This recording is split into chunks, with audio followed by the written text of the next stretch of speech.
My name's Jordan Henshaw. And my name is Keli Rabon. I'm the mechanic. And I'm the journalist. Together we're try and prove it. Someone has been charged with aggravated murder and is facing the death penalty, so we better figure it out, right? How do we tell the difference between an assertion that is true and an assertion that is false? You've got to start with all of the evidence, and you don't have all the evidence just yet. Okay, well, I have no idea. Whoever, but it's a dot. Where's the dot? Right there. Science is not absolute. It doesn't say this is what happened for sure. It says this is the best explanation we have. 3, start sequence. 1. If one picture is worth 1,000 words, one field demonstration is worth 100 internet conspiracy theories. I'm gonna ask something at the risk of, being wrong, okay? But we're all just friends here. We're all just talking. And we are back here today. Give me a 5x5 in the chat if we are working well. Oh, that's what I missed. I don't have my light on. Give me a second.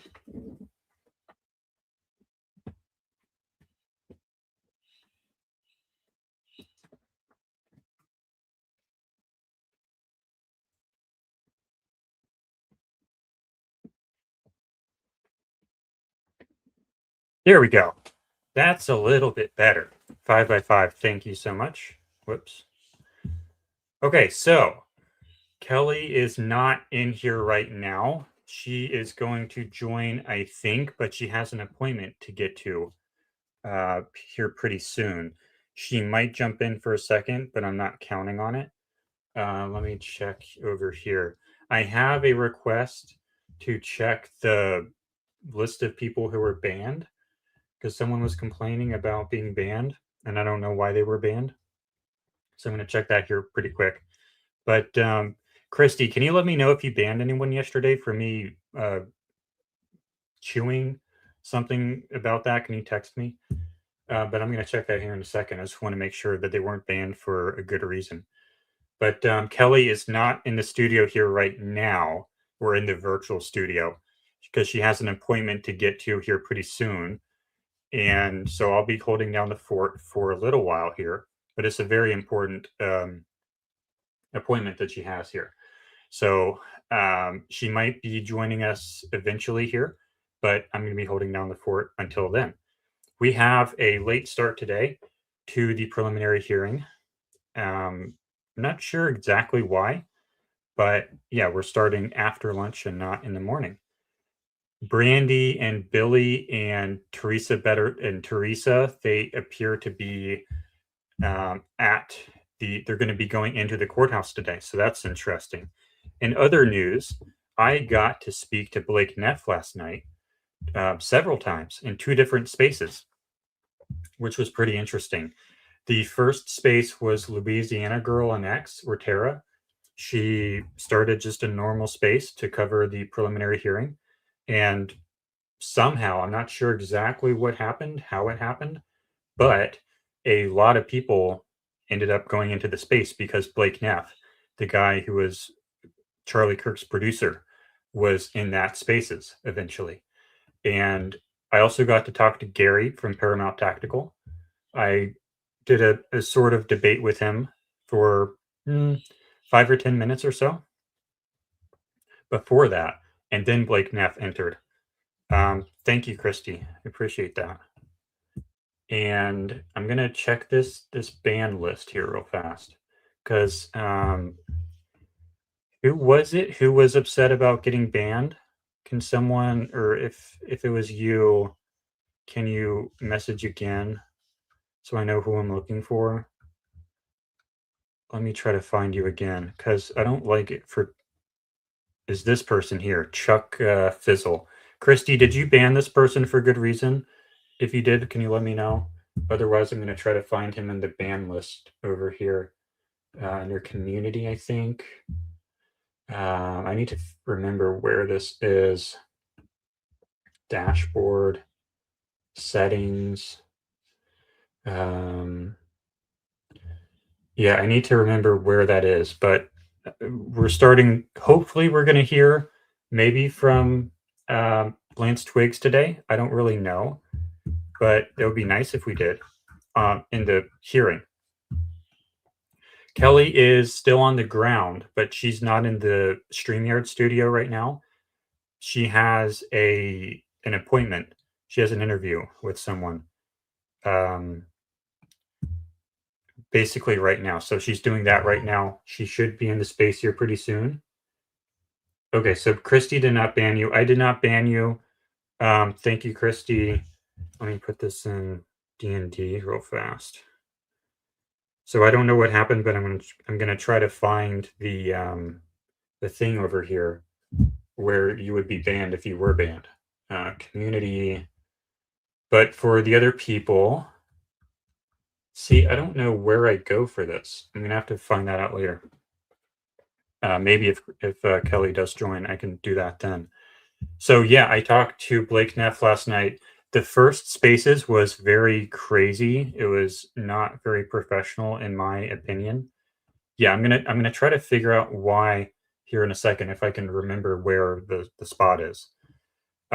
Keats, thank you for the membership. They say the spaces last night with Blake Neff was definitely not on my bingo card. Makes me wonder why he did it though. I think maybe it's because of the prelim hearing. Just everyone's talking about it right now. I heard word that it maybe wasn't organic, but I hope it was organic. But I don't know. But I got to speak with him kind of over the course of a pretty loud and rambunctious crowd for the first spaces. And then the interesting thing was, let me put my bigger banner up here. There we go. Looks more official and newsy now.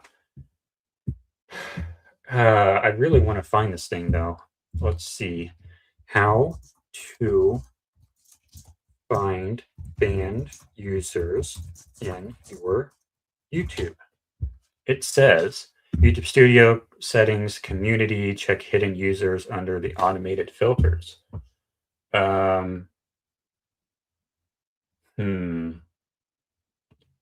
Search. No, under the automated filters, it says. Held. Apply. I'm trying to figure out how to find banned users in here. I know how to find it. I know how to find it. I just don't remember right now. Boy. It's not really helping me out here though. The automated filters, check banned users. I'm gonna have to do that later. I wish it was simpler to find. I think they're using the iPhone app for that though. But anyway, I talked to Blake Neff last night. This person says, be careful with, I'm not going to use the labels. He's going to try to get close to use people who pull from actual accusations at TPUSA. He's going to try to use you as a useful idiot. I don't think so. I try to see the best in people. I would like to think that the reason Blake Neff went into the spaces was for good reasons. I don't know exactly what started it, why he decided to do it, but I would like to read the best intentions into it. And as I've said before, if we want to act like professional reporters here, we need to be respectful. We need to refer to adults by their last name, Mr. Neff, Mr. Farnsworth, Miss Rabon. And we need to be cordial and respectful and professional. And it turns out, I was, in my opinion, probably by far the most professional. Well, I wasn't in there the whole time. I'm not going to say I was like the most professional person in there. I'm not going to say that, but I was definitely intentionally professional. And I think I did a good job of that. So that space, he jumps out of that spaces after like maybe 2 hours because it was getting so out of hand. Every single question was an extremely accusatory question. There was a lot of crosstalk, a lot of disrespect, a lot of you did this, you did that. How dare you do this? How dare you do that? Yeah, it's still available. It's a Louisiana Girl on X. I'll actually pull it up here right now if I can and maybe post it into the chat. if this search feature will work. And I keep presenting this screen, but it keeps disappearing for some reason. I don't know why. Share audio, share, and go into this and add to stage. So Louisiana girl Tara on X, she has a spaces. Her handle is, I'll post her handle here. That'll be a good way. And then you could just scroll down on her page and find it there. Sometimes she's in my chat or in our chat here. So who knows, maybe she's watching now. She was in here for a little while last night. That is her handle on X. Then you just scroll down on her page. Let's talk about it. Day 2 preliminary. 18,000 people tuned in, which is insane for Twitter Spaces. That is an insane amount of people to tune into a Twitter Spaces. Normally, you get like a few hundred. So this is right here. Always appreciate the pushback. If you look at the visits on the first visit. But yeah, that's where it is. Just go to her profile and you can check it out. It looks to be 7 hours long, maybe. We had Tara, Matthew, Blake Neff, the other Blake, Paramount Tactical, Allie Top Files, Lens Mac, Muppet Masher, Charlie's Angels. I think her name is, I forget what her name is. Steven, you found it. Perfect. Slick Dog was in there. John from North Carolina. He's been on the show before. He was in there. I was in there. Berman, I talked to him in my spaces a little bit ago. Logic and Reason was in there. I don't think we want to have him on the show. I was in there as well. In and out. But after that spaces ended, or after Blake Neff exited that spaces due to it becoming too chaotic, he went into a new spaces with someone else. I don't know who it was.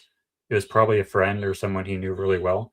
And he was bringing people up one at a time. And it seemed like it was people who were his followers or something, because they were all supportive of him. However, I jump in, I request to speak. I don't expect to get to speak in this one because there's already like 50 people in the spaces. But he brings up one person and it's a pretty short interaction. And then they go down and that person was supportive of him. I think, if I remember right. And then he calls me up and I'm shocked because I didn't think that he wanted to talk to people from the last spaces because it was such like an obnoxious and unprofessional spaces. But no, he pulls me up and I fiddle with my mic for a couple seconds, but I figured out. And because I had to fix my mic settings. And then I butcher it. I tell him, thanks for coming on, because I host so many spaces. So anyway, I kind of butcher my words there. But I ask him about South Asia, about South Korea, because we might have a show coming up on that soon at some point. And Kelly's here. She is still in her hotel room. And there we go. Hey. Hey, how's it going? Can you hear me okay? Yes, I can. Okay, I'm going to be here very, very briefly. I just wanted to stop by and say hi real quick. I have a meeting in just a few minutes, in like 5 minutes. So, yeah. Don't be late. Well, thanks for popping in. Yeah, of course. On the other side. How's everything going? Everybody. As you can see, I'm okay? telling everyone about the spaces last night.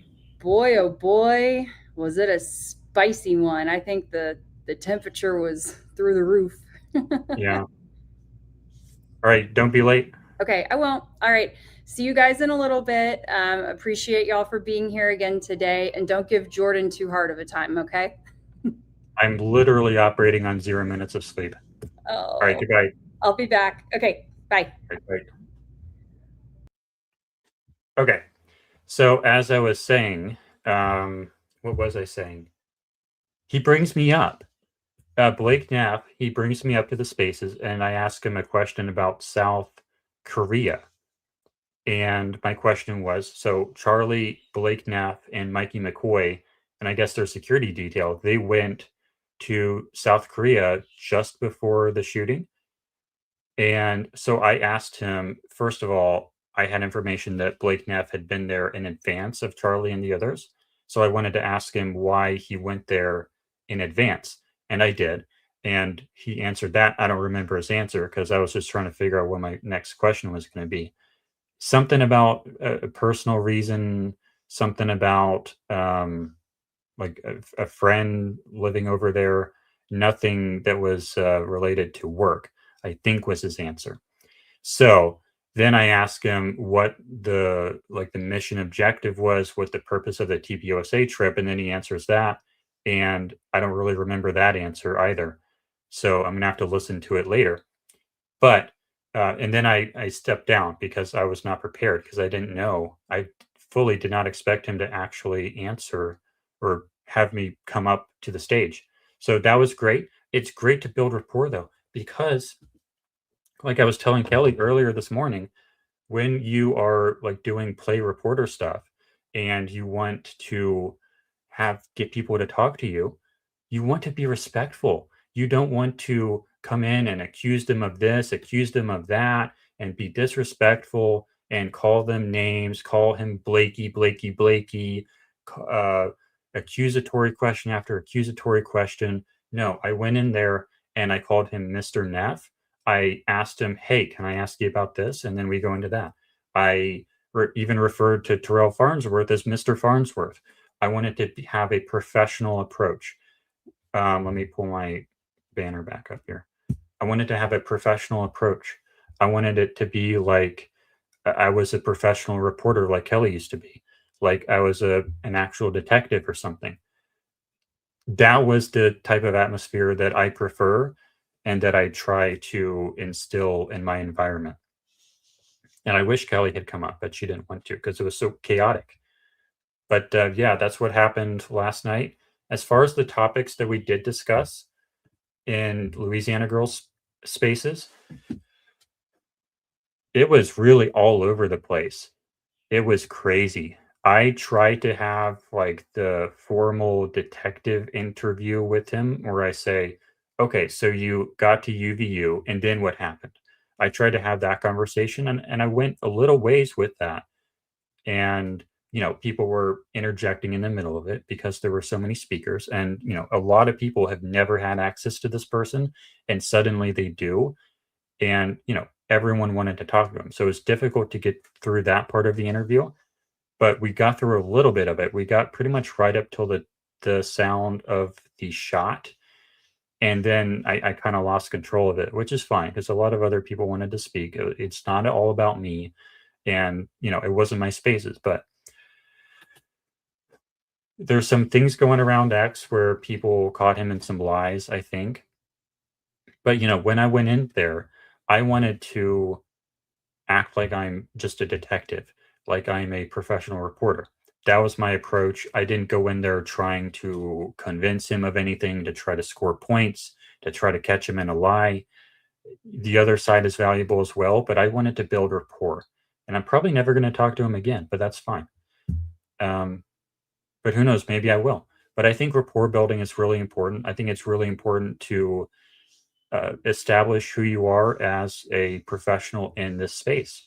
Are you the person who comes on there and calls him Blakey Blakey? Or are you the person who comes on there and is respectful and calls him Mr. Neff? I'm the person who calls him Mr. Neff. And, you know, that's the kind of show that Try and Prove It is. We're professional, we are cordial, and we don't call people names. And yeah, we're professional around here. So that's what I tried to do in that spaces. And I think it paid off because I haven't listened to the entire second spaces that he did. But when I did tune in, he wasn't talking to anybody that I knew. It seemed like he was only talking to supporters. As far as I know, I was the only person who was on as far as I know, I was the only person that I know of that he pulled up who was on the conspiracy side in the second one. So I thought that was interesting. I wanted to share that. We are, let me do the math here. It starts at 1 p.m. It is currently, let me do the math here too. It's currently 12. So we're an hour away. Yeah, we're an hour away from the start of the preliminary hearing. So Brandy, let me pull this up. Let me show you this. We have Brandy, Billy, and Teresa Better Life, who I believe are going to be going into the courtroom pretty much right now. So let me see if I can find those posts real fast. Brandy, let's see if this will pull up. Let's just go to her profile here. This was Brandy and Billy, but they split, but I think they're together now, or like they're in person together right now. So yeah, they camped out last night. In line. In line.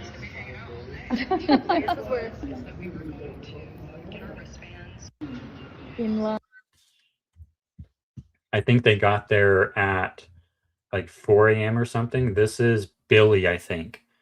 I know now that the hotter one. If I look like I slept 1 hour, it's because I did. I got here at the courthouse at 5 a.m. Tyler Robinson's hearing today is at 1 p.m. They only allow 14 people from the public in, and I was number 7 in line. There is a woman here who got here at midnight and slept in her chair. They also said that we cannot bring anything inside. We cannot bring our phones inside. We can't even bring our nicotine pouches inside. The only thing that we can bring in is a pencil and a notebook. That's the only thing. We can't even have anything in our pockets. So this is going to be a long day here, but it'll be really interesting to see Erica Kirk, Donald Trump Jr., whoever else is showing. We have Brandy over here, and then Teresa. They've also been camping. We're just gonna be hanging out all day. The plan is that we were going to get our wristbands, which they hand out an hour before the doors open, and we were gonna go get ready and then come back. But Fox News is now interviewing Brandy and Teresa right now, and Brandy's like, "I'm in a Machine Gun Kelly shirt." Now we have Elizabeth Lane here. Sorry. We also have Brandy with a Y. I snapped at her on X. Brandy with a Y, are you going to do it? Okay, so they're going to be in the courthouse today, so good for them. They camped out. Kelly might do that tomorrow. She was talking about it. But yeah, she might be in there tomorrow. We don't really know. It's up to her. And it kind of just depends on how she's feeling in the morning. So yeah, they're going to be in there today. So we will be looking forward to hearing what they have to say after court today. So yeah, good for them. What else can we talk about? I also got to talk to Gary from Paramount Tactical. Let me tell you about that. So here on the Try and Prove It show, we are leading, Kelly and I, our leading hypothesis is the fake death theory. We have other theories as well in second place and third place, but our leading theory is the faked death theory. And that involves the work that I do with the CO2 pendant gun. I focus on the mechanical, like we have with our logo. Can I pull up the logo? Where's the logo? Logo, please. This logo here. I'm the mechanic. I'm like the technical person, and Kelly is like the contextual person. So Gary, I talked to him last night, and I kind of debated him on the mechanics of what physically happens to Charlie Kirk's neck and what happens on his body at the time of the shot. Anybody else live streaming with someone on the ground? I don't know, but let me pull this up real fast. I want to do this real fast. I should be doing this. Here we go.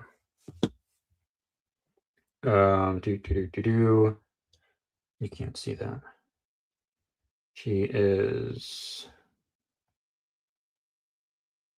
that it?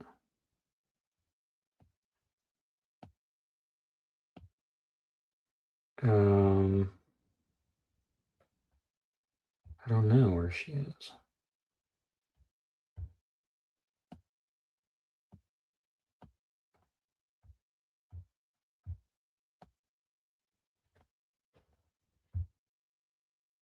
I think she's almost there.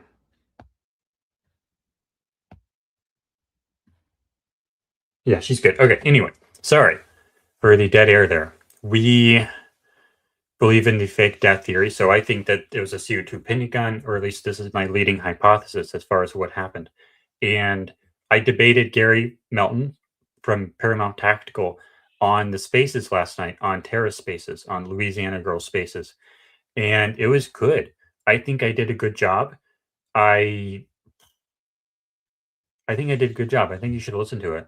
I'm not going to play it here. I guess I could play it. We have like an hour. So, you know what? Why don't we play it? Should we play it, chat? Should I play bits and pieces of it, of my debate with Gary Melton? So here's the thing, though. You look at the people he's had on this show before. I'm going to invite him to try and prove it. I've invited him before, and I haven't heard back from him onto like a Thursday night show. Who knows? Maybe we can get him tomorrow night. Seeing a lot of yeses in the chat. Perfect. I've invited him onto the show, and he's not accepted that offer. Maybe I'll extend it to him again. But he has had Kelly on. He's had Bays on. He's had Blake Bednar's on. And he's had Eco on from X. And we've had him on the show as well. So that's 4 people in Kelly and I's friend group who have all been on his show. So I want to go on his show. I do. I know that people don't like Gary, but that's fine. I want to go on a show. Or I would like to have him on our show. I think it would be better if it was on our show because Kelly does a really good job moderating those. And we have a really good format, I think. But anyway, let's go ahead and play some clips of that. What was the other space where you got to talk to Blake? Blake Neff, the other one. I don't know where that is. I was trying to find it earlier this morning. It's not on Blake's page because he didn't start the space. He wasn't hosting it. Blake Bednar's isn't okay. He's friends with Kelly. I don't know what my colleagues with Kelly. So yeah, like we're constantly back and forth. So yeah, we're in the same friend group, whatever. But no, the second one that Blake Neff was in, I don't know where that one is. I'm sure I can find it somehow. Yes, 1 p.m. Utah time. That is Mountain time. So that is 2 p.m. Central and 3 p.m. And 3 p.m. Eastern. Isabella Moody. Thank you, Snake Baby. Let me pull that up right now. Isabella Moody. People. Yes, that looks like the same profile. Thank you. Mr. Moody Takeover. I don't think it's that one. Or maybe it is that one. I guess it is that one. Is it this one? 3. Yeah, it is this one. What up, guys? Can you guys hear me? I can hear you. How are you, Blake? So we'll play this real fast. This was the second one that happened where I was shocked that he actually pulled me up.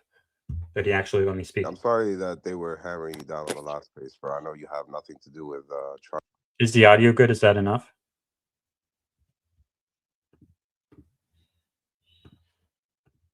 Let me see if I can repost it. I don't know. Here we go. Christy, I just reposted it so you can find it. Charlie's death. Oh, well, thank you. It's a little low. I don't know that there's anything I can do to fix that. But thank you, Snake Baby. Appreciate it. I don't know that I can fix the volume. I think it's just the space. And I need to fix this so that I can...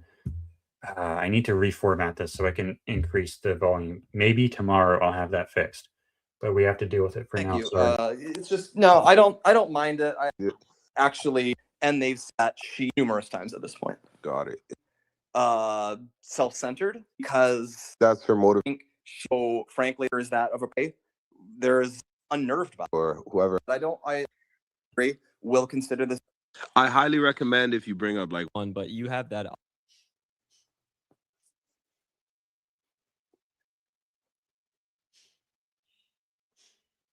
Hello, Josie. Do you have a question?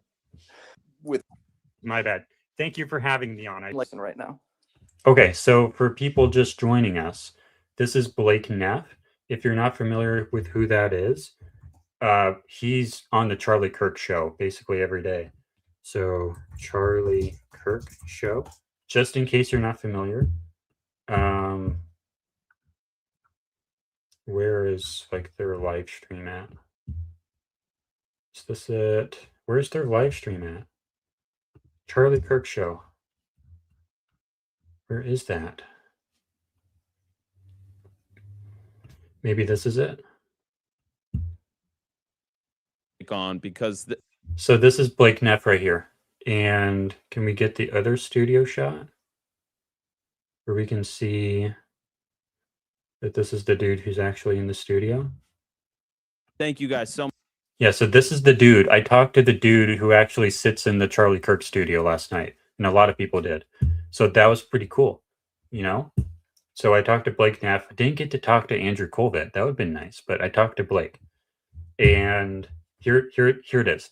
So what happened first was there was another space that someone I've been friendly with for a long time, Louisiana girl. Her name is Tara. She's on X. She's great. She did a space, and somehow all these people joined, and Blake Neff joined, and it kind of got out of hand because there was a lot of disrespect and a lot of crosstalk and a lot of super accusatory questions. So that went on for a couple hours. I was in that space for like an hour off and on, and I think I did a good job. And evidence of that is when Blake got out of that one to go into a different one where he controlled who came in to keep it respectful, he actually had me come up. So here we go. I'm bringing up Jordan now.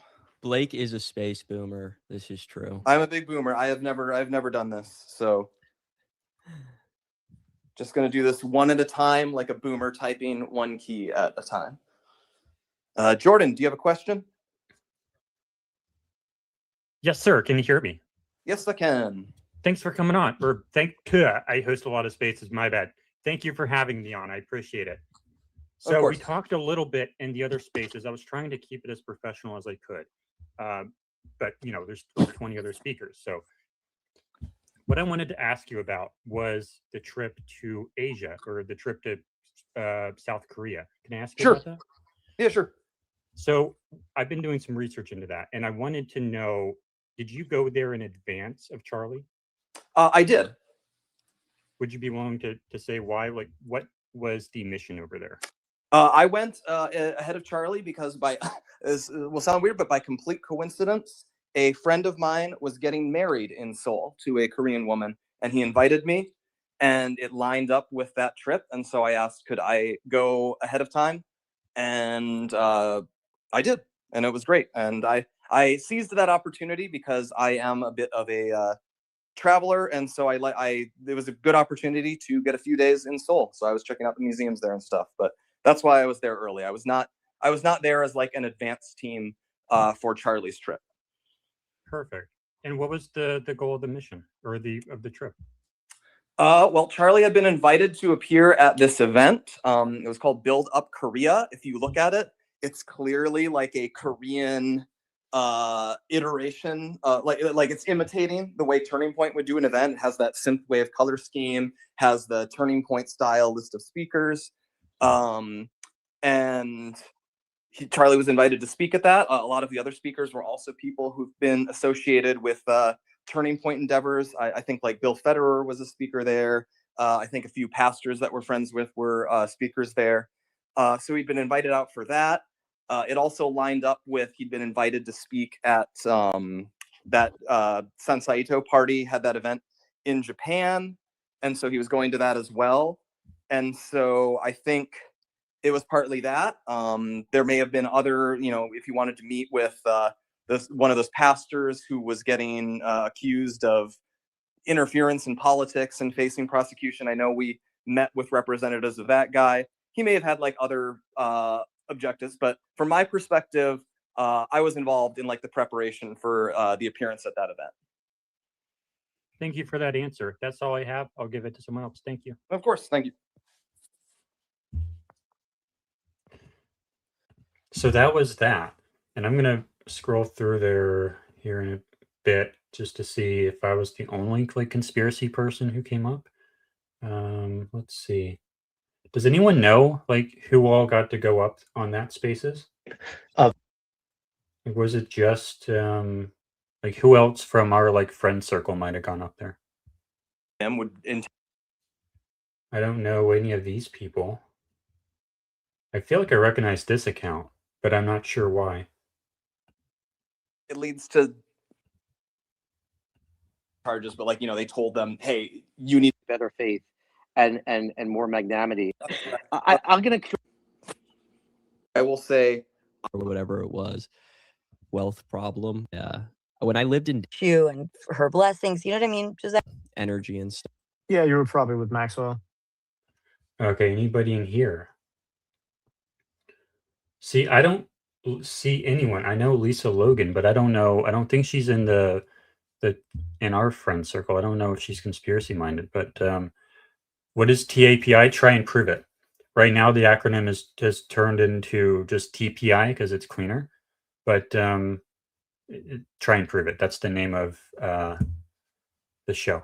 Thank you for the question. So yeah, I'm looking at this speaker list here, and I do not see any of the other conspiracy people, but I know that they were in as listeners, so that's interesting. Thank you, Christy. But I'm looking at it now, and I don't think that going for the antithesis. I think this would be the full list of speakers, and I don't see anyone in there. So that's interesting. I think I did a good job, you guys. I was respectful, and I got to go up second. I built rapport. Yeah. Okay. So let's go over to Gary into the other spaces, and we'll listen to the other cool thing that I did that I think is cool as we wait for the preliminary hearing to start. This is the feed right here from KSL.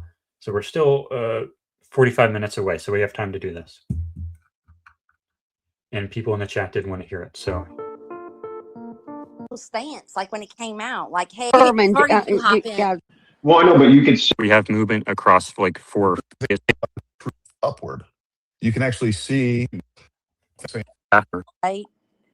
Yes. I appreciate the pushback and the you different perspective. He is. He's very nice, isn't he? Like I like hearing. He's back. persistent. Yeah. Under cross exam. Perfectly clear. How are you this afternoon? I'm doing great. How are you guys? We're good. Doing a lot of Let me get Blake back up. I think he wants to talk to you. Blake, I'm gonna have to remove you and then add you back because it's not giving me the feature. Can I ask a question of Gary? Sure. If you're asking me. Everyone be respectful, please. Of course. Jordan, I know you will be. But go ahead. My question is, if I were a potential customer, and I was maybe going to buy into the Tyler Robinson federal narrative, the reason I won't buy it is because I don't understand the shirt behavior, the necklace behavior. I don't understand how that's possible with cavitation because the back of the shirt puffing out first. When I layer a video of high-speed cavitation time synced to 30 FPS, 60 FPS, it doesn't line up. I don't understand it. When I look at the peak prosperity tests and the range day bro tests, the behavior is categorically different, and I can't reconcile that. Can you help me out?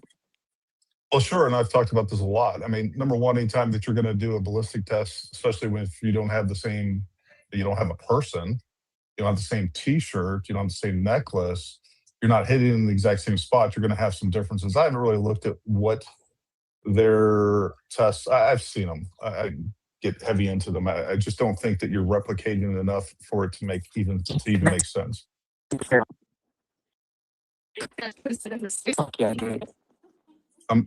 sorry. Somebody was breaking up. I don't know if it's my phone or signal or somebody else's. No, it's not you. Okay. So, I mean, I've talked about this at length. I just posted another photo about that today on the live stream that kind of addresses some of this. I don't know that it's going to meet your standard of whether or not you're going to believe it. I mean, that's everybody's choice, right? But at the end of the day, what I believe that happened is basically we had a round impact his vertebrae. That energy was transferred directly to the rear of the necklace, and just like in Newton's cradle. So that rear of the necklace was suddenly accelerated to, I don't know how, but very fast. And then what that causes is the front of the necklace to violently and rapidly go upward. You can actually see Mid-Gray posted this, but then I posted the photo on its own blown up. You can literally see where Charlie Kirk's vertebrae on the back is separated and deformed and protruding into the skin, which is exactly where the back of the necklace was.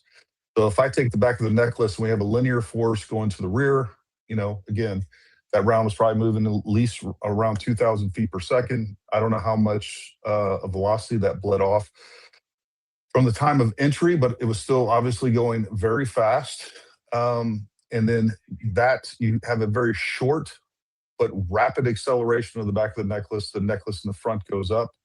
I mean, I think it's pretty straightforward I have explanation. I have two comments on that, and I'm interrupting because I don't want to get cut off. Thank No, you. that's fine. Go ahead. Two issues. Number one, we have the 60 FPS video from stage right to Charlie's right, 60 FPS, the 4K one. And it doesn't appear as though the necklace is disturbed until about 5 frames into the event. So I have issue with that. And also I hear your comment about it looks as though the vertebrae is protruding into the skin, but I think you might be reading too much into it because of video compression. Look, I mean, I don't think what we see in that picture can be explained by video compression. I think it's pretty obvious that we see a physical deformation and not something that is an artifact. The other thing too is, again, when you are shooting at 2,000 feet per second, even at 30 frames per second, you're missing 98% of the movement, 98.4% of the movement. It's not And that's exactly an issue. It is. That's actually problematic for that theory because when you do line it up, you're absolutely right. 95% of the movement should be in one frame, but it's just not. We have movement across like 4 or 5 frames. I said the opposite.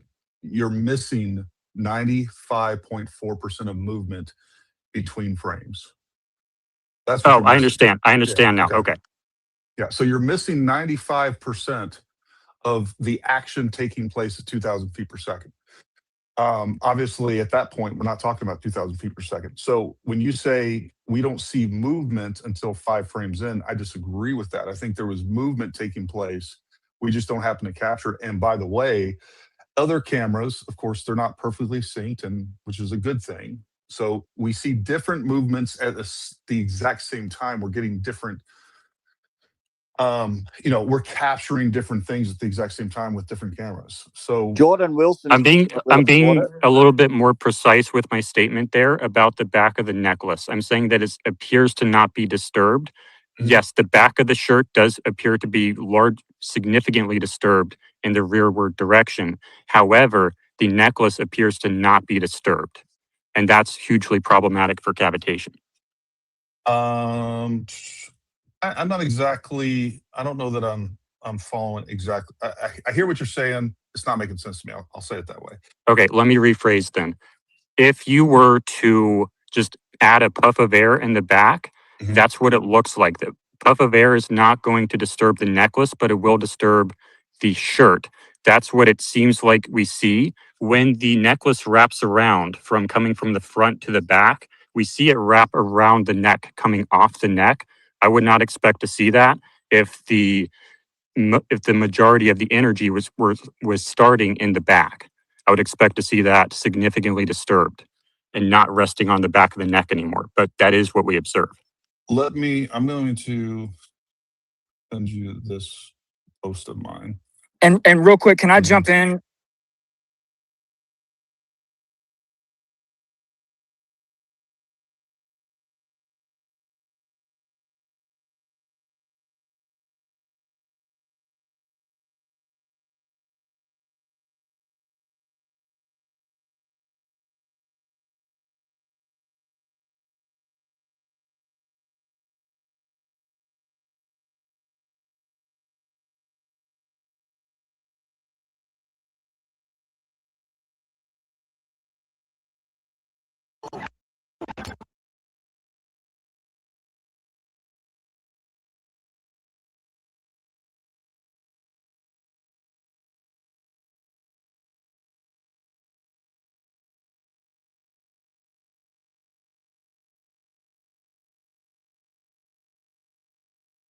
Sorry, my apologies. Am I back? I should be back. should be 1, 2. There we go. Am I still going through? Am I still going through? I'm still going through. Perfect. Okay, that was weird. Sorry about that. What? And thank you, chat. Appreciate it. I'm going to show you what's going on. What we were talking about there with the back of the neck and all that stuff. When we track forward, we see the shirt puff out. Okay. But we still see the necklace still resting in the same spot. So shirt puffs out, but then the necklace is still resting on the back of the neck, and that seems problematic for cavitation theory, because if this actually is not the right video, I need to find the other video. So give me a second. This is not the right video. We're missing half the frames here. This is being played back in 30. So I need to find that real fast. Give me a second, but let's just go back. But basically what I'm saying, I've done this many times on this show and on my own show, but this frame in particular shows the back of the necklace remaining somewhat undisturbed on the back of the neck, which appears to be inconsistent with a violent force originating at the back of the neck. You would expect the back of the necklace to be disturbed, but it's just not. And in all the empirical tests that we've done so far, it breaks in the back, the necklace does, but it doesn't on the stay. So I don't think it's cavitation. And also, you know what I can also show you? Give me a second here. We have time. We have 35 minutes to go. I'm gonna show you this too. Project manager, mashup clips, trailer, transitions, intro, cavitation speed. I want to show you this too. I showed Kelly this the other night. She didn't really get it, but maybe you guys will get it. It was late at night when I showed her that, so I'll give her credit for that. When we look at this, this is the time synced stuff that I was talking about. This is simulating cavitation. So on this frame, we already have the back of the shirt puffing out. This is time synced. This is like 20,000 frames per second or 200,000 frames per second. So we would expect the whole necklace to be expanding right now, I think. I don't remember exactly what this is supposed to show, but basically I time synchronized it to the high speed stuff, and it just doesn't fit. But I need to do some more work on that with some more footage and with Peak Prosperity's footage and get you some more better data on that. But it just doesn't seem like it lines up, you know? It just doesn't match. But anyway, back to the spaces, and then we'll get back to covering the, what is this? I want that. I want, oh dear, oh God, oh God, oh God. Not that, fuck. Oh boy, I need a better computer here. Okay, all right, get this off the screen, please. All right, there we go. I want the other Google Chrome tab. There we go. That Google Chrome tab. Thank you. And let's go back to playing this. And also, and just, hey, Gary, it's Bednar's. Like the order of the wound, man. I mean, it's the last thing to appear. No, the it's shirt, not though. The shirt obscures it. The shirt obscures it, and again. Oh, update to, I think it was Chuck Fizzle. You said that you were banned, and I'm going to show you this if I can, but it's not going to let me show you it. Ugh. Maybe if I do this, it'll let me show you it. This is our account settings, so I can actually show you right now. These are the only 2 people who are hidden on the Try and Prove It channel. So I don't see your name there. So I don't believe that you're banned on this channel. So that's the best I can do for you. So yeah, that's where it would be, but you're not there. And I don't really know why Kimberly was banned, but I know why the other person was. Moving on. It's not the last thing that appears. Just because you don't So see do you it, think it's not that necessarily... the 4K video that Terrell has the SD cards, or that they just, I mean, Gary, do you think we're going to see a lot more? Yeah, I do. We're trying to stay on topic here, at least for a little while longer. We're definitely going to see a lot more definition out of that. I mean, that's what I think that the Well, we know that's what the judge looked at yesterday. Judge Graff looked at yesterday. So, I mean, if we had that information, and I don't know that that will ever be released to the public, hopefully it'll get leaked or something along those lines. But I think I would love to have those because I think those cameras would put a lot of this to bed. But to that How did point, the though, shirt about the move front to of the cover neck it? wound, it does, like, we see the shirt come up and that obscures the neck wound. So the majority of, given federal narrative, the majority of everything that happens in that first frame. And like Gary said, we only, like 95% of the stuff happens in between frames. We don't see it. The shirt obscures it before it would naturally appear. Yeah, and that's the thing. I mean, ultimately, we need more information. We need more cameras. Well, what we would need is a camera that's filming in 10,000 frames per second, and that's been the challenge with all of this at the beginning. Is that we're all trying to, we're trying to interpret an extremely high speed event and a high energetic event that with 30 frames per second. And we have one camera that's kind of further off. The UVU is what, 60 frames per second? Is that correct? I think that's 30, but the 60 FPS is stage right. I forget the dude's name, but it's not maybe 20, 30 feet away. It's Cub Keller's video. Yes, sir. Cub Keller was shooting in 60 frames per second, which is wild to me. I mean, I'm glad he was.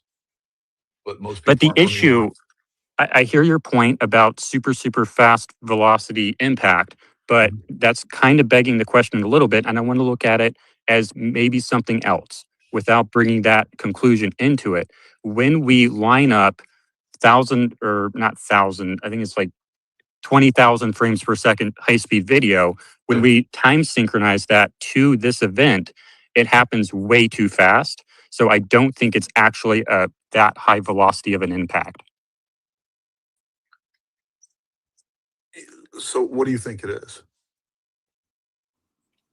The best way that I can reproduce it, either in a simulation in the computer or in real life, is with a CO2 pendant gun that is designed to cut a neck prosthetic. We're back to he's actually alive and his death was faked theory. Is that where we're at? I'm not reading that into it yet, but the only way I can explain what I observe or reproduce it either in a simulation or in real life is with a CO2 pendant gun or similar. Okay. And my position on that matter, my position on the matter is we should take a scientific approach, try to reproduce it. If you And right there, I did speak over the host there, and I realized that as I was doing it. Typically, what just happened? What happened? Where did it go? That was weird. It just glitched out. Sorry. But I did talk over the host there knowingly, and I did that because it's so difficult to talk to this guy. So you can probably debate whether or not I should have done that, but I probably would have done it again because it's so difficult to get to talk to this guy. When to get shot public. Unless it like From the surveillance camera. if you were to just add a puff of air in the windows from the CO2, You to check our Am I box of in? diversity. bit. Like he would be the best actor on the fake one that did forensic analysis of audio with the butler. the stage right. I forget the dude's name, but it's without right. So, kind of in his defense, like I understand where he's kind of, he has no comeback, so to speak. So, No, And I've done about 700 tests. theory, Here's what the comeback is it's a hypothesis that I think is you have to exclude a lot of different evidence. And even with what George's saying, he hasn't proven this, and he's saying, hey, the best way to prove this is to get a ballistics gel dummy and to test this out. The problem is that a ballistics gel dummy is not an analog, not even close. You're not going to get the same results with a ballistic gel You dummy. can try. Sure, No sure. defeatism. I'm asking you to try. Well, I'm not going to try it because I think it's a waste of time. I don't think that Why not? there's any evidence. If you want to try it, you're welcome to. But Well, I don't have the funding to. But if you can, people have I don't been have the time asking to. since the very beginning if someone can use a rifle to get that shirt to yank up to his ear, then you're cooking with peanut oil. I think there's probably better tests to do that with. Can I speak on something? I'm not running the space, so I mean, it's whoever. Hey. It's Louisiana girl's choice. Who's and again, when we start going into, it's like we have to come up with all these other things to add on from to support a hypothesis that I don't think makes sense to begin with. But That's actually what the data says, is that it went into the van or into the water. I disagree with that data. I've seen a lot of data with a lot of other people, and let me tell you something. When it comes to audio analysis, I can tell you from extensive time with people that do this professionally at the forensic level with Butler, I'm not a big fan of that. I think you can end up getting just about whatever you want out of it. And I spoke to 5 different companies that did forensic analysis of audio with the Butler, and with the exact same data set. All these I'm talking, all these have like 5 to 10 guys working on this that are audio engineers, is what they do for a living. They came up with like 5 different conclusions. So, and then ultimately, we have a standard because we know what actually, at this point, I think we know exactly what took place. We can talk about whatever conspiracy, and I think there's a conspiracy behind Butler. I think there's a conspiracy behind Tyler. I don't think that he. Let me ask you this. How many ahead. of those experts have looked into Crack Thump? Crack Thump does put it at Losi Center roof. I agree.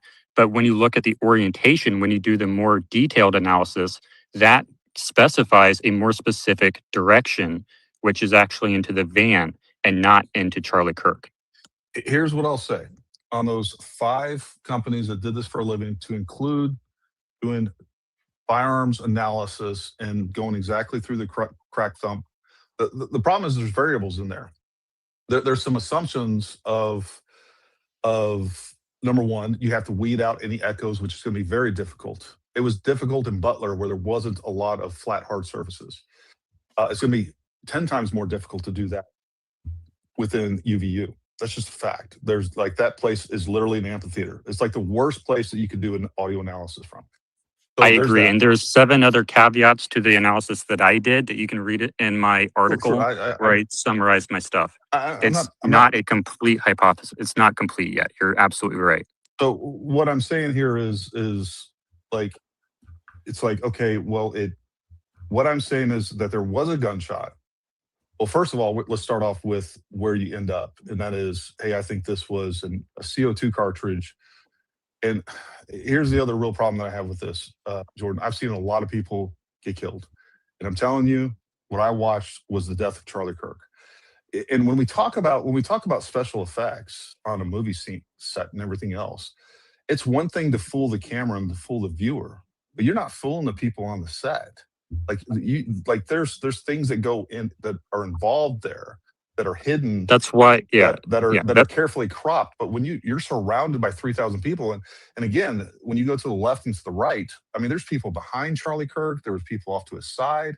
Like, there was no way where to hide all of this stuff, and then to have the amount, the volume of blood that we had, and then I'm telling you, like, he would be the best actor on the face of the planet if he looked the way that he did. It's just not. It's not even possible. So that's where I'm starting. I hold my beer. Beer. I've already done a lot of work on the disguise and the versatility of it. And yes, the job here is significantly difficult. Is significantly more difficult in this environment because it's basically theater in the round, 360-degree arena, and people getting super close to him. But when you watch a Hollywood movie and someone gets shot in the neck, they don't have their shirt yank up to their ear. The shirt yanking up to his ear is the side effect of the technology you use to solve that problem. But if they were so good at what they were doing, and they planned this out to the nth degree, which they clearly did because they got away with it in front of. So anyway, that is the debate that I did. I guess you can call it a debate. My audio's on. I guess you can call it a debate. I think I did a good job. What do you guys think? Maybe I'll have some more conversations with him in the future. Maybe he can come on to our show, try and prove it, or maybe he'll invite me like he has a lot of our other friends here.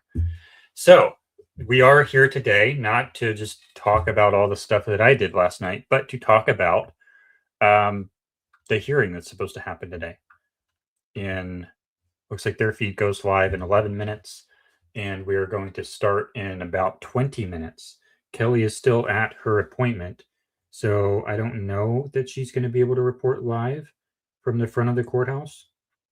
It's already kind of late to do that anyways. So why don't we check some other channels and see if anyone else has live coverage, like maybe AP News, perhaps? Let's see what coverage they have. Yeah, You did it. Lock. Do they have any one live on the ground? Because we don't have Kelly right now. She is we have Kelly, but she's doing something that's much more important than this. I think it's much more important than this, hopefully. And AP News, I think, was the one who had it last time. Yeah, here. Aha, we do have a live feed. Perfect. Kelly's not there right now, though, but that's okay. But the last 2 times she has been. And she's still on the ground. She's just not at the courthouse at this moment. So, has anyone seen anything interesting on X? Any interesting people coming in who haven't come in before? Chat? Gary said that they did a good job. They must have, because they got by with it. Tyler Robinson innocent. Probably talking about the prosecution.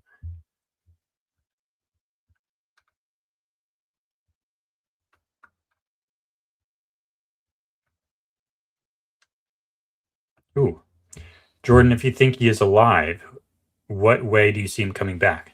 There must be some end goal. No way he stays in fighting forever. I think he probably actually does stay in hiding forever. That's what typically happens. If he was in witness protection, that's usually what happens. It's crazy to think about, but it is something that happens. So I don't think he's coming back, and I know that I speak for Kelly on that as well. This coverage is from AP News. There's Elizabeth Lane. So I guess she didn't get inside the courthouse today. And that's Teresa Better Life, I think. So I guess she didn't get into the court, or maybe they did get into the courthouse and they just haven't gone inside yet. She has like a wristband there. She has some wristbands on. I don't know if that's the wristband. I think, you know what? I think it is the wristband because it's yellow. I guess that's it. So I guess they're going into the courthouse today. Cool. Good for them. That's what happens when you camp out, I guess. Anybody else? I guess she's going into the courthouse as well. Anybody else interesting? I wish she's still not on the move. Anyone else interesting here? There's Charles McClintock Wilson. Jack Posobiec's brother. I don't know who that is. Does anyone here look like he might be Jack Posobiec's brother? Maybe this dude here? Maybe this dude here? I don't think it would be this dude, but it might be this dude. It's probably this dude. Yeah, that's probably Jack Posobiec's brother. I don't know. Looks like... No. So court should be starting in about 20 minutes. And yeah, so I think all the people with yellow wristbands are the ones who are going to be in the courthouse today.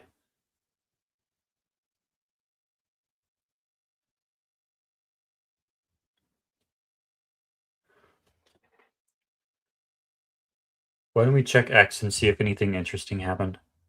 Kelly could be there asking McClintock some questions. She might do that later. She might do that after the trial or the hearing today. But I didn't pose that to her, but I can certainly bring it up later. You say too much? I don't think so. I don't think I say too much. So let's go over to just here. Has anyone posted anything interesting from this?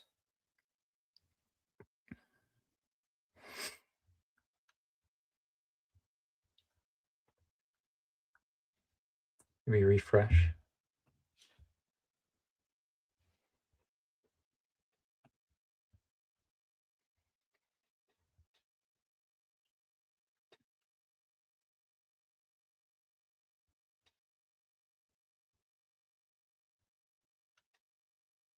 A lot of people talking about the new footage from yesterday in the trial. Or not in the trial, but in the hearing. I'm not seeing any other stuff that seems interesting though. So let's just give this another refresh and see if there's any new news coming out of the court area. Ian Carroll's YouTube video about yesterday's hearing. Yeah, I don't know what's going on there.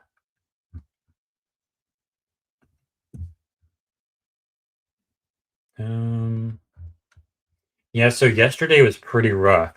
We had to go through a ton of DNA stuff. They had to take us, well, they didn't have to, but they did. The defense decided to take us through like an entire afternoon of like deep DNA science that probably wasn't necessary. I don't think that their goal of making it seem less reliable was achieved. All that it did for me was make it more confusing and more boring. It did not make me doubt the validity of the DNA one bit. But they, I think, extended that technical exploration well past the bounds of a preliminary hearing. But they did it anyway. And that was the objection that the state raised quite a few times. Yeah, I don't think we're going to hear from Keli before the start of the hearing, but that's okay. Yeah, I don't think so. She's still in her appointment. So, but the good news is that witness, I believe, flew out of the area. So we don't have to talk about DNA today.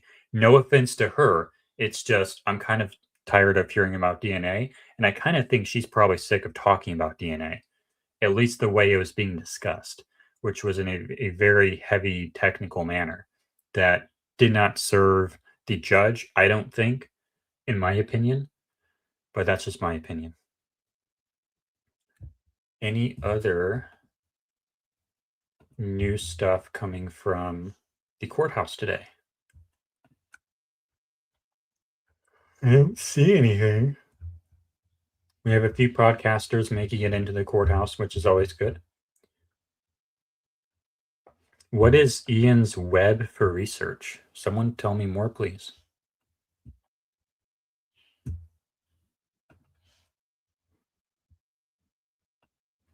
We have, do we know any of these people?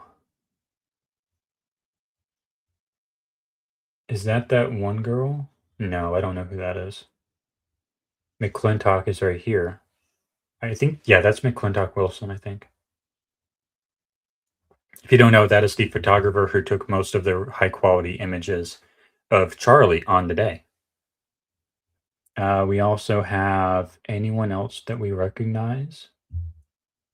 I don't think so. And Keli, if you're just joining us, Keli is still in the area, but she has an appointment right now that she is still at. And I do not believe she's going to have time to report from the front of the courthouse before we begin today. Is adjourn? I think the right word for that is adjourn. But everyone, please be advised that I'm literally operating on less than 0 minutes of sleep today, because I literally did not sleep a single wink last night. So if I'm tired, cut me some slack, please.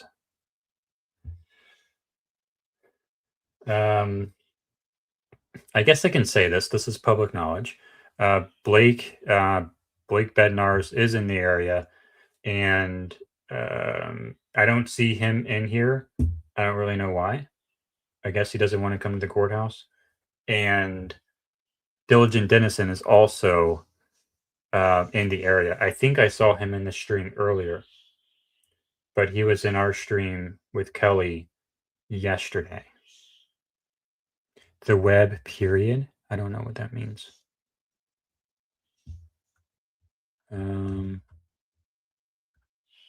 don't know what you guys are talking about, sorry. So he has warrants? I mean, maybe. But we're not going to get into that here. Yeah,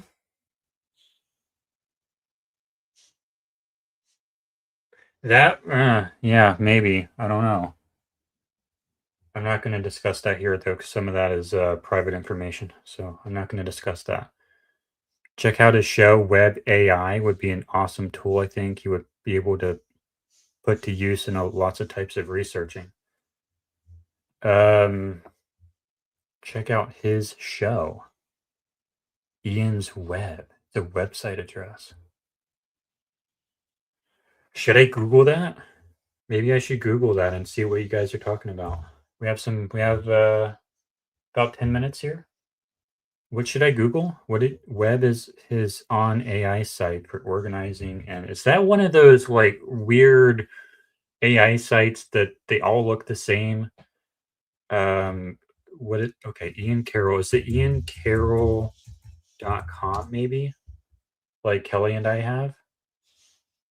I don't think it's this. Like I have Jordan at jordanhenshaw.com, or I have jordanhenshaw.com. Kelly has kelirabon.com. Maybe he has Ian. Is it RR and then LL? I think it is. Ian Carroll. Ethical hacker. That's not the one I'm looking for. Joe Rogan. Yeah, I spelled it right. So it's not that one then. Can you guys tell me what? It's an app. Created web. It's also on X. Is it something I can Google to see what you guys are talking about? Web, like, is it just web.com? Or is that even a thing? Like web.web? Web.com. Where are you guys sending me? Write message.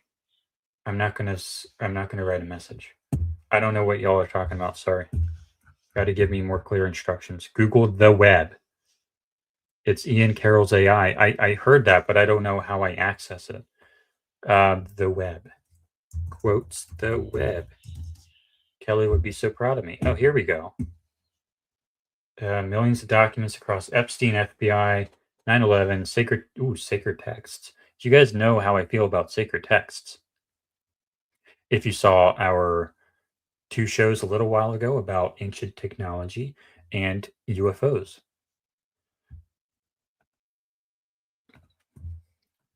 FBI vault.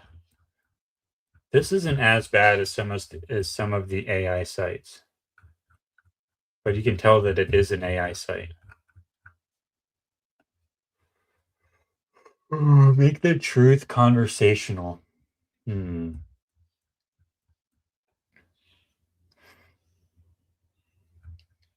What are you supposed to do on this? I never watched Ian. No, not really. Like a long time ago, I think I listened to one of his shows, and I think I see clips from time to time, but I don't really watch his show, no.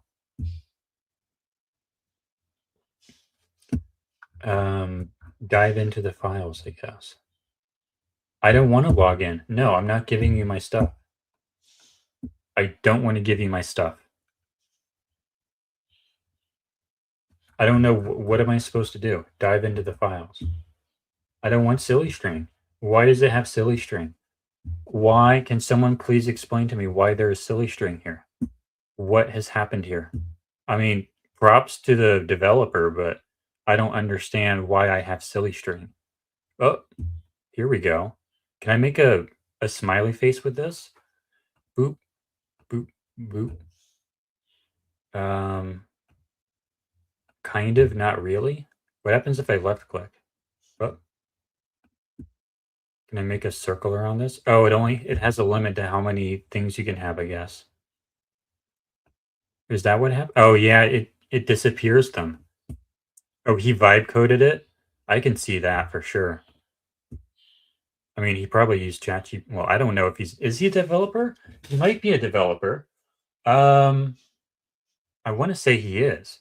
Is this a timeout when they disappear, or is it a max count? Let's see. Let's see. When does it disappear? Is that one gonna? Oh, it fades out slowly over time. I see. So if I add like a bunch of them, what happens if I add a bunch of them? Boop, boop, boop, boop, boop, boop, boop. Okay, so it's not a counter. It's just they slowly fade over time. But I was trying to press the button, and I don't know what I did, but the button doesn't work anymore. But we're having fun with this now. He has a team? Yeah, he probably does. He does something with Candace Owens. Does anyone know how I get rid of the silly string? Escape? No, it's not escape. How do I get rid of the silly string? This is like the best live stream. Do I have to pay for it to get rid of the silly string? We are at 255, so... Okay, so they started that feed, so...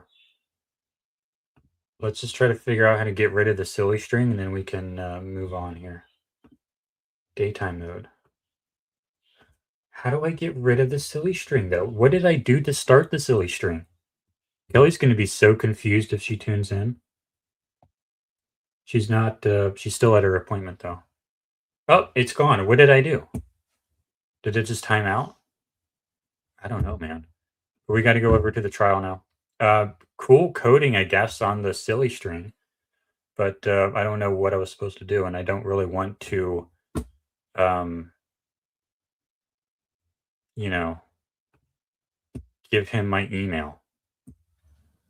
All right.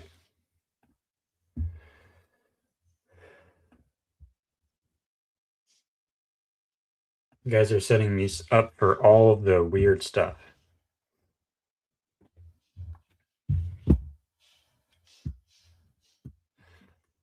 All right, so this is day 3. You messaged Ian to come help me. That would be terrific. I don't know how he would, though. He doesn't have my number. Yeah, Kelly's not going to be here for at least a little bit. Yeah.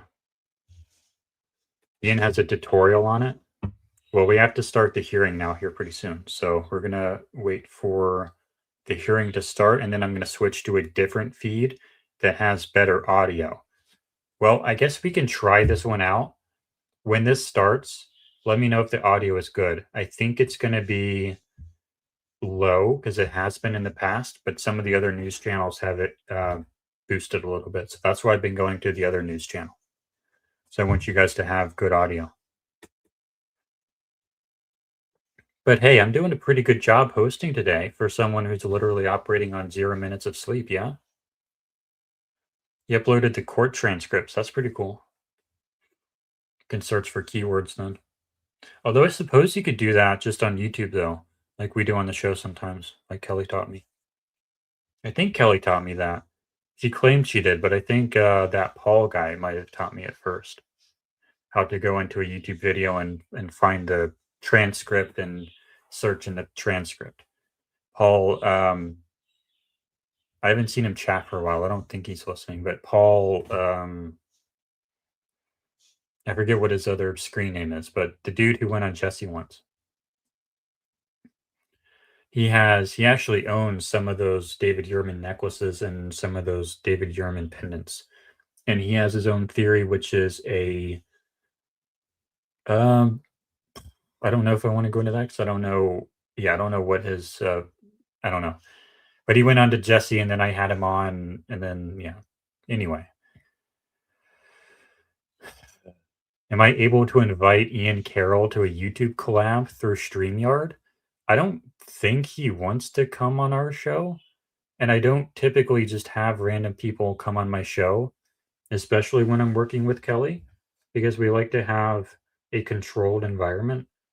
And we typically don't like to just bring in random people because I don't necessarily like it. I mean, Ian Carroll isn't necessarily a random person, but I don't know if VTO Army is actually in contact with Ian Carroll. But in general, I do not invite people onto my streams or onto Try and Prove It streams in the middle of the stream unless Kelly and I have discussed that ahead of the stream. That's our general rule. Yeah, he's not a random person, but just in the general scheme of things, Kelly and I definitely did not discuss having Ian Carroll come on. We're okay, yeah. 26 watching on Try and Prove It. We have several more viewers on Kelly's channel, but the Try and Prove It channel is it's growing. I'll put it that way. But once we get fully monetized, once everyone subscribes to the Try and Prove It on YouTube, then we can do a lot more work specifically on the Try and Prove It channel. Because, yeah, I don't know when we're going to hear from Kelly, unfortunately. She's still at her appointment, which is good in the grand scheme of things, just not necessarily great for the stream. But I'm proud of her for doing the thing that she's doing right now. I'm very proud. Kelly might be sus of him justifiably. Oh, of Ian Carroll. I don't watch him enough to have an opinion on that. I don't know. He filled in for Candace once, so he's affiliated in that way. And some people have some thoughts on Candace, so that could be true. Kelly would approve. I think he would blow this channel up. He deserves it, or it deserves it. Yeah, but just as a general rule, we do not have people come on if Kelly and I do not discuss it in advance. Typically, we had John from North Carolina come on in the middle of the stream, which we had some thoughts on later on how to do that better. So as a general rule, just common sensing it. Thank you for the $5 super chat. Is the David Yerman necklace and pendant the most important item you need for field testing? I would say so. Yeah, I would say so. Because like that's I mean, I need a ballistics dummy with a skeleton. That's pretty important. I already have the shirt. And then those necklaces and pendants are very expensive. So that's definitely one of the factors. And like I said, when I was talking to Gary, I would do that test tomorrow, but I'm not funded to. So Jordan, the string is used on the case board. Oh, see, hold on. We have a thingamabobber here. Media asset. This is Kelly and I are kind of sharing this StreamYard right now. But this is hold on.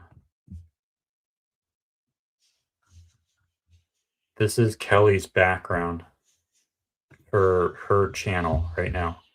I guess, is that it? Is that what you were talking about? I guess that's the silly string. Very cool. Okay, I get it now. It's the conspiracy board. I get it now. Perfect. At the stage. There we go.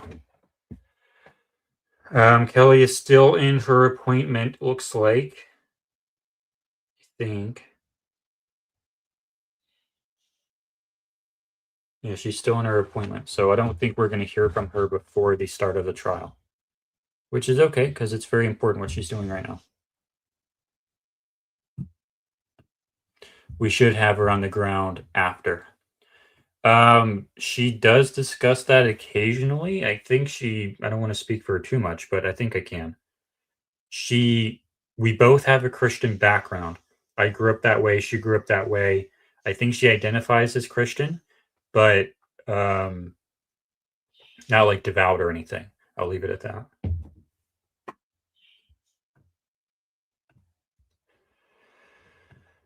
She bears the fruit for sure. Chuck, yeah, I would agree with that in general. And you can tell that. Session. Calling Calling case 251-403-576, State of Utah versus Tyler James Robinson. Counsel, please enter your appearances. Is the audio good?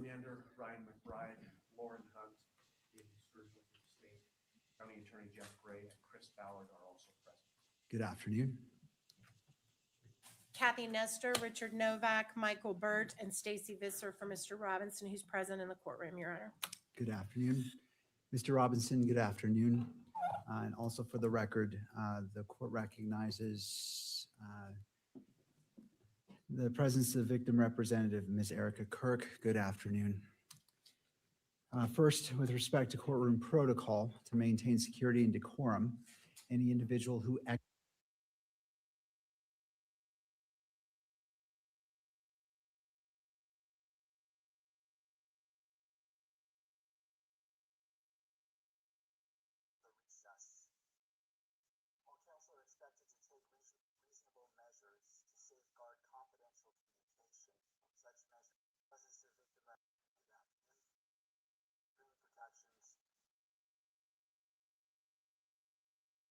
of privileged or private discussions by recording equipment or by those that audio is present in the better. courtroom.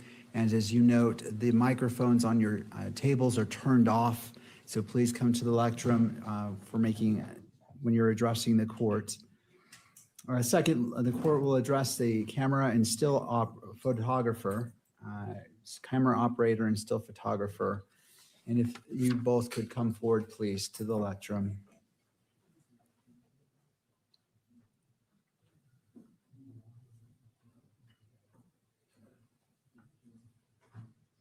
All right, could you both state your names? John Wilson, KSL Television. Tess Crowley, Deseret News. Good afternoon. Could you state your roles for today's hearing? Video recording and streaming of the proceedings. I'm the pool still photographer. All right. And have you both reviewed the court standing decorum order? Yes. Do you understand the requirements set forth in that order as they apply to your activities today? Yes. Do you require additional time to review the order or to adjust equipment to ensure compliance? No. Do you anticipate any difficulties complying with the order? No. Thank you both for your cooperation. Yeah. As we begin this afternoon, the court wishes to acknowledge the importance of safety, dignity, and well-being of all those who are present or who may be present during these proceedings, including the parties, counsel, witnesses, court staff, and members of the public. The court is also mindful of its solemn obligation to protect and uphold the constitutional rights of both Mr. Robinson and Ms. Kirk. In furtherance of those important interests, all persons attending these proceedings are reminded that portable electronic devices are not permitted in the courtroom or on the fourth floor. Cell phones are not permitted in the courtroom unless expressly authorized. Any unauthorized possession or use of a cell phone in the courtroom may be addressed by the court. For those individuals who are authorized to have a cell phone, please place your device on silent at this time so that these proceedings may continue without interruption. The court also expects that every person in attendance will be treated with the dignity and respect to which they are entitled to. Consistent with the court's standing decorum order, all spectators shall remain quiet, civil, and orderly at all times. Spectators shall not engage in conduct that is distracting, disruptive, provocative, disrespectful, uncivil, or threatening in any manner. Spectators shall not make audible comments of any kind, shall not shake or nod their heads, and shall not make gestures or other visible reactions during their hearing. Spectators shall also not wear or display pins, buttons, signs, clothing, photographs, or other items expressing support for or in opposition to any person connected with this case or expressing any position concerning the status of this case as a capital offense. The court appreciates the cooperation of all present in maintaining a courtroom environment that is safe, respectful, orderly, and faithful to the rights and dignity of every person involved. Finally, I wish to note that this preliminary hearing is scheduled to conclude this Friday at 5 p.m. I raise this as simply a reminder for the parties, particularly given that we have now reached the midpoint of this week. I recognize and respect the constitutional rights of all parties. When this preliminary hearing was set, the court allocated a substantial amount of time for both sides to address the matters they consider necessary and appropriate for purposes of this proceeding. The standard at a preliminary hearing is probable cause. And with that in mind, I ask counsel to remain mindful of the time that remains and manage your time appropriately so each of you is able to fulfill your duties to your respective clients within the time frame that has been provided. And with that, I wish to inquire of a brief overview on what is anticipated from each party in order the court has a roadmap on how we are proceeding for the remainder of this preliminary hearing. First, turning to the state, and if you wouldn't mind coming forward, Mr. Grunander. Thank you, Your Honor. We anticipate presenting evidence through Agent Brian Davis this afternoon. Sergeant Jennifer Falmina is also present in the courthouse and prepared to testify if we get to her today as well. Following her testimony, which we believe will carry into tomorrow, if we do get to her today, that will close the presentation of the evidence on the part of the state. Thank you, Mr. Grunander. For defense.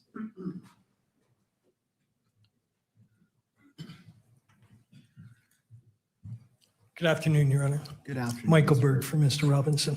Judge, we have two remaining witnesses, Miss Oliver from the ATF and Miss Carner also from the ATF.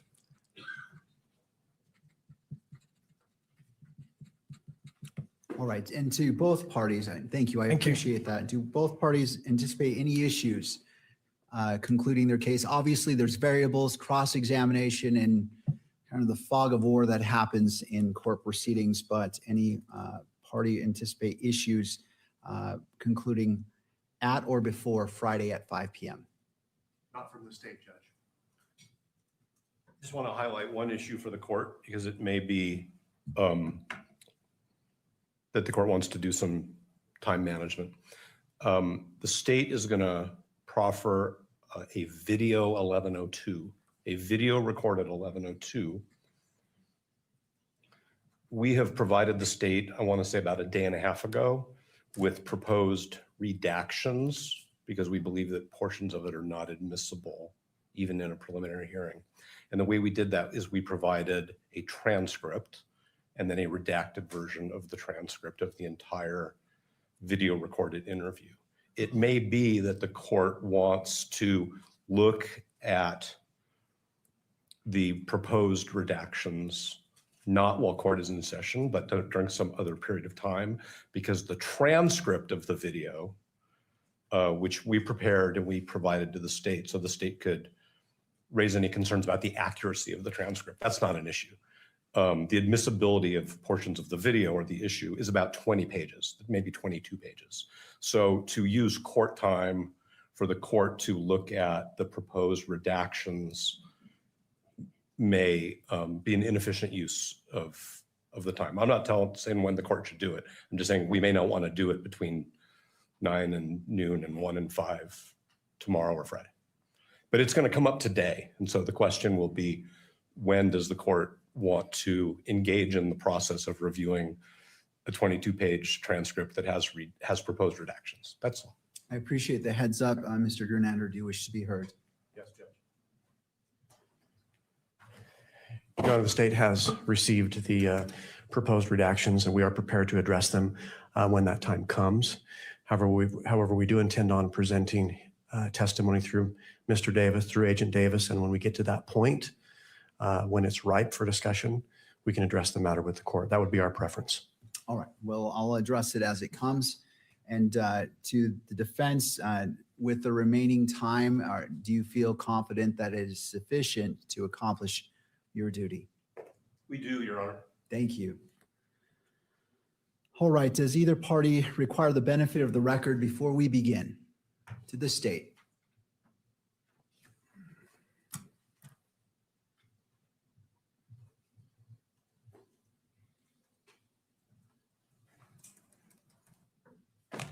Ryan McBride for the state, Your Honor. Just to address an issue that's come up and we expect to come up as we enter the second half of this preliminary hearing regarding the admission of exhibits. Under Rule 104A, the court must decide preliminary questions about whether the witness is qualified or a privilege exists or evidence is admissible. In so deciding, the court is not bound by the rules of evidence, except those on privilege. And I'm bringing this up again because it's likely to come up and it is going to affect the procedures we use as we go forward. The court holds two roles really at this stage. One is a gatekeeper role on admissibility, and the second is the fact finder role as the magistrate. And I know you've referred to those two roles earlier in this proceeding. And the court, Rule 104A means the court can consider evidence even though its admissibility has not yet been determined in its gatekeeper role. And then after it has been admitted, it can determine the admissible qualities of that evidence or that exhibit. And that is especially relevant at a preliminary hearing where foundational evidence is reliable hearsay under 1102B3. Even at trial, State v. Griffin, which is a 2016 UT 33 Utah Supreme Court case, the court has held that rules of evidence do not apply to evidence used to establish foundation for admission of other evidence. It's a quote from paragraph 33. So the point is, foundational rulings on admissibility can consider evidence that is not in and of itself admissible. That's proper. The second point is the courts of appeals recognize a presumption that the court considers, when acting in its fact-finding role, only the admissible evidence and disregards any inadmissible evidence. Most commonly, that comes up in a bench trial type case where prior bad acts evidence is admitted and it can have dual inferences. State v. Adams was one of those cases. That's 2011 UT App 163. And what it means is we know that a fact finder is not tainted by the judge's role as a gatekeeper, even though the judge as a gatekeeper considers potentially inadmissible evidence. It also means that the court doesn't have to distinguish which hat it's wearing as we go through the proceeding. In this circumstance, this hearing is taking place outside the presence of the jury. The state has laid and intends to lay and continue to lay foundation in open court. Such foundation sometimes will include discussion of the actual exhibits rather than just proffers, as well as foundation for the exhibits. Now, I don't think that there's any issue between us and the defense in understanding that kind of statement of the law. I think the issue that has come up is under Rule 104B, determinations of admissibility take place outside the presence of the jury. The defense appears to be assuming the jury to be basically the potential jury pool and trying to avoid the potential taint to a jury pool that discussion of evidence, which may or may not be admissible, may cause. I think that's a fair point. I just want to put the court on notice of our view and how we have and intend to proceed as we move forward. Under 104B, that determination takes place outside of the presence of the jury. Under the rules, there's a presumption that these hearings and this hearing is open to the public, including admissibility hearings. Because of that, we intend to move forward and move the admission of evidence and argue the admission of evidence as in open court. Should the court close the hearing, of course, that would change. But that's because that's the presumption in the law and that's conforms with 104B. That's our intention unless the court or counsel moves to close the hearing. So in summary, the court can and often should consider evidence and review the exhibits before admission. 2, the court is not tainted by doing so and can distinguish between admissible evidence and improper evidence. And there's no need for the court to identify which hat it's wearing. And 3, absent closure, we'll move forward with our evidence in open court. Well, I'll hear from defense if you want to be heard on that issue. I see you. Okay. Briefly, Your Honor, I'm sorry, I have 2 microphones. I'm just trying to be technologically savvy. I think the 104 issue, I agree completely with Mr. McBride on what he's saying. Because of the Supreme Court's ruling in Archuleta concerning the availability to the public of exhibits from a preliminary hearing, which of course is a fact-specific inquiry by this court, we will continue to raise concerns about our client's right to a fair trial when we think it's appropriate, and the court will make the rulings it makes. That's all I want to say. All right. All right, to both parties, the standing request remains when you are moving a piece of evidence into to the record, I ask 3 steps: admissibility, to admit it, to be published in the courtroom, and then to be published on that screen. And I'm going to have the screen adjusted slightly because if it's published, I want it to be meaningfully able to be viewed. And I noticed somebody sent me a screenshot that angle creates an interesting angle that kind of distorts it. So in the interest of, if we're going to be transparent, it should be viewable transparent. So we'll adjust that screen briefly, but please address those 3 issues. And I understand one side or the other might say, well, we agree or we don't agree, period. But please, I'm trying to make sure that the record before us is a clean and clear record. So if you would do that, the court would appreciate that. All right. Anything further? No, Your Honor. All right. The court acknowledges that the exclusionary rule is in effect. At this time, any witness who is subject to exclusion should be excused from the courtroom. I will leave it to the parties to monitor the courtroom to ensure that compliance is adhered to. With that, turning to the state, you may call your next witness. Yes, I mean, I want the press to be able to see it too, but when there is a bit of a distortion when it's at that particular angle. So while the parties are moving forward, go ahead and adjust it, and let's put a sample image of something that has nothing to do with this case on the screen. Judge, that's another issue. I don't know that it is projecting yet. And I don't know if we need to take a break to make sure that's working. Is it not projecting on the monitors? Okay. Technology is challenging us again. Well, what's our thought, staff, on projecting? Is this something that's not going to be cured by turning off and turning on, I'm assuming?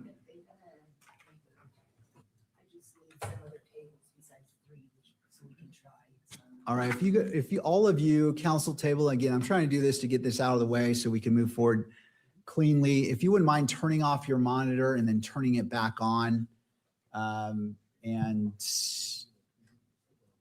And if I could borrow somebody to do that to the witness monitor as well, so we all get them in sync. Thank you, sir. I appreciate that. And for the lectrum as well, let's just see if we can get that up because that could cause a delay. I just want to knock this out first. Yes.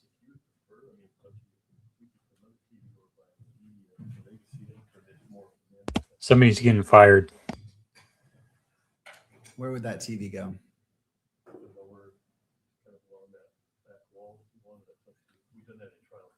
If that doesn't address any security issues, let's do that. I just want to make it easy. That way that TV can be more flat and it's not a distorted view. And then the media can look at that TV.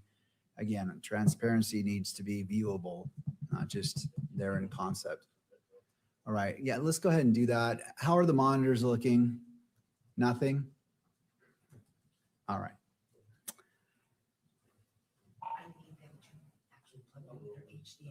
I see. Could I have someone with your laptop plug in so we can test, so we can check if it's receiving the data or the information from your laptop to allow us to project? That may be the issue. Mr. Ellis is plugged in. All right. Let's take a look here.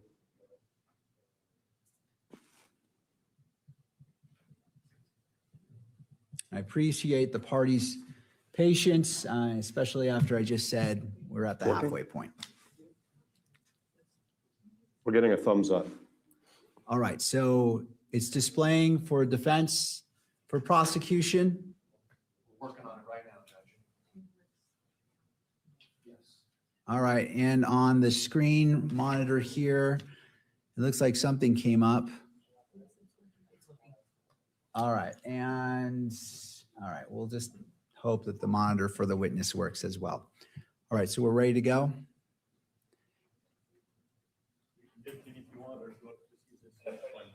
Just bring it in and go ahead and we'll get started. And how much time is needed for that?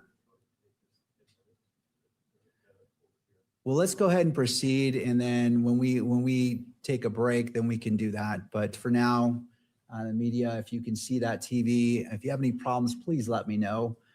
And we're going to bring in that second TV. We just want to get the train on the track here. All right, Ms. Hunt. The state calls Agent Brian Davis. Agent Davis, if you would like to come forward and be sworn in. You do solemnly swear that the testimony you shall give in the case now pending before the court will be the truth, the whole truth, and nothing but the truth, so help you God. All right, Agent, if you wouldn't mind having a seat. To your left is a water bottle. And after you're seated, you'll have to adjust that microphone, pull it down, and then pull it toward you to ensure that it is picking up your voice and we'll have a good record. All right, Ms. Hunt, your witness. If you could please state your name and spell your last for the record. Yeah, it's Brian Davis, Davis. What is your occupation? I'm an agent with the Utah State Bureau of Investigation. How long have you been with, is it fair to call that SBI? Correct, yes. How long have you been with the SBI? A total 18 years. I want to briefly go over your experience as a law enforcement officer generally. Actually, are you a law enforcement officer in that capacity? Yes, correct. How long have you been a law enforcement officer? Total of 27 years. You mentioned you were with SBI for 18, is that right? Correct, yep. What other agencies were you with prior to SBI? So Department of Public Safety, I've been a state trooper for 8 years, 18 years with SBI, and 1 year with the Utah Transit Authority Police. We've heard talk from other officers about POST. What is POST? That's Peace Officer Standards and Training. Did you complete that? I did. What year did you complete that? 1999.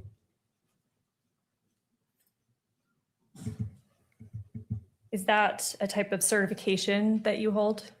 Yeah, it's a statewide certification that any peace officer in the state of Utah, local, state, county, all go through to become a certified peace or police officer. Has that certification lapsed or been any gaps in that time since you received it in 1999? No, it's been constant since then. I want to talk about a bit about your training and experience within law enforcement. What roles have you had at SBI? I began as a call enforcement team. We did covert and overt operations. I was assigned to an ATF, the PSN task force, focusing on violent felons with guns and drugs. I was on a FBI task force, Safe Streets. It was a gang violent crime task force. I was on the U.S. Marshals Fugitive Apprehension Team task force. I've been on several different OICI protocol teams, Officer Involved Critical Incident teams around the state of Utah and within SBI. I've been on dozens of those scenes. And within major crimes of SBI, I've been, we've worked a variety of cases. I work anything from violent crime, homicides, sex crimes, drug crimes, firearm crimes, white collar crime, fraud. I was also on a task force with a FBI public corruptions task force as well. Was that all on the job training or did you receive specific training or conferences, things like that? Yeah, throughout the years, various trainings, conferences for in all those capacities over the years. You mentioned you've been a part of homicide investigations. Yes. Can you estimate how many? My best guess would be 60 plus, where I've had some involvement. I also currently work on a cold case unit within SBI, so we consult with agencies around the state of Utah, and I've probably consulted on over 50 of those as well in various capacities or roles. Have you received training specific to homicide investigations? Yes, I have. What types of things have you been trained on in that regard? Just several different times, week-long course training conferences on homicide from case studies to how to manage a case.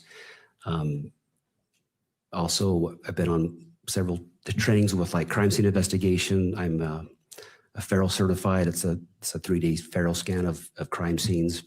What's a Faro scan? It's a 3D laser imaging that's used pretty commonly on crime scenes. It just accurately documents crime scenes. And I've been on, I'm I've been certified as a forensic interview and the forensic interview technique with more child victims. So just various trainings like that. You mentioned currently you're a part of the cold case team within SBI. Correct. Have you been assigned as part of the investigation into the homicide of Charlie Kirk? Yes. And what is your role? Do you have a specific role in that investigation? Yes, I was assigned to be a case agent along with Agent Dave Hull. What does it mean to be a case agent? Essentially, you manage the case, responsible for it. Ultimately, you direct the case as you go along. You make assignments as needed. Ultimately, everything comes back to you, like in the form of reports, evidence, and such. And then ultimately, you screen that case, if applicable, to the appropriate county attorney or DA. You mentioned that you are a co-case agent or were with Agent Hull. Is it typical to have two case agents on a case? It can be especially on a large case, yes. Has this particular case been large? Yes, it has.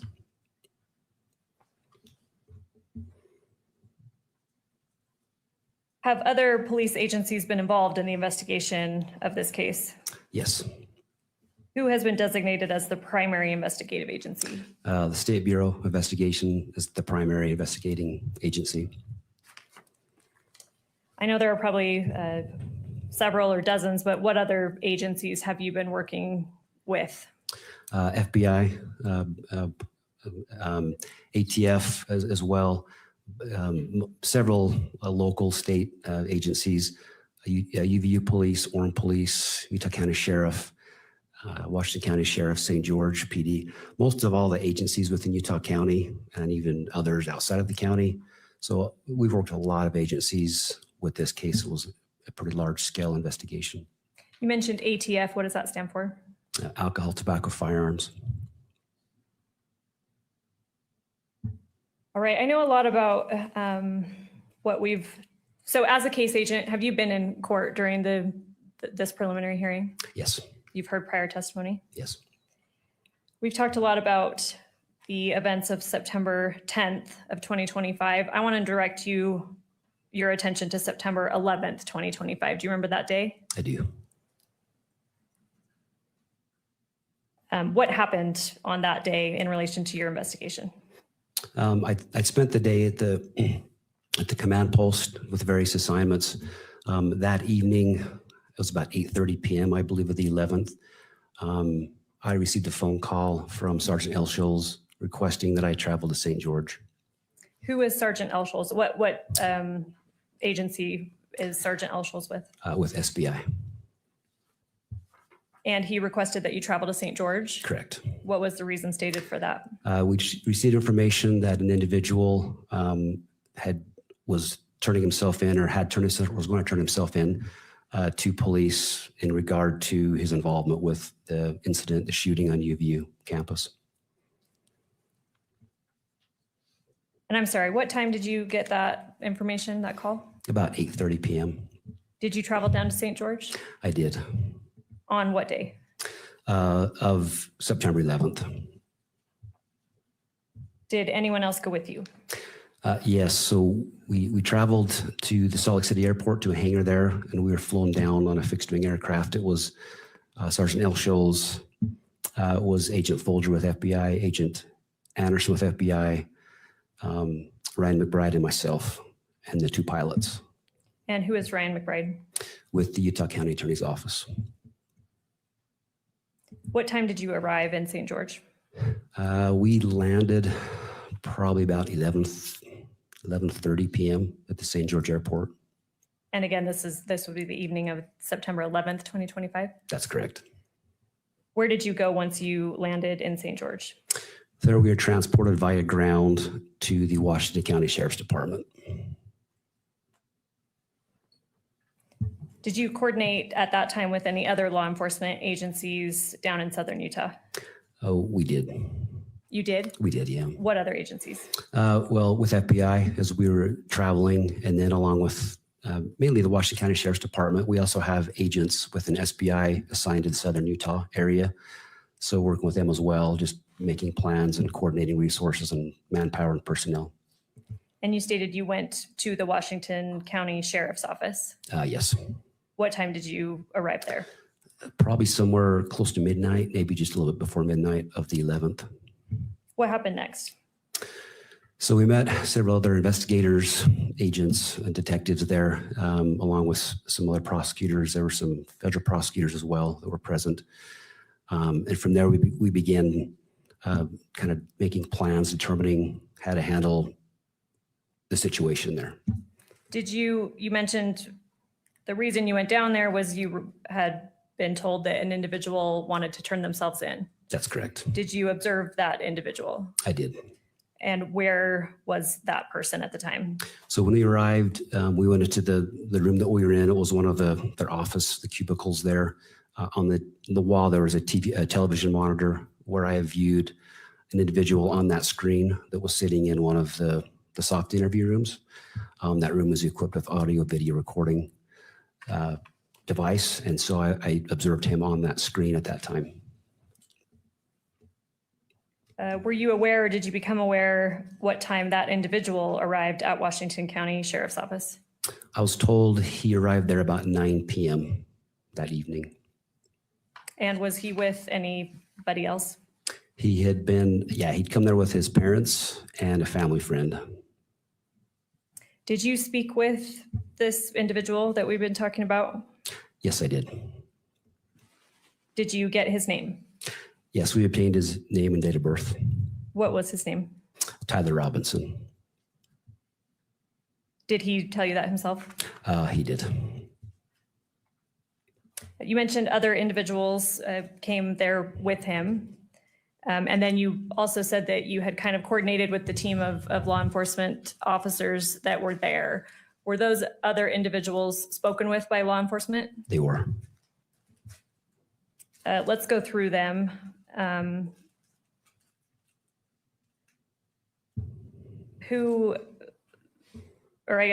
that happen? Who was spoken to first of the other individuals?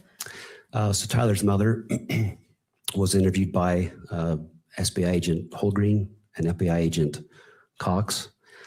And then kind of simultaneously, his father was being interviewed by SBI agent Terry and FBI agent Smith. And also at that time, the family friend Mike Mitchell was interviewed by other agents as well.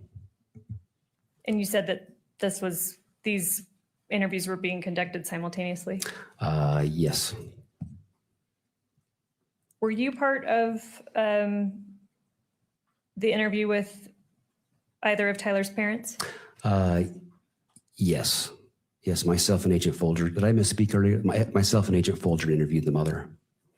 All right, let's make sure the record's clear on that. So Agent Folger, what agency is he with? With FBI. And yourself interviewed Tyler's mother? Yes, that's correct. I just want to make sure the record's clear. Who interviewed Tyler's father? Yeah, I think I might have misspoke. It was Agent Holgreen, Agent Cox that met with his father.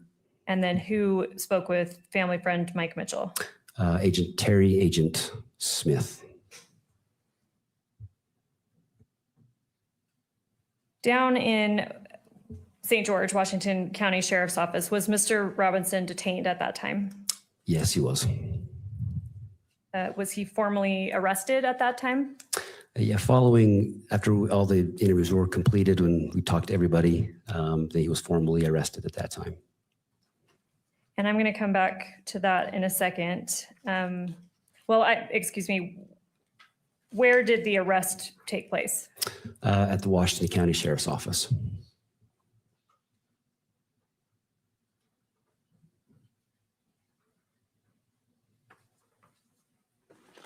And what date did that happen on?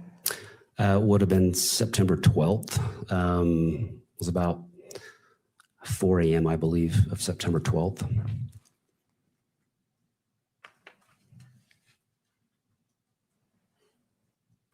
All right, I want to show just on your screen, not for public yet, what's been marked for identification as State's Exhibit 15. Let me know when you're able to see that.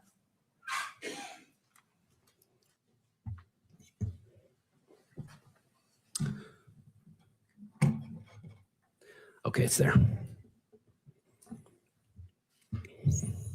Before I ask you about that, did you have an opportunity to, you stated that you observed Mr. Robinson at Washington County Sheriff's Office, is that right? Yes, that's correct. Your Honor, can I have a moment with Ms. Hunt? May I have a moment with Ms. Hunt? You may. You're just going to do the redacted version. That may happen a couple more times as we go through exhibits because of agreements and disagreements that we have. Thank you for the heads up. At Washington County Sheriff's Office, where you initially observed Mr. Robinson, you stated that he was in a room. Is that room equipped with video recording? Yes, it is. Is that standard practice for a facility like that to have video recording in such a room? Yes, very, very common. Have you reviewed that video? I have. And in your review of that video, does it fairly and accurately depict Mr. Robinson at that time? It does. You see on your screen what's been marked as State's Exhibit 15. Do you recognize that? I do. What is that? That's the interview in which Mr. Robinson was seated and waiting.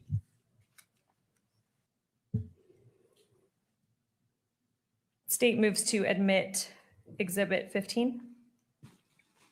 Ms. Hunt, and the other two steps, what's your request? We would ask to admit it into evidence. We have, defense counsel and I have agreed upon, I guess, redaction of the video. And I would ask to publish it both to the courtroom and to the media. Mr. Novak? It's silent, correct? Ms. Hunt? Yes. Yes, Your Honor, Ms. Hunt is correct. The state had originally proposed a longer image with audio, and we've agreed to a shorter image without audio. And so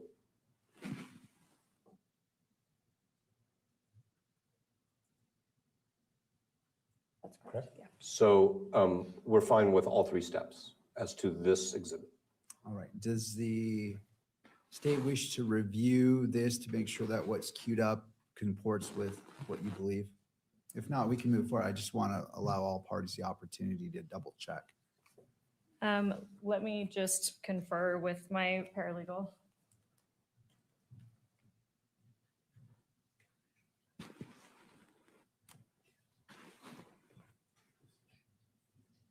Oh, that's probably right.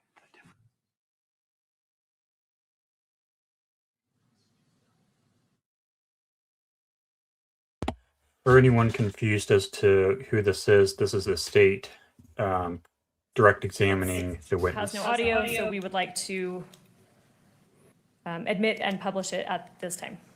All right. State's Exhibit 15 is admitted pursuant to discussion and may be published in the courtroom and may be recorded or transmitted electronically. Just And Your Honor, of course, this is subject to all of the objections which have been previously reserved in writing and reiterated over the last couple of days. I assume that we don't need to start over with that today.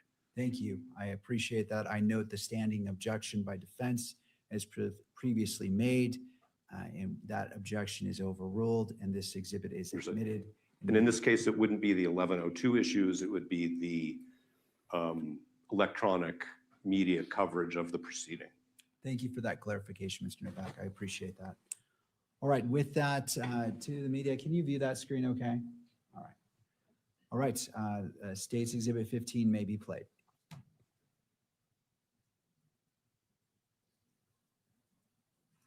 And Agent Davis, who are we seeing here? That's Tyler Robinson. And although we are watching it on video, what is he wearing at this time? He's working a dark colored baseball cap with has like I believe it's like maybe the Hurley symbol on it, like a white symbol on front. It's a burgundy short sleeve shirt with no graphics. It's blue jeans and gray and white tennis shoes. I believe they're Converse style tennis shoes. Thank you. Was Mr. Robinson, you stated that he was arrested in the early hours of September 12th, is that right? Yes, that's correct. Did he remain in Washington County Sheriff's Office or was he taken somewhere else? No, he was transported from there to the Utah County Jail. Prior to being transported to the Utah County Jail, was any, I guess, personal property taken from him, clothing, anything like that? The only thing that was, so prior to like our arriving to the St. George, to the Washington County Sheriff's Office, his cell phone was seized and taken from his person. But that was the only thing that was taken from at that time. After he was transported to Utah County Jail, were any personal items taken from him? Yes, they were. And what were those? After a search warrant was granted, his clothing was recovered, along with buccal swabs to collect his DNA and major case prints, which is fingerprints, palm prints, pretty much the entire hand. Those are all collected from him. And sorry, you may have already stated when did he arrive in Utah County? We arrived at the Utah County Jail about 7 a.m. on the 12th, September 12th, and he was formally booked in at about 8 a.m. of that morning, and then I was the booking officer. What does it mean to be the booking officer? I filled out the necessary paperwork essentially with the jail, which gives the individuals personal identification of the charges, the probable cause statement, and then it's signed and submitted to the system. All right, I want to talk a bit about search warrants, some of the search warrants that were executed in this case. As part of the investigation, were search warrants obtained specifically for areas in southern Utah? Yes, they were. And obviously do not give me exact addresses, but generally for what locations? It was the residence of Tyler Robinson and the residence of his parents. Were those warrants executed? They were. By whom? The residence of Tyler Robinson was a team led by Sergeant Famawina with SBI, along with the Utah State Crime Lab. And the residence of his parents was a team led by the FBI, their evidence response team. Are you aware of what date or dates, if applicable, those warrants were executed? Yeah, September 12th. I believe Tyler's residence, they started the search warrant about 8 o'clock in the morning. And then his parents' residence, they started about 4 p.m. Of September 12th. So to be clear, you've stated who was involved in executing those warrants. Were you physically present for the execution of either of those warrants? No, I was not. Are you aware of whether Mr. Robinson lived with anyone else at that residence at the time? Yes. Do you know who that was? Lance Twiggs.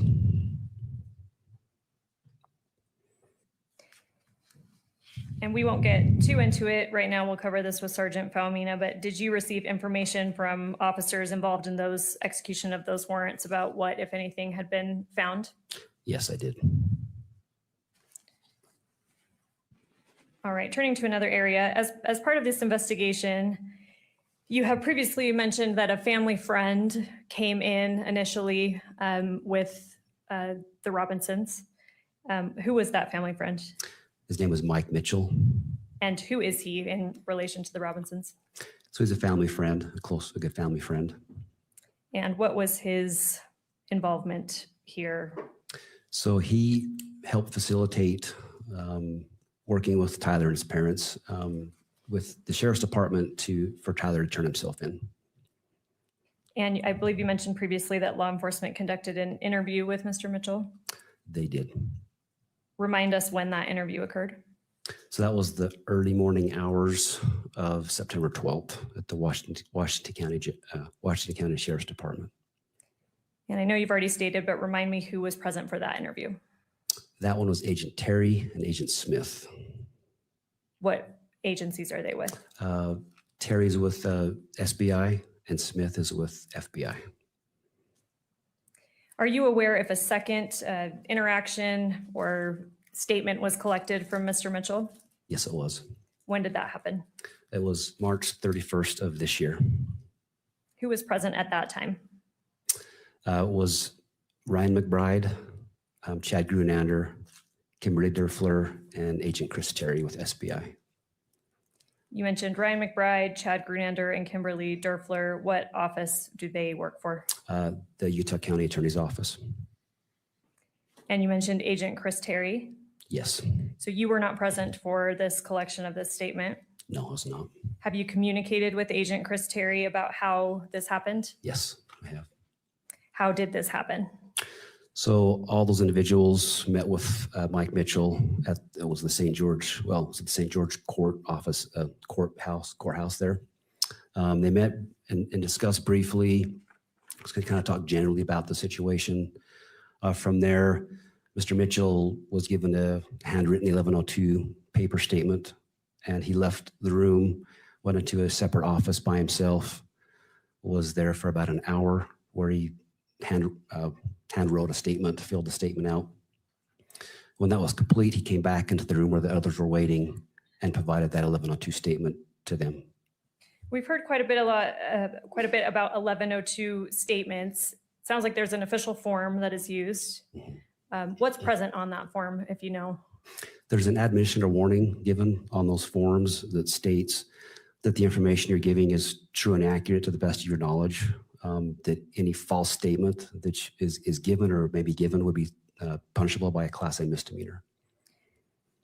Aside from that being written on the form, are you aware if this admonition was discussed with Mr. Mitchell? It was. Do you know by whom? Yeah, Ryan McBride provided that admonition to him. And you stated that Mr. Mitchell then went into a separate room for about an hour and wrote his statement down? Correct. Did anyone, including prosecutors or law enforcement, direct him what to say? Foundation objection. Personal knowledge. Would you like to respond, Ms. Hunt? I can lay a little more foundation. All right, so I'll sustain the objection for now, and Ms. Hunt is moving forward with laying more foundation. You discussed with Agent Chris Terry about how this statement was obtained? Yes. Did he mention anything to you about anyone directing Mr. Mitchell about what to say or what to include in the form? No, I spoke to him personally and reviewed his report also. I'm going to show you what's been marked for identification as State's Exhibit 14.1. Let me know when you see that on your screen. Okay, I see it. What is that? This is the written 1102 statement that was provided by Mr. Mike Mitchell. Your Honor, may I have a minute with Ms. Hunt for the same purpose?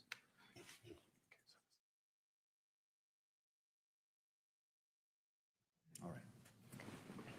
And how do you know that?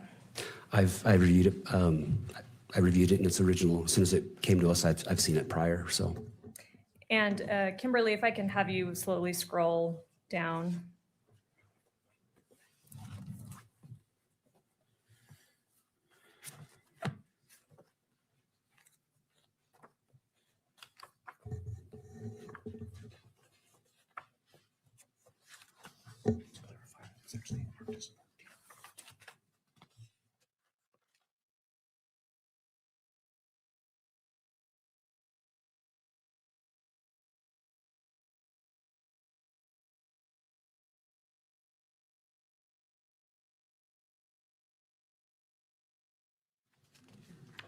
Sorry, Judge, if I can just have a moment. You may.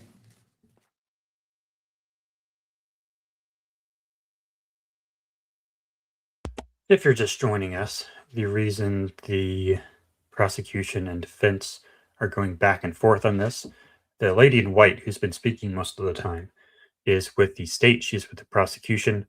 She has been in occasional contact with the state because because they had some kind of agreement in advance. That is why they are communicating a couple times here and there. Keli is not back yet, but I expect she should be back soon.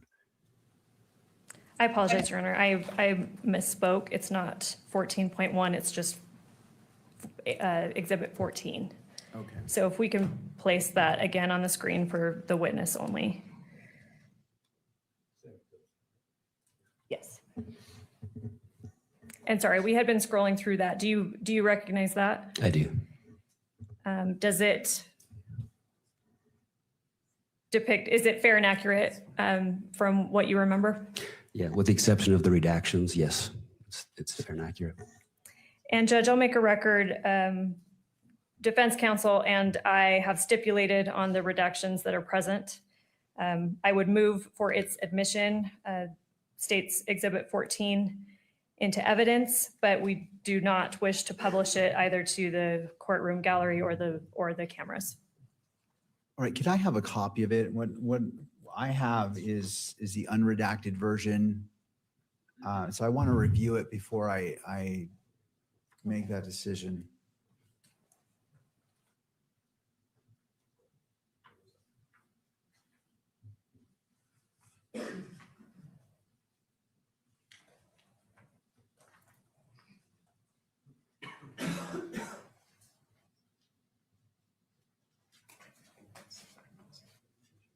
If I may approach. You may. Thank you.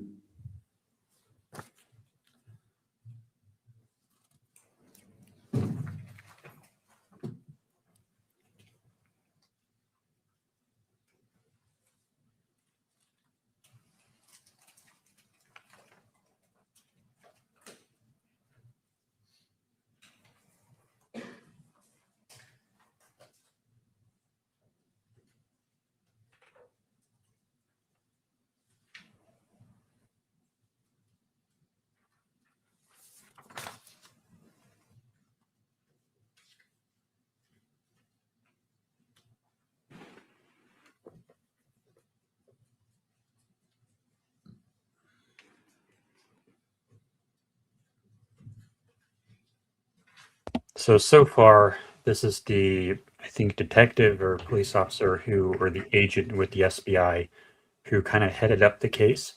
He has testified pretty much what was in the charging document so far. Hasn't really brought much new. He did say that Tyler Robinson turned himself in at 9 p.m. and was arrested at 9 p.m. the evening of the 11th and was then arrested. I had a chance to review State's Exhibit 4 a.m. 14 the next morning. and noting the standing objections by defense concerning 1102's court accepts into evidence State's Exhibit 14 and pursuant to the parties is not published. Thank you, Judge. All right, I want to move on to another topic. You've stated that you've been present for the duration as the case agent of the preliminary hearing. Is that right? Yes. We heard testimony yesterday about turning to the scene at UVU on September 10th, that a bullet was found on a roof. Do you remember that testimony? I do. Do you have knowledge about that bullet, what that is about? Yes, I do. What roof was that bullet found on? I believe it was found on the computer science building on the roof, on the far east side of the roof of the building itself. How do you know that it was found there?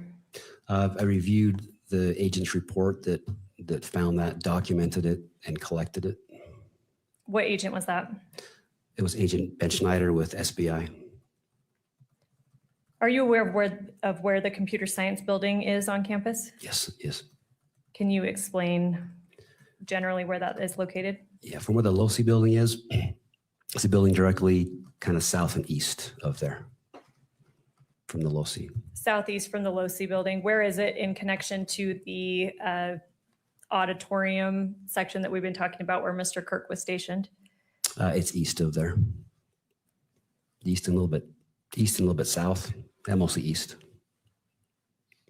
Would there have been, from that roof of the computer science building, to your knowledge, would there have been a line of sight to Mr. Kirk's tent? No, not according to the agent. Agent Ben Schneider, there was not a line of sight from there to where the tent was, where Mr. Kirk was.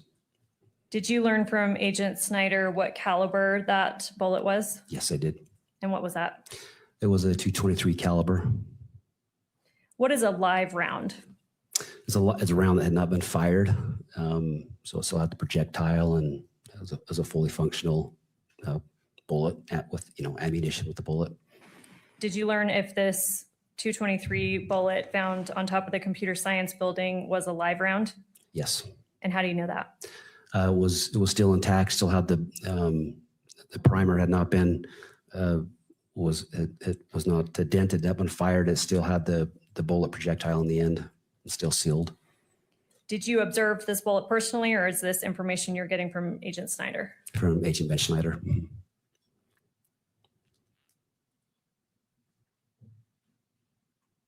All right, turning to a different topic. And Judge, I'm aware that there are going to be some objections about this that we'll have to address, but I just want to lay a little bit of foundation first before we get there. You've mentioned him already. Are you familiar with an individual named Lance Twiggs? Yes, I am. And who is he in regards to this investigation? He's the roommate of Tyler Robinson. Was he interviewed as part of this investigation? He was. How many times? 2 times. When was the first time? The first time was the early morning hours of September 12th, and that occurred at St. George Police Department. So we've heard of several people coming in and being spoken with at Washington County Sheriff's Office. Correct. Mr. Twiggs was spoken with at St. George PD. Correct.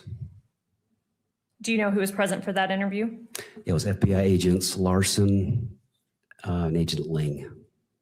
Are you aware of Mr. Twiggs' buccal swab was taken at that time? I don't recall happening there. I believe it happened later. I'd have to, but it did occur. That was obtained from him. Okay. But you're not sure if it happened on the 12th? I don't recall if it was there or later at his residence. But ultimately, a buccal swab was obtained from Mr. Twiggs? Yes, it was. Do you know if his phone was taken from him? It was. When did that happen? So it was during that interview with FBI at St. George Police Department. They conducted an interview of him, and then he provided his phone. He did it voluntarily also, provided it to those agents. And that would have been on September 12th, 2025? Correct. You mentioned a second interview of Mr. Twiggs? There was a second interview, yes. When did that take place? April 20th of this year. Where was that? Happened at the Utah County Attorney's Office. Who was present at that second interview? It was Mr. Twiggs with his attorney, Jill Cottrell. It was Lauren Hunt, Sam Peed with the U.S. Attorney's Office, Ryan McBride, Sergeant L. Schulz, well, now it's Lieutenant L. Schulz, and myself. We've talked about 2 interviews of Mr. Twiggs, one on the morning of September 12th, 2025, second on April 20th, 2026. Are you aware if both of those interviews were recorded? They were. Have you reviewed those recordings? I have. Before Mr. Twiggs' interview on April 20th, 2026, well, first let me ask you this. Are you aware of what use immunity means? Yes. What does it mean? It's a letter that the use of immunity is essentially giving the individual during the limited time of their statement, they're given that immunity from statements that are made in regard to an incident.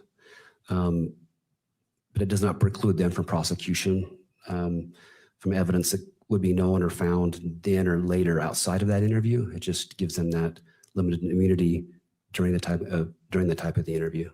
Okay, so for any statements made during the interview, they're given immunity for that, but they're not generally prohibited from being potentially prosecuted outside of that interview. Is that fair? That's my understanding, yes.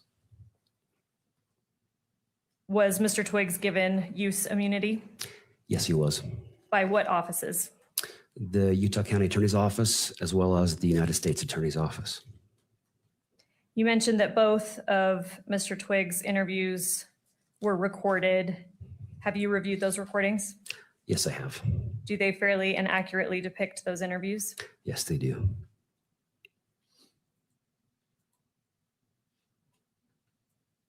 We've talked about 1102 statements. We've talked about a form, and you talked about that there's an admonition on there that warns that if false statements are given pursuant to 1102, then that person may be subject to a Class A misdemeanor. Is that fair? Yes, that's correct.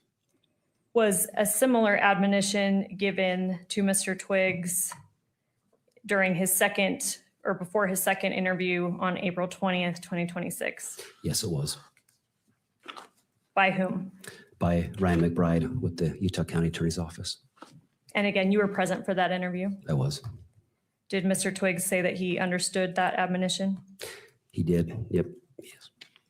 Was he told that the April 20th, 2026 interview was being taken in lieu of him having to come and testify at the preliminary hearing? Yes, it was. Yes, he was. All right, Judge, I'm aware that defense counsel has objections to this recorded 1102. I think now is probably a good time to address them. But I do have, I guess, I understand that they are suggesting redactions to the video. I have some procedural objections first. And if Your Honor sustains those, I think it may make the substance of the statements or the objections or the redactions that defense is proposing moot. So I'm wondering if Your Honor will entertain my responses procedurally first before we get into the substance of what defense is objecting to. Does that make sense? Yes, but if you want to move it, because right now nothing's before me. Yes. Well, what I want to move, so defense is proposed about a day and a half ago. They created a transcript. Mr. Novak has proffered this earlier to Your Honor. On April, and I'll give you a little more proffer.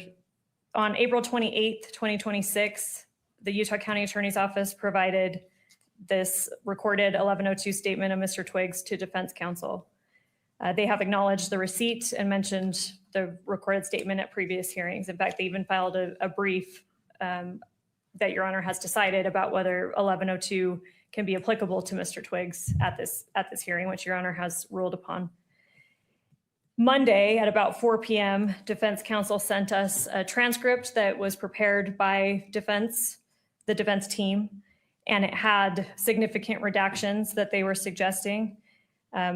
It was about a 21-page transcript, and their suggested redactions are approximately 11 pages of it. In total, redactions appear on 16 of the 21 pages. My procedural objections to this are that this is essentially by surprise. We were already a day into the preliminary hearing. Defense counsel had been aware since at least April 28th, 2026, when the recorded 1102 of Mr. Twiggs was provided to them, that is how we intended to proceed. And like I said, they had already briefed the 1102 issue as it relates to Mr. Twiggs. At that time, they did not raise any objections to the substance of it or propose any redactions that they wished. And yeah, frankly, it's by surprise, and it's at this point disrupting the hearing. It's not, I did mention that defense prepared a transcript of this recorded interview, how the state intended to present it and how we have given it in discovery to defense is it's a video. audio and visual. Making redactions to that is not as simple as a transcript where you can just, block out sections of the text. So it's far more complicated than that to edit or redact portions of the video at this time. So we would object procedurally, basically on the timeliness of it, that they had an opportunity to make these objections if they had them at the time when the 1102 issue in regards to Lance Twiggs was briefed and decided by Your Honor. They did not do that or raise the issue at this time. And so we would object just procedurally on those grounds.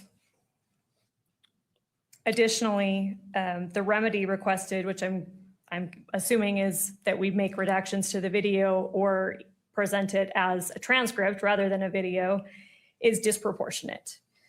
Even assuming if there are isolated statements that the court would not ultimately consider, again, as Mr. McBride pointed out, and as Your Honor has stated throughout this hearing, this is a preliminary hearing to the court. It's not to the jury. The court is fully capable of disregarding any statement it determines exceeds the proper scope.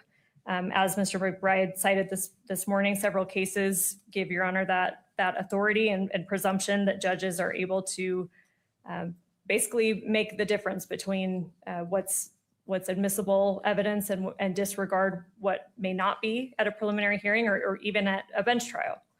State v. Adams is one of those cases. If Your Honor wants the citation, again, I'm happy to give it. State v. Featherson is another one. That one is 781 P2D 424. State v. Hannigan is another one, 2014 UT App 165. And State v. Rosecrans, 2024 UT App 128. And those cases all stand for the notion that essentially judges, and this is to quote from Rosecrans, judges are not subject to many of the same concerns about prejudices and improper influences as jurors. And so again, procedurally, the remedy asking us to now in the middle of a week-long preliminary hearing of which everyone was aware, edit or alter or redact portions of this video recording 1102, that remedy is disproportionate. If there are any potentially objectionable statements within that, Your Honor has the ability to disregard those. And so we would prefer not to get into the substance and argue each statement line by line. And we would prefer to just move for its admission and have the court use its discretion as a judge to take what's proper versus improper, disregard anything the court might find improper. If we would like to move into substantive objections, then we're happy to, but if the court can rule on those procedural objections first, it may make any substantive objections moot. All right, so you're moving into evidence states exhibit 16. Yes. And as it relates to publication, what is your request? So Judge, we believe, and I believe this has been discussed before on the record, that the state is in agreement that the media should not have the ability to handle or replicate certain exhibits. Because it's video, Mr. Twiggs is shown certain exhibits. So we would agree that this should not be captured by cameras and projected by the media outside of the courtroom. But we would like at least the audio and maybe even the video within the courtroom itself to be captured, is the state's position. All right, I want to make sure I understand. So your request is that the video not be projected and captured by the video camera, but the video and audio is played in the courtroom and the audio is able to be transmitted, just not the video via the camera. Is that my understanding? Correct, that's the state's position. All right. And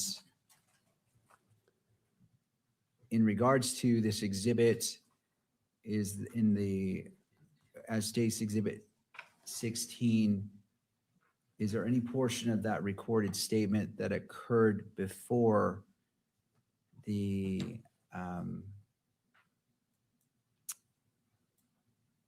11:02 warning was given to Mr. Twiggs? Not that we are presenting today. Okay. All right, turning to the defense, Mr. Novak. Thank you. So I'm going to address first, Your Honor, what Ms. Hunt describes as the procedural issues with our proposed redactions. Many weeks ago, the state lodged their anticipated exhibits with the court. And then the court said, I'm not going to review them. In fact, I'm returning them. I'm sorry. The court said that the court is returning the exhibits to the state.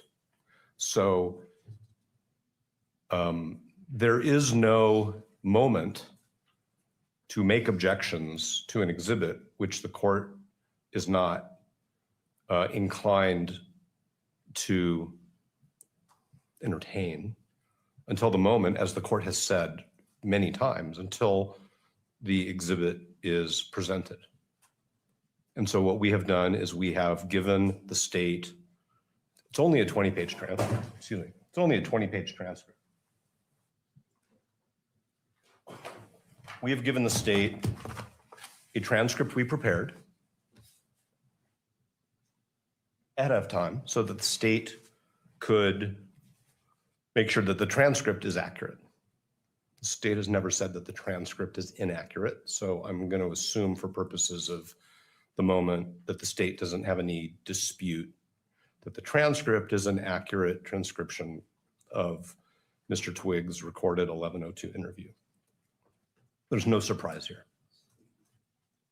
There's been all of Monday evening, all of Tuesday, this morning. In fact, the state informed me yesterday morning that they don't agree to the redactions. So there's no surprise here. And we're actually doing exactly what the court signaled should be done, which is at the time an exhibit is proffered, objections shall be made. This wouldn't be as much of a problem if Ms. Hunt had just said to Your Honor,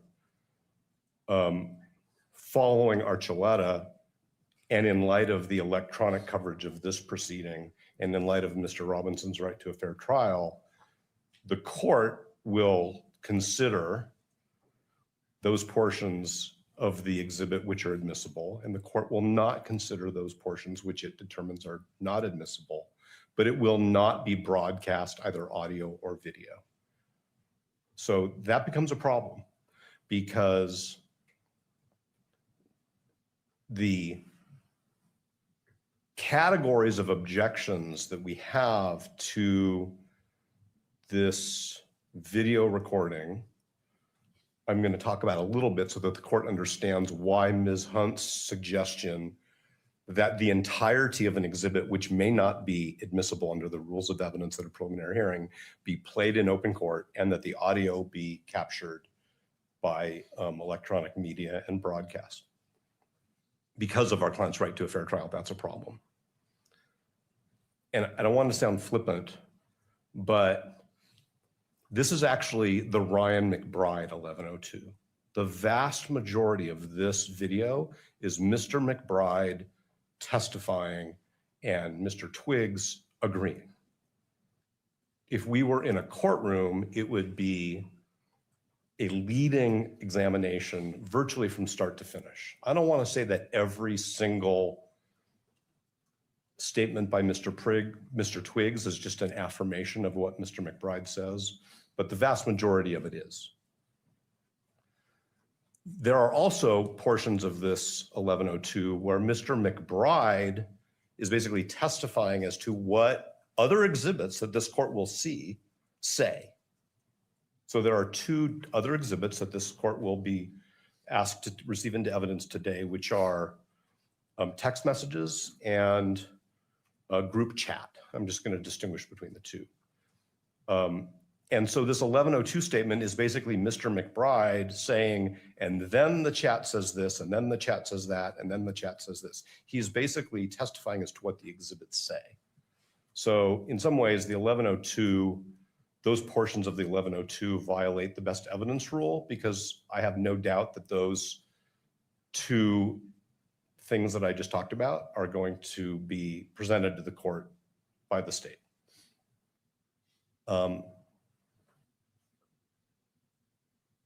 There are also portions of this 1102 which are not relevant and really implicate Mr. Twiggs' privacy rights. And I'm not Mr. Twiggs' counsel. As Ms. Hunt said, he has counsel. I don't know if he's, well, I don't want to speculate. But it's not relevant. There are portions of it which are not relevant. And there are portions of it which I think, especially to be broadcast, implicate other privacy interests. So I'm not trying to create complications, and I'm definitely not trying to take the state by surprise, because I went to great lengths to provide the state with a transcript, with a proposed redacted transcript. And in fact, today, we prepared to make it easier on the state and actually on Your Honor. Instead of having redactions with big black sections, we highlighted them instead. So if the court wants to look at our proposed redactions, the court can do that without having to compare two documents.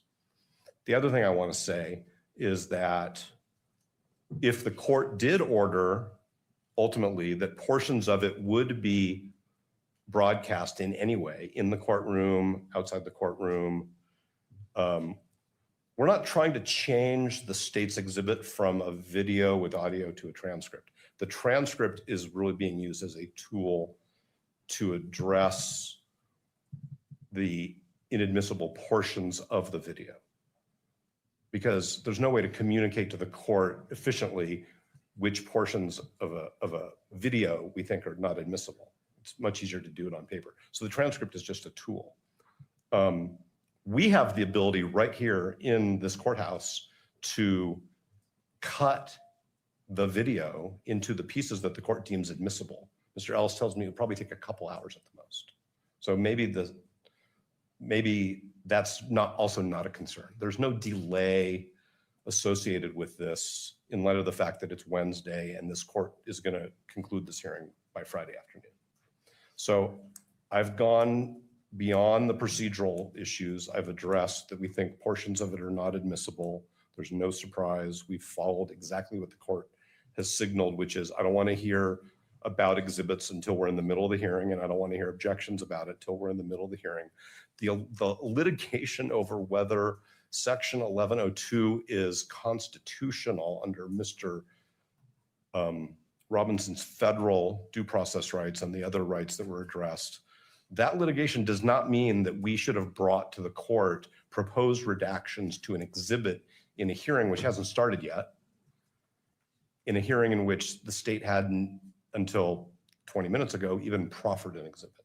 So I understand that the state wants to avoid the substance by trying to short circuit this with a procedural argument. And Ms. Hunt is a very excellent advocate for her client. But the reason why the state is going to the procedural issue is because the state, because the exhibit contains significant content that is not admissible even in a preliminary hearing. So I'm going to stop now, but I do want to go back and say that if the court concluded that only Your Honor was going to review this exhibit and the Archuleta rule would be extended to this exhibit, including that it's not going to be broadcast, then I think that we have a different path toward the efficient resolution of this issue. All right. Does that make sense, Your Honor?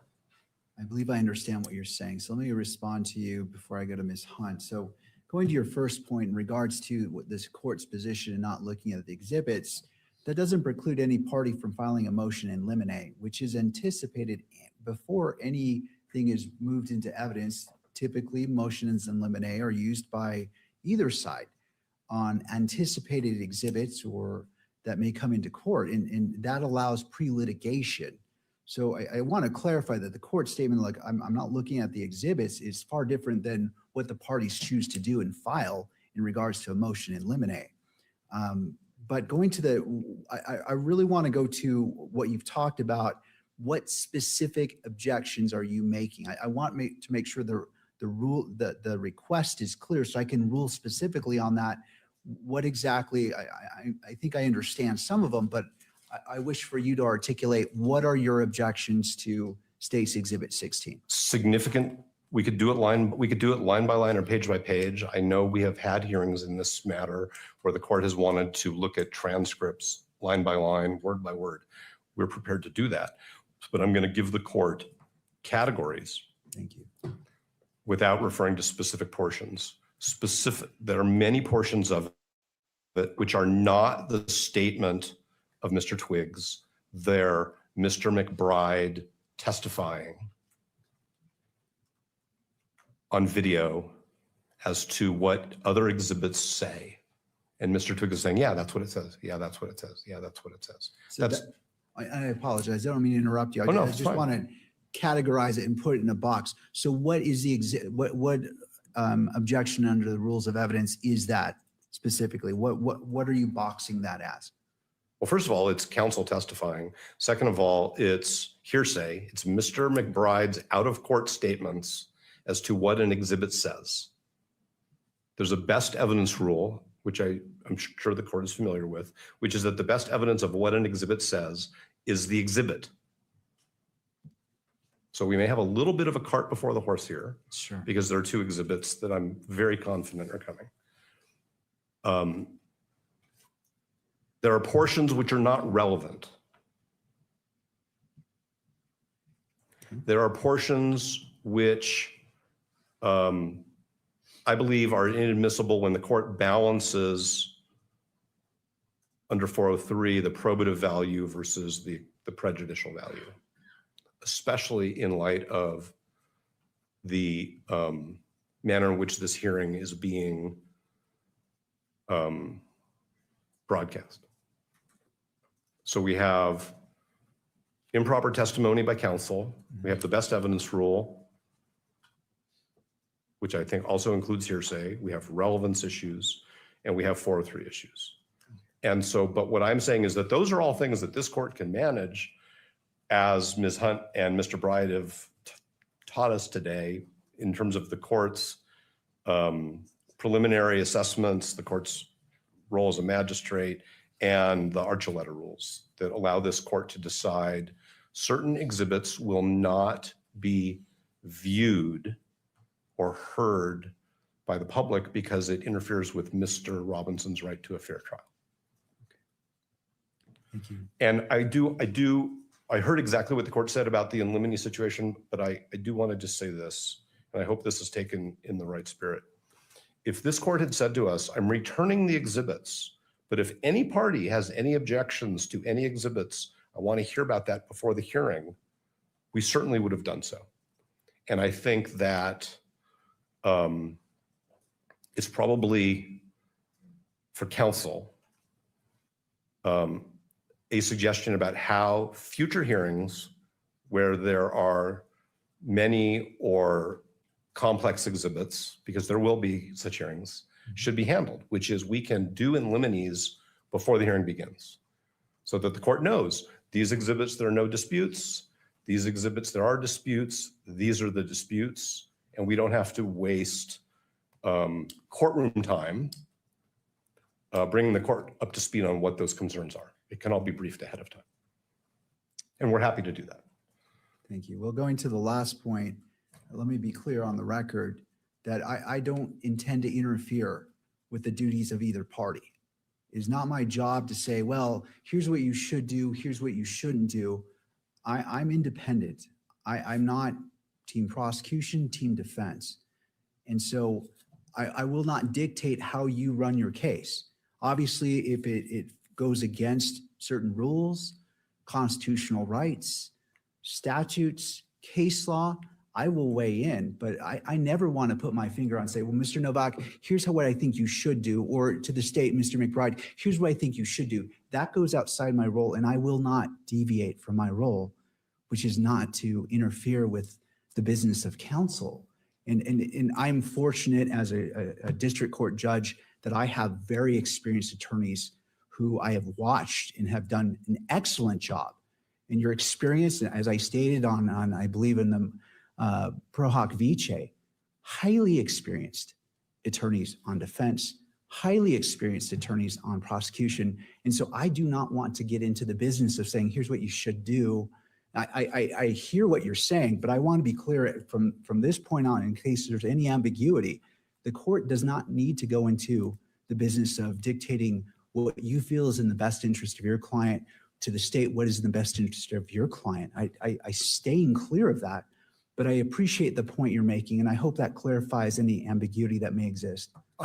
There was no ambiguity. I don't think that what I was conceptualizing puts the court's finger on anybody's scales. I think it's really about case management. And now I think we're moving pretty far away from the admissibility of this 1102 statement. And we could have a conversation later if the court wants to, it's up to the court, about case management issues.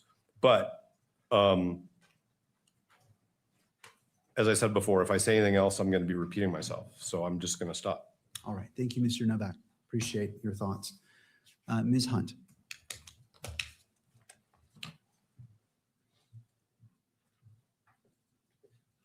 Yes, thank you, Judge. And as I tried to parse out, obviously we have procedural objections, which may, depending on how the court rules, make the substantive objections moot or unnecessary. But to Mr. Novak's point about this not being by surprise, yes, to be fair, he did send me a transcript with proposed redactions Monday, I believe at about 4 p.m. It was not accompanied by any objections that he actually had. So we had to compare the transcripts and to our best guess, come up with what the substantive objections may be. I am ready to respond to what I believe they may be. And obviously he's now given categories, but I think we're now at the point where the court needs to exercise its ability and obligation under Rule 104A to decide a preliminary question about whether evidence is admissible. But before we do that, because to argue the substantive objections, I want to actually get into the substance of it. And so I think we need to consider whether this is going to be a closed hearing.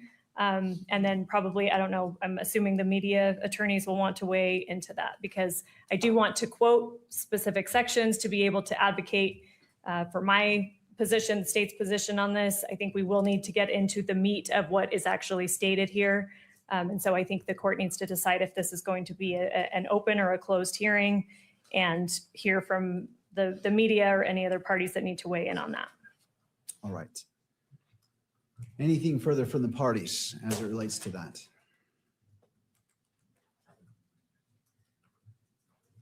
Only that Ms. Hunt invited the media to comment on what the court is going to do.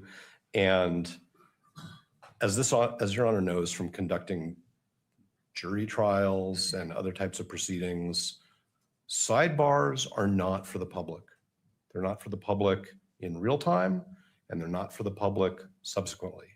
It is very standard that sidebar proceedings where information is only to be exchanged between counsel for the parties and the court are conducted at sidebar so that witnesses, jurors, members of the public don't hear about those things. And so we are assuming that if the court wants to do this in what we would call sidebar or in a closed hearing, that the transcript of that is going to remain at least temporarily sealed until these proceedings conclude or the court conducts some closure analysis on a topic by topic basis. So that's what sidebars are about, whether it's done in a closed hearing or in an open hearing through whisper.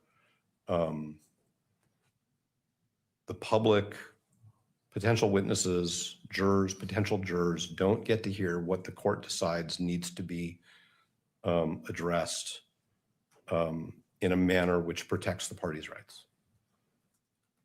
All right.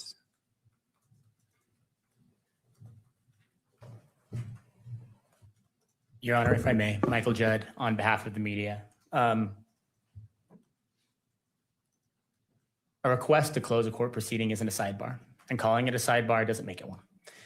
The court knows the rules at this point. Any attempt to close a hearing requires that the court engage in some sort of hearing about that closure that is open to the public. It can't be done in whisper. That can't be done with the cameras off. There are occasions where a court may find it necessary to put some portion of some hearing behind closed doors. But the conversation about whether or not that happens, of course, has to take place in public. I don't want to belabor any of the points that are made. I think the court recognizes the interests at issue here and what the media's position would likely be on these. I'd like to find common ground.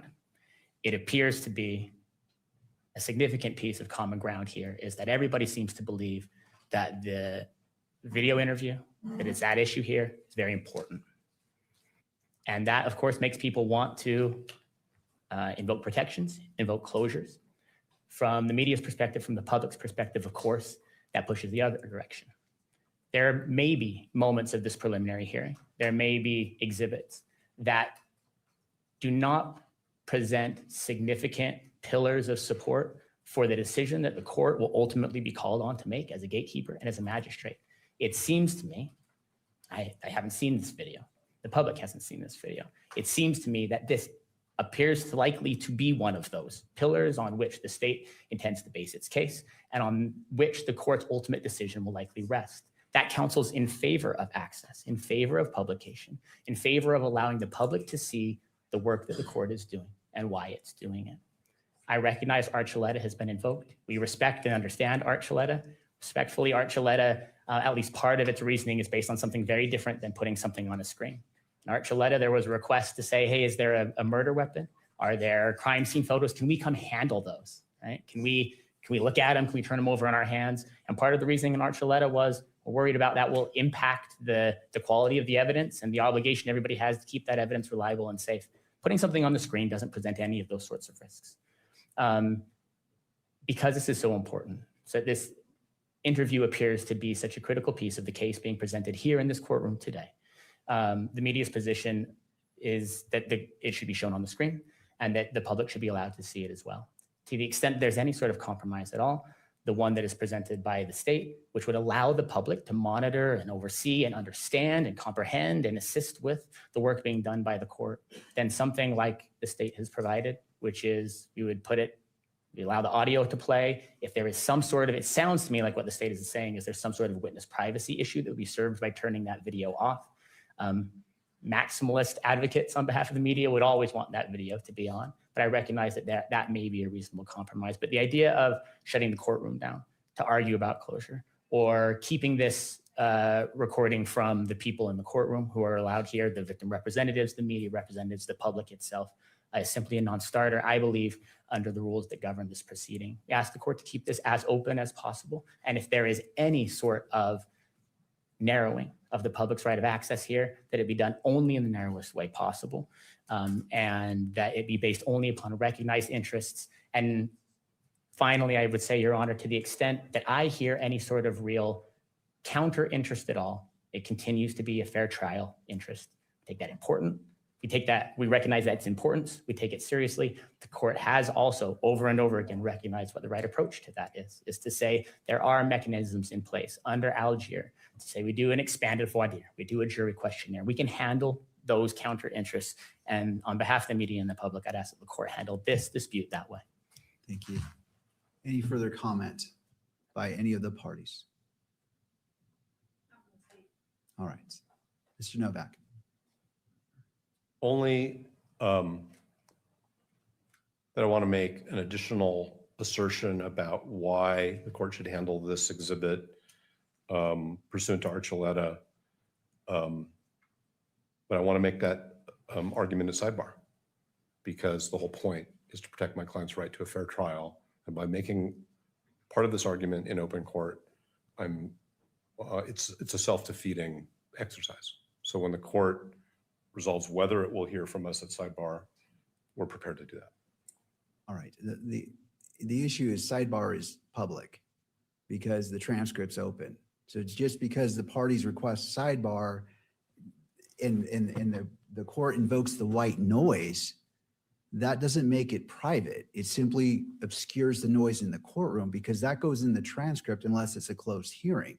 So Then we would like to have a very brief closed hearing to lodge another objection about the publication of this, of any portion of this exhibit of certain portions of this exhibit beyond Your Honor's eyes. That's what I'm saying. thank you. All right. Right now, what we're going to go ahead and do, and what I want to do is I want to look at the redactions that you're proposing and take a look at that. And it's also a perfect time to take a break because we need to bring in the monitor potentially for future exhibits. So that's going to give us our 15 minutes. I want to review that so I can be brought up to speed because the transcript, from what I understand, is just a transcript with suggestions of what defense wants to redact. Is that correct? That's correct, Your Honor. And so what I would suggest, well, if this works for the court, is we will email to the court staff something we've already given the state, which is the proposed redacted version of the transcript. I understand that the state wants a video to be presented as evidence. We can get there if the court concludes there should be redactions. It's not redacted through blackout, it's highlighted. So the highlights are the proposed defense redactions, and Mr. Ellis can make sure that your court staff receive that, and it can either be emailed to you or printed out, whatever works. Any objections, Ms. Hunt, from the court reviewing the proposed redactions in order to bring the court up to speed at whatever argument the court may entertain? No, Judge, but I want to clarify for the record and for myself, is the court ruling on my procedural objections, and I want to reserve the right to make my substantive arguments using what's actually in the exhibit. So being able to quote directly from it, knowing that if it's not a closed hearing, those portions of what I'm saying are going to be on the record and broadcast. So the court is not making a ruling right now. We're just going to take a break and then we're going to come back on the record. But on the break, I'm trying to maximize the time. And that's why I'm asking, is there any objection to me reviewing what it sounds like defense has sent you, which is just the transcript highlighting what they're anticipating redacting? I just want to bring myself up to speed. So on the next step, when I make my ruling, the court is ready to go. Okay, and maximizing the time, because we also want to put up a monitor. So there's like 3 things we can accomplish in the space of 15 Fair minutes. enough. The state has no objection to that. All right, Mr. Novak, if you wouldn't mind sending what you sent to the state to the court for review, and we will take a 15-minute break. It is now, let's go a little bit longer. Just I want to make sure everything is in place. Let's come back at 3 o'clock and we'll proceed from there. Court is in a brief recess. All right.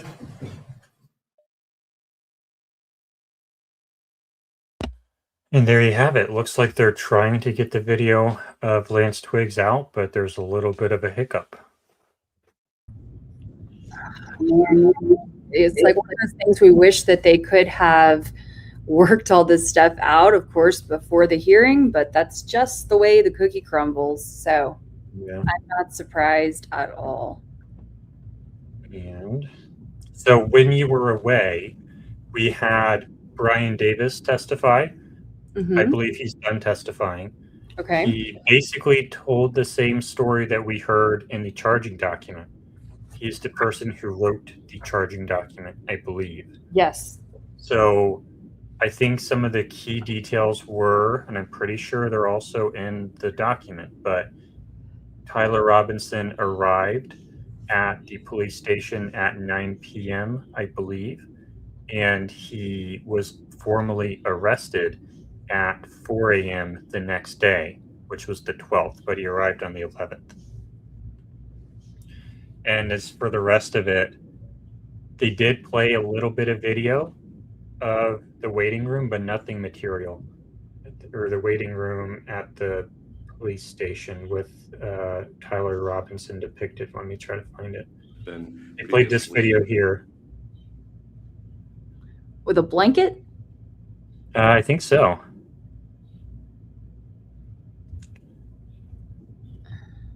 But do we see him at all? We do. Oh, okay. Okay, well, that's interesting that he is in fact wearing, the same clothes or something, similar, like that color. Yeah. That's pretty much all there is to that video, unfortunately. But do you see his face? What's that? Do you see his face at all in that video? Not really, no. I don't think so. Or maybe That's we do. Hold on. so important to be able to, I think, to compare to what we see in the other videos. Yeah. I don't think we do, though.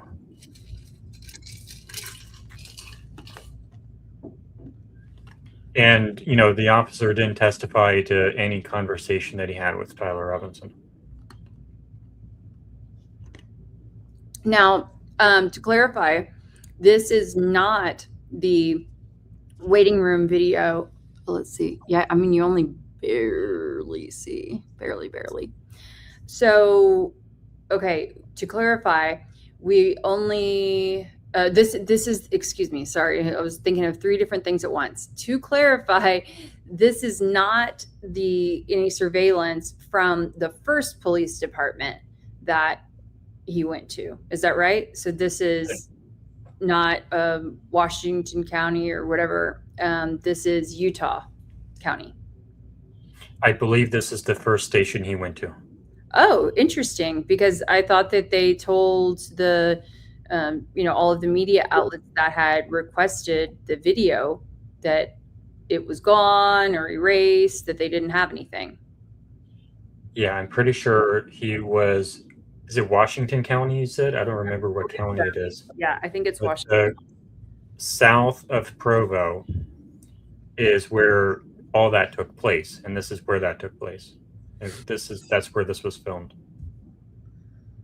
Down there. Because they had to, interview him, presumably interrogate him, and arrest him in place there, I believe. Yeah. Why are there no timestamps on these videos? I don't know. I mean, all police, just generally speaking, surveillance video, but especially in law enforcement, you would think that, they would have actual footage with proper documentation, including times. Yeah, but what seal is that, though? Yeah. You got to remember, this is Utah. Mm-hmm.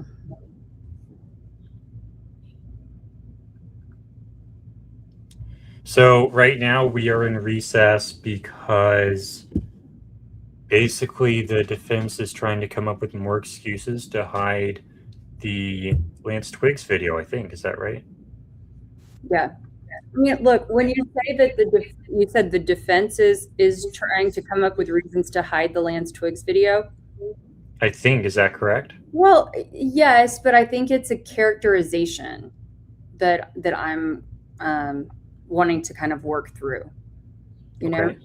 When we're saying that they're wanting to hide it, I think like hiding does kind of imply in this context, maybe, I don't know. Well, malicious intent, but no. Okay, I'll rephrase. Yeah. I'll rephrase. The defense wants to prevent it from coming into evidence. Yes, and for the or for the public to be able to view it. Yes, which makes sense because the other thing that's interesting is, and I don't think your ears perked up, but they characterized this video as the police officer saying, "So this is what happened, right? And then that happened, right? And then he did this, right? That's the And worst. then he did that, right?" That's the worst. They characterized the Twiggs video. Is that right? Twiggs video is that, yeah. Okay. Extremely leading, basically everything, not everything, but basically everything was, so Tyler Robinson told you that he killed Charlie Kirk, right? Wow. Oh, I was just seeing this. Thank you, Chuck. I assume you mean Dee Dee got a podcast as opposed to Dee Dee is in Diligent Denizen. But yeah, I have heard that Dee Dee got a podcast is interested in the Charlie is Alive track. So we'll try to do that. Yeah, that like leading the witness, technically, I guess, is allowed in the police, in the law enforcement world during that questioning sort of initial stage, but it's not a good look. It's not a good look. Yeah, and it doesn't give me a lot of, it does not instill confidence in the testimony given. And I would say also it can potentially play in, though, to the concept of, the patsy needing to follow the script. Mm-hmm. Because it's like, okay, these are the things that we need to get on the record, and I don't want you to just freestyle it on your own. So let me just kind of guide you as to what you need to say and acknowledge. I think that'll be more clear once we see the footage, if we see the footage, or at least see the transcript.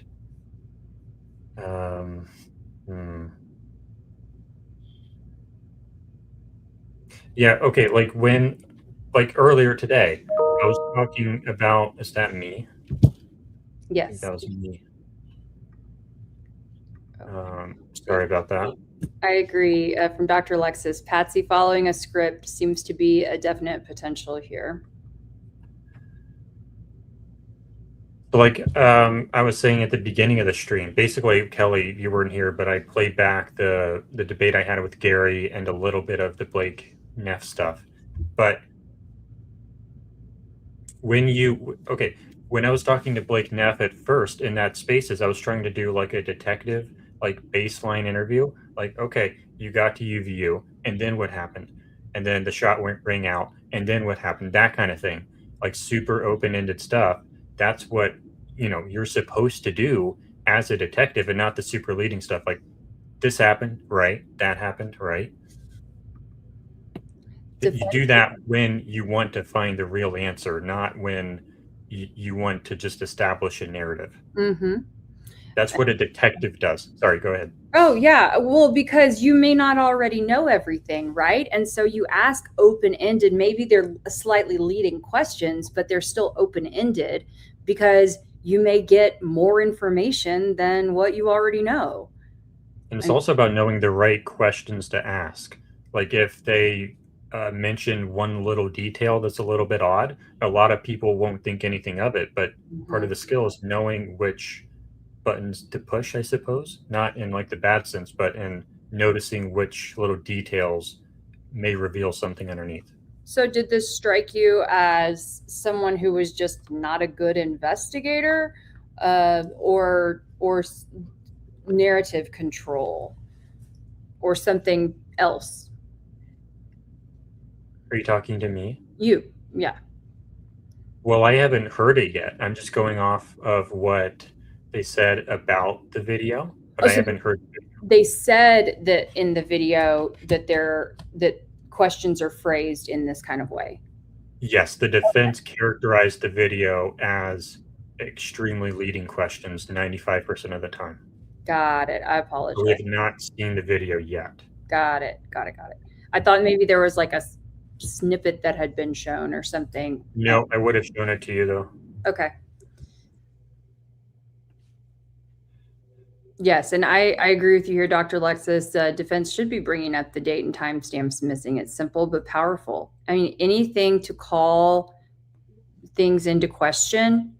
Right now, I think, I'm not a lawyer, but I would think that any building block that you can lay for this strong foundation of wanting the judge to believe that there's not probable cause, then I would think they'd want to capitalize on that. The more doubt that they can stack that there's problems with the case, no matter how small it may be, all those small things add up.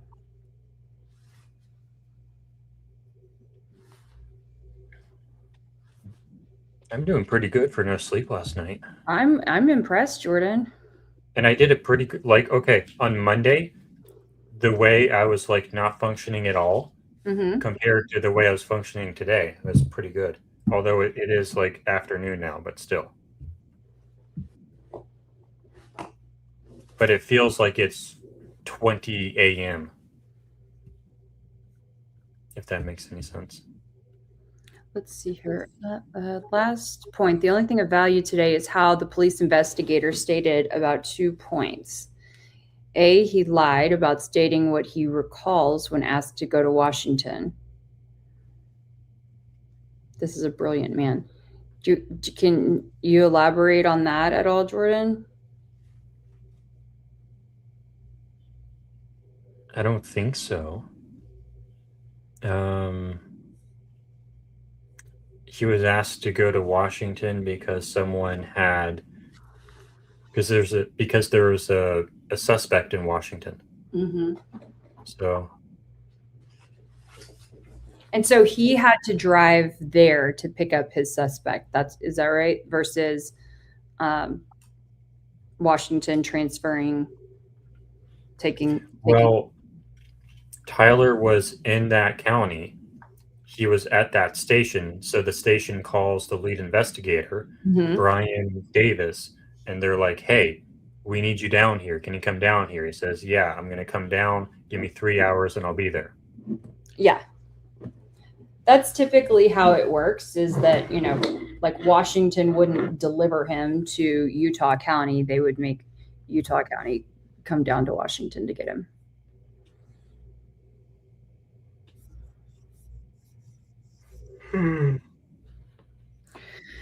Can you think of a way to do this, Jordan? From Lady Positive Thinker Kelly, is there any way to Google Earth or whatever you use to look back at Lance and Tyler's house activity for several months before September 10th?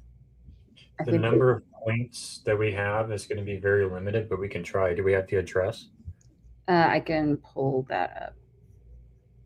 If you pull that up, I'll pull up Google Earth. Okay. Stand by. Teamwork. That's right.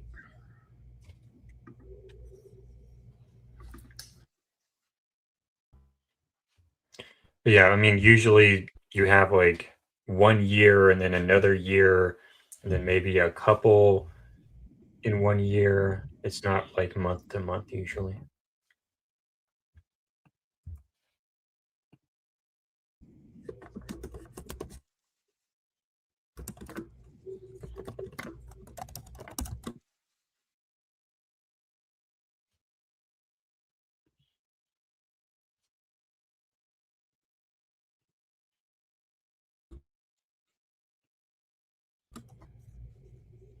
Wi-Fi is a little slow.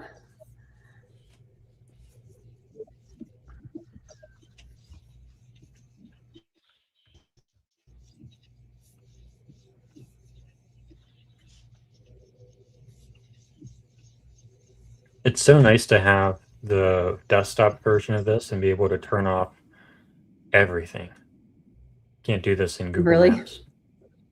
No. This is why it's a blue dot. The Earth is. Like if you were in outer space and you saw that, you wouldn't think it was Earth. You would think it was Neptune or something. But it's Earth. And it's not flat. We had a flat Okay, earther in the chat. Did we? Yeah. I semi sort of invited them onto the show. All right, how do I type in?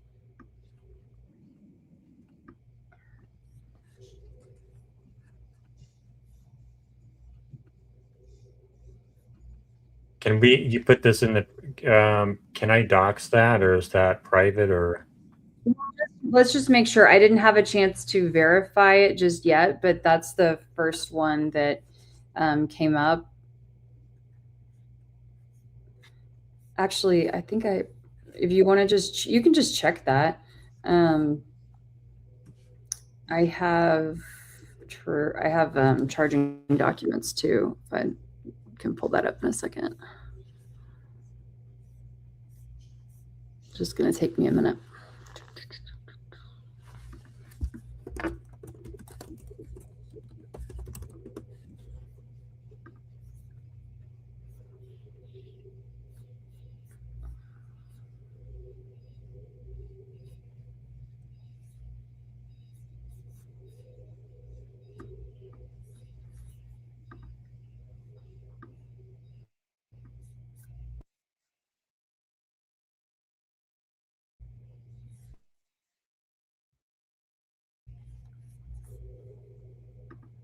I wish it would clear that.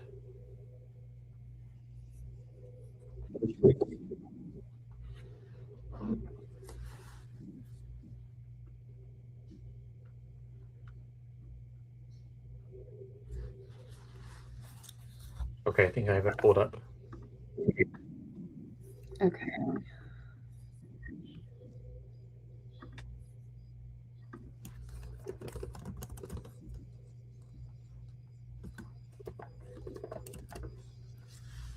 Does this look like it? Let's see. Hold on. That looks like that's an apartment building, I think. Looks like a house. Maybe that might be it. I've looked at from Google Street before. It's been a little while since I've looked at it, but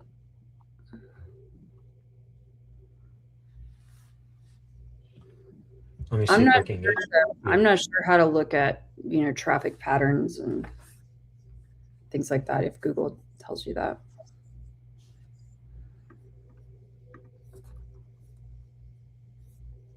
I should have Street View on here.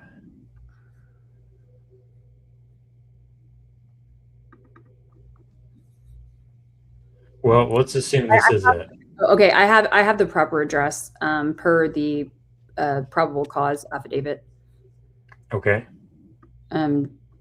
Here, let me put it in the chat just so that way we're not publicizing his address. Yeah. See, you guys, we are cognizant of people's privacy even when they have been accused of aggravated murder.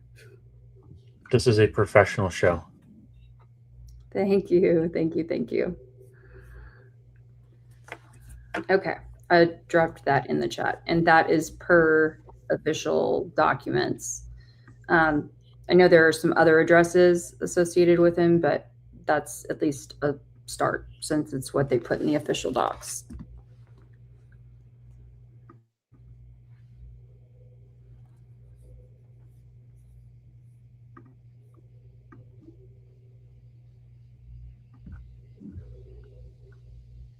While you are pulling that up, I wanted to mention a kind of a hot take that came to me yesterday morning while I was at the courthouse for entries.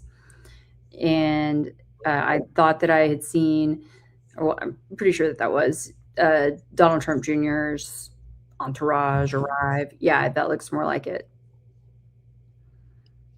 Go ahead. I won't distract you. Go ahead. Aaron, I was just let me just share this real fast because I had made a post on X about it this morning, but it had come to me yesterday and I didn't get a chance to share it yesterday. Is that as I was seeing this, entourage arrive and Secret Service and stuff, and what a distraction, that kind of is from the case.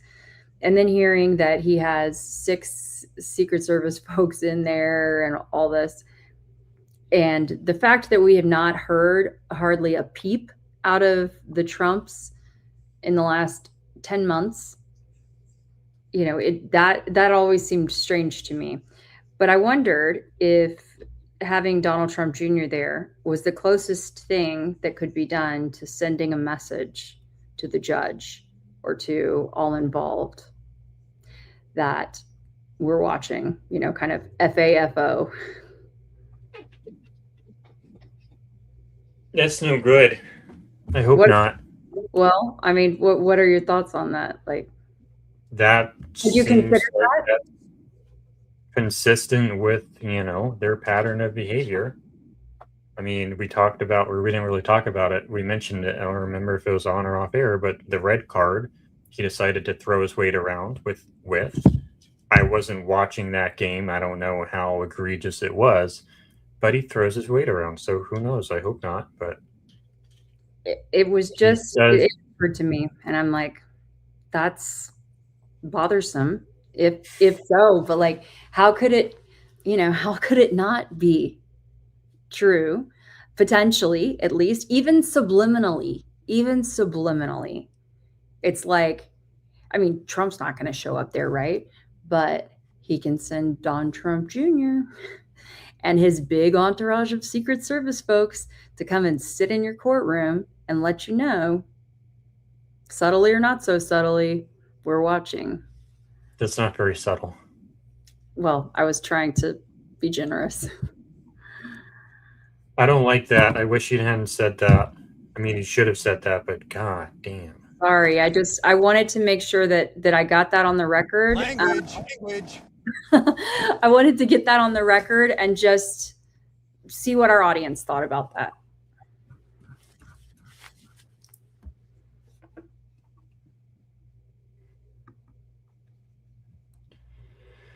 Okay, I do have this thing pulled up now.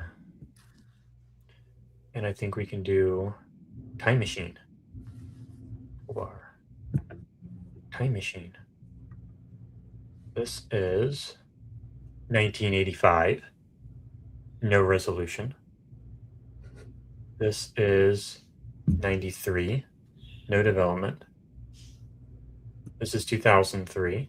I don't think this is the kind of data we're looking for, but this is what we have.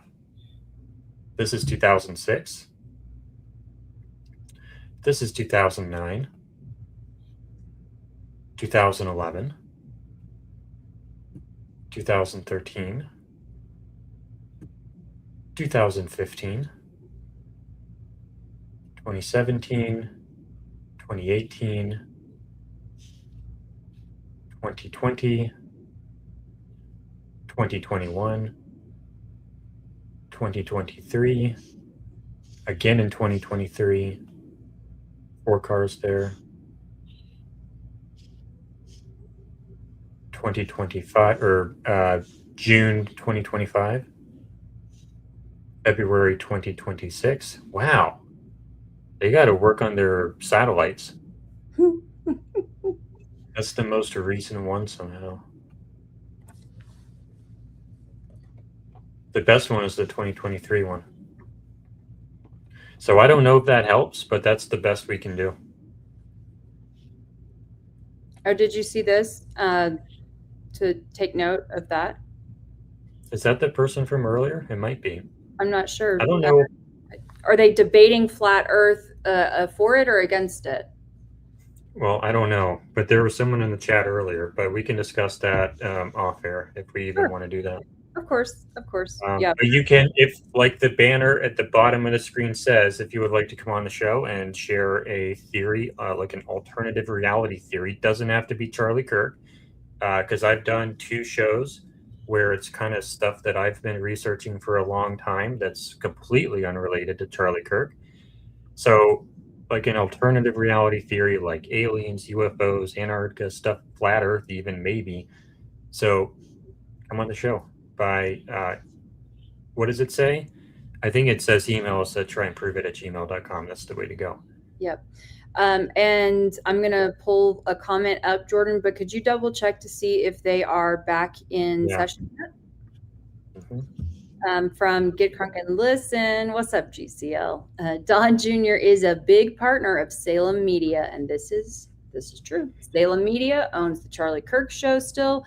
Blake Neff works for Salem Media. Last night, some of the shills late were discussing they contract with Charlie Kirk Show. There's a lot of information out there and a lot of people shilling.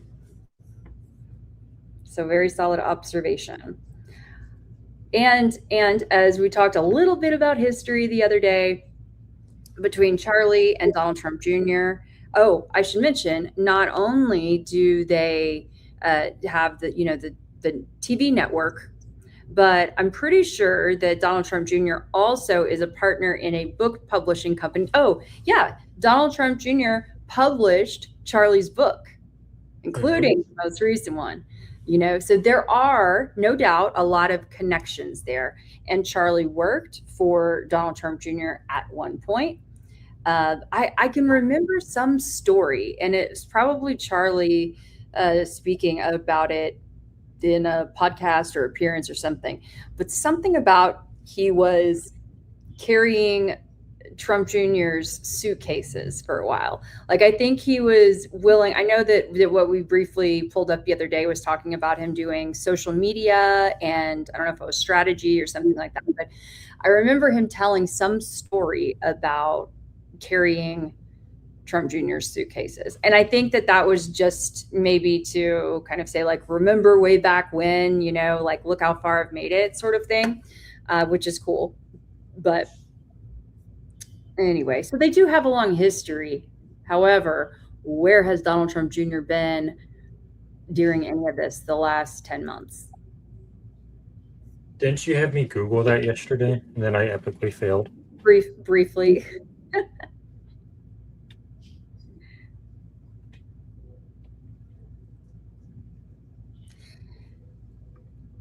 Yes, they published this book.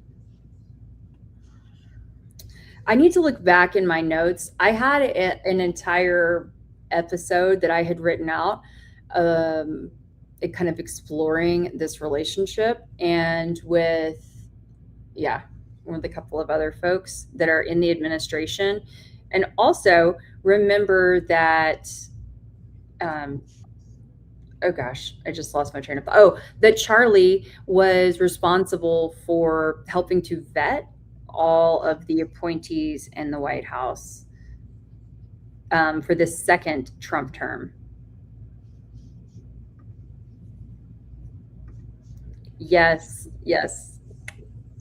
It's true. It's like everyone wants to have their little anecdotal story about, remember back when I was walking through the snow barefoot and carrying golf clubs. Yeah, I can't seem to find anything that is like not today and yesterday. No. Like their history, maybe add in history or add in 2020 or 2018 or something like that.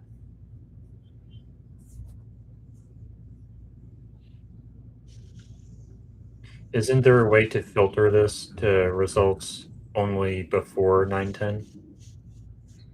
Yeah, but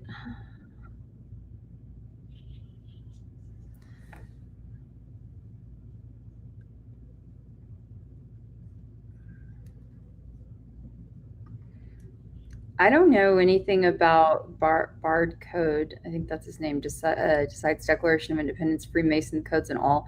Very interesting and enlightening. Oh, you know what? This would be fun if we had like a longer break. I could try to. Well, I don't know. Y'all tell me if you would want to hear it. But I love Sammy Obey, and he's a comedian. He does so much like pop culture stuff, political pop culture, smart comedy. Okay. He's great. Anyway, he just did a set. He was in Canada, and he reads out, it was like right before July 4th. And so he ends up reading, I think it was part of the Declaration of Independence, and the irony of hearing these things read out. And he sets it up. He's like, you got to tell me, who does this remind you of? And who do you think they were trying to separate themselves from, establish, anyway, it is wild to hear him tell the story. So if we need a little bit of interesting political and comic relief later, maybe we tap that. Is that the one that you sent me like not even that long ago, but I still can't find it yet? Maybe, but if you didn't send me that on YouTube. Okay. You might have sent me that on YouTube. I might have. It's very good. Is that the one though? It might have been. I send a few things. I'll put the name in. Oh yeah, here it is. Here it is. But I don't know how to access the new like direct message thing that YouTube has. I don't know how to access that on desktop. Do you? I don't know what you mean on desktop. So you know how through your web browser? I haven't tried with it. You know Okay. the DMs? I don't know how to get that over to browser, but I can share it this way, I think.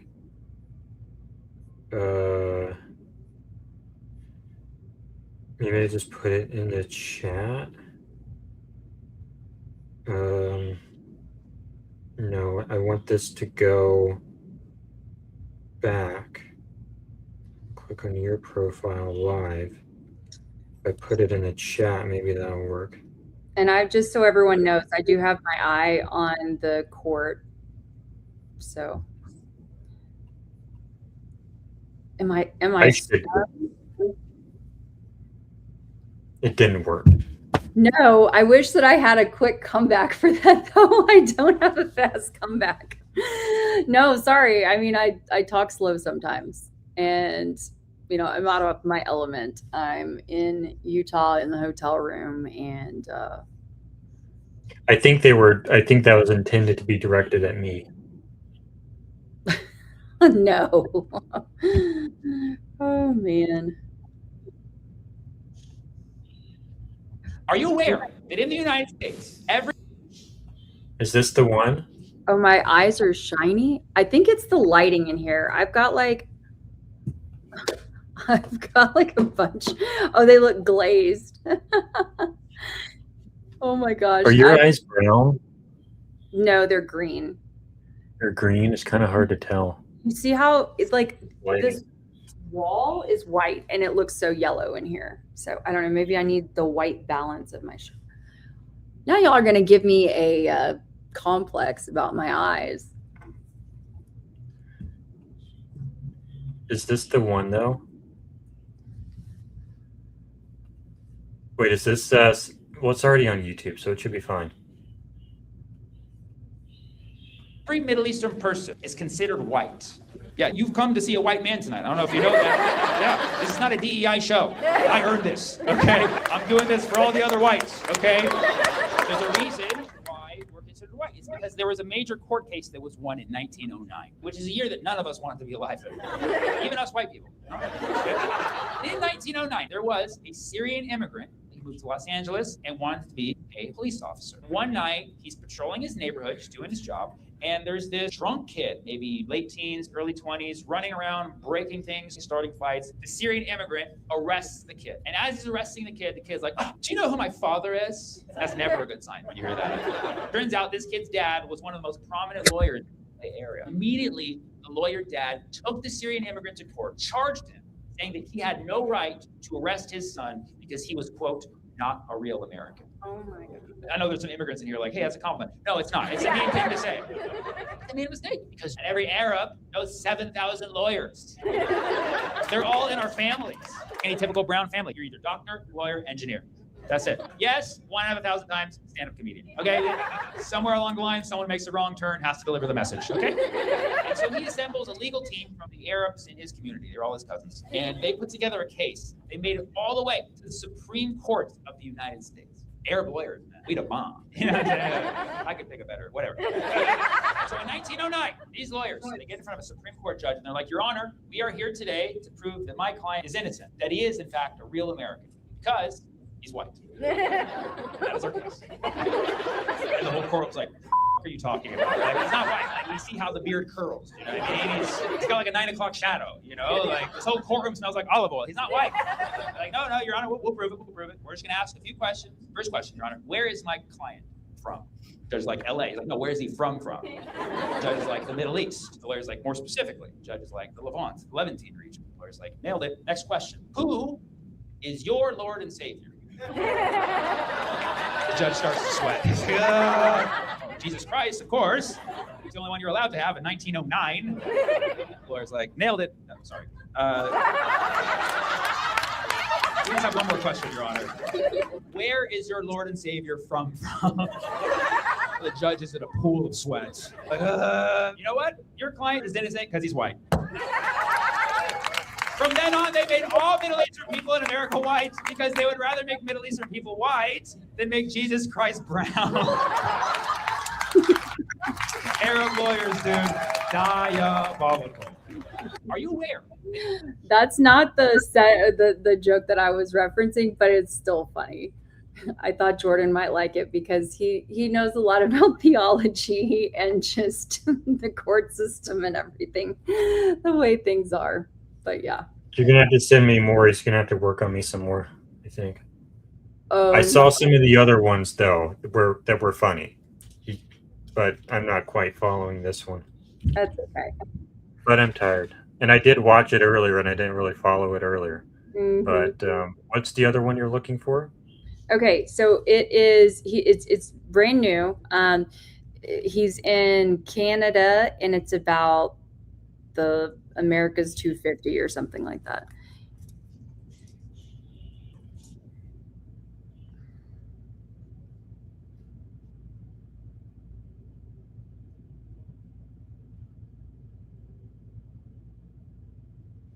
Charlie It's not going to be. It's not short. It's not, oh yeah, I mean you can pull this up.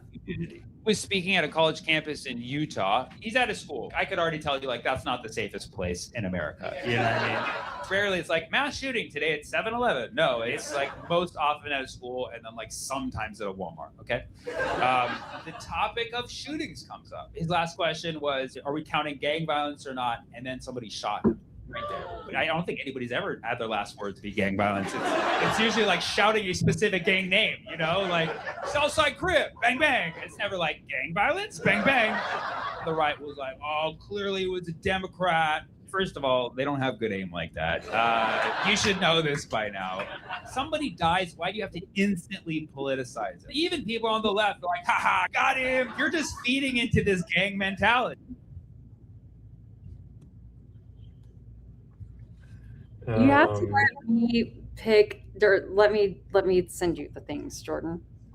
Okay. Before you Well, decide, text me before you decide that you don't like my favorite comedian, let me at least send you some good things. I liked some of the other ones. But to be fair, though, most of these are intended to be viewed in the context of the full show. So he builds up to these things. So if I just watch one clip out of context, maybe that's because it's out of context and I haven't been properly prepped. There you go. Thinking on the positive side here. Do we think Kelly has Irish and Scottish blood? Is that something you want to answer? I think so. I've done one of the 23andMe. I think I'm just a mutt. So What did it say? Eastern European, I think. I don't remember. I don't know a lot about my heritage. I do know that my actually I say that. I know that my mom's side is Czech. So and I grew up in a very small community that is very Czech, German and Czech community. And so, yeah, and interestingly enough, this is crazy. Maybe this is why I put up with Blake Bednarz, because you guys, his family settled in my small town. Isn't that weird? So anyway, and we've gone back and looked into the history books of this. His like great grandfather or something is buried in my small town of 2,500 people.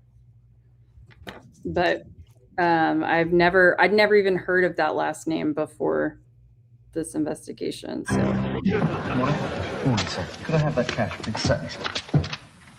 Oh, Mr. Brent. That's me. I'm Alan Brent, yes. Could you hold on just a moment, sir? I did not think this was funny at all, honestly.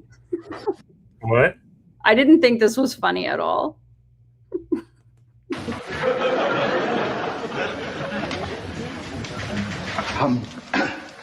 Yes, Mr. Brent, we're very glad you've come in. We've been trying to get hold of you all day. Really? I'm afraid I've got some very bad news. Oh? Yes, I'm afraid we had a break-in last night. Well, that is bad news. Yes, it's even worse news for you, I'm afraid. Why? Well, the thieves stole your box. My what? Your box. You know, the little cardboard shoebox that we keep your money in. I'm sorry, I don't think I follow you. Well, you know, when you make a deposit, we put it in a little box. And we write your name on it. And then we put it out the back under a big bag we have out. 15 at least. Huh? Oh, that I sent my DNA to 23andMe. Look, this was like I'm not doing it. 15 plus years ago. Okay. Did you have a safe? Oh, no. No, we're only a small branch, you see, so we're saving up for one. So you can't Yeah, I'm pretty sure that's Mr. Bean in the back. cash this check then? No. I'm sorry. They just stole my money then? No, they stole Kathy's pen as well, didn't they, Kathy? paper, mate. Oh, I'm sorry, Kate. It seems a shame, really. I had £3,000 in my box. Yes, actually, we at the bank here do feel very sorry for you, Mr. Brent. And if it's any consolation, we had a whip round. Oh, you shouldn't have, really. No, well, very nice of you. We would very much like you to take it, if you would. Oh. There we are. There's £8.50 there. There we are, Oh, Mr. Brent. thank you very much. Thank you. Of course, you could open another account with that. No. I think I may have a little box down here somewhere that I can put it. It'll be quite safe this time because we've had a lock put on the back door. No, you see, so thieves won't be able to get- I'll take it with me because I have to buy some food for my wife and children. Yes, of course. Mr. Brent.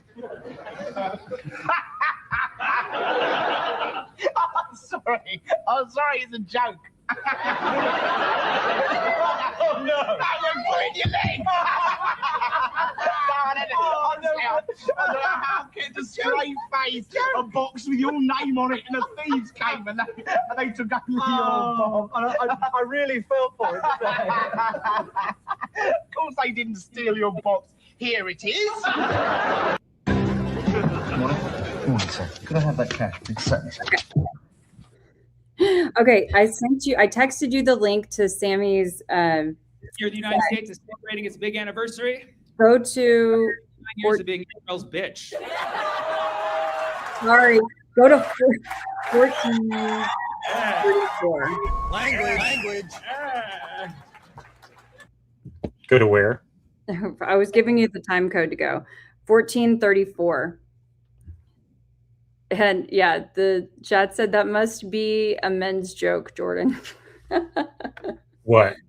I guess what you just played. The bank one? Yeah, I was just like, I don't think I even responded to you when you sent it because I watched it, okay, but I was like, not really funny to me. He sent the eyeball emoji. Yeah, that's what I did. Okay. I'm gonna read the declaration. I'm gonna read parts of the Declaration of Independence because it's fucking long. Okay. It Sorry. starts saying, "Hey, we want our freedom, et cetera, et cetera," and then it ends with it's basically a long breakup letter. It basically ends with them just listing their grievances with the king, who was King Charles III at that time, and they're just like, he did this, he did that, he never took out the trash. It's just basically a breakup letter. And I'm gonna read it to you. And when I read it, I want you to listen. And when I read it, I want you to ask yourself, does this sound like somebody else I know?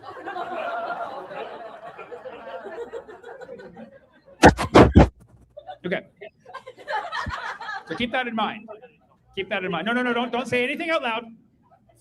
Just keep it in mind as I read it. And I just want to see, as I read it, I just want to see if you see any similarities between the king and somebody else that we all know.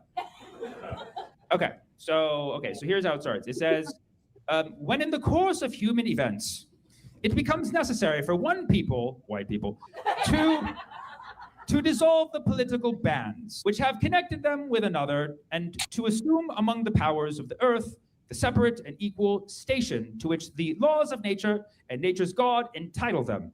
A decent respect to the opinions of mankind requires that they should declare the cause which impel them to the separation. That's all one sentence. That already tells you this country is gonna be a lot. Bro, like that is the most formal speak ever. Like the crazy thing is I guarantee that 99% of the Americans at that time did not know what the fuck that means. And I guarantee 100% do not know now.